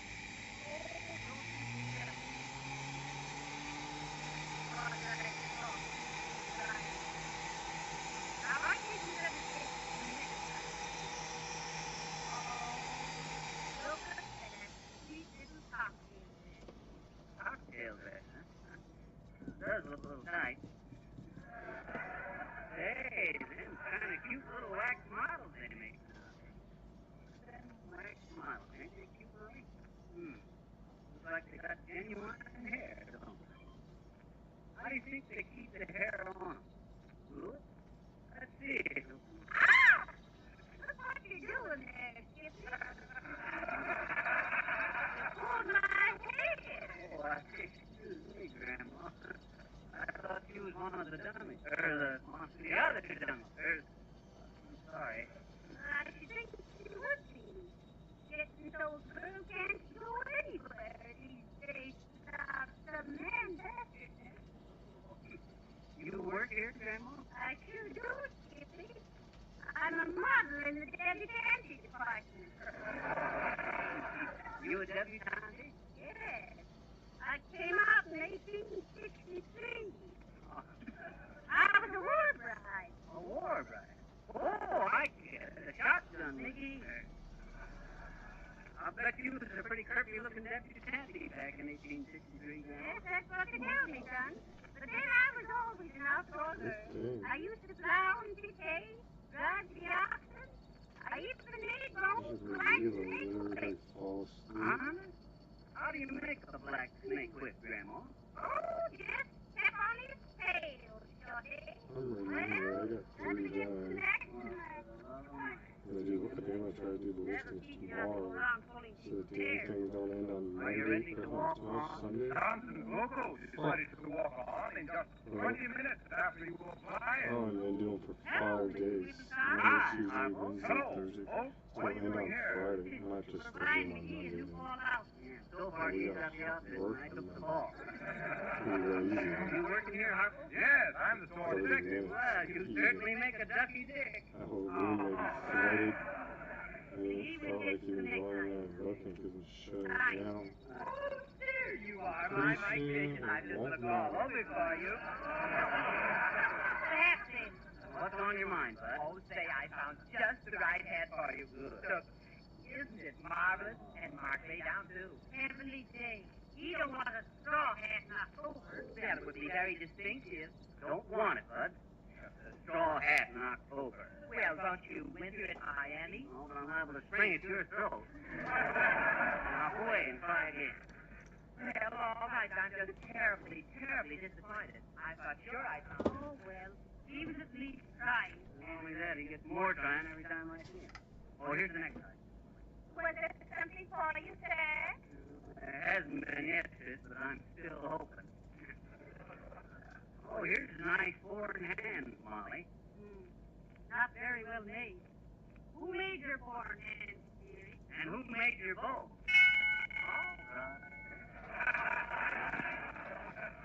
These are the very latest fall necklaces, sir. How do they not? How do they not what? He means how do they not up? Oh, they're not up, they're down. How are they for nodding? Oh, you can't get them for nothing. They're $1 apiece.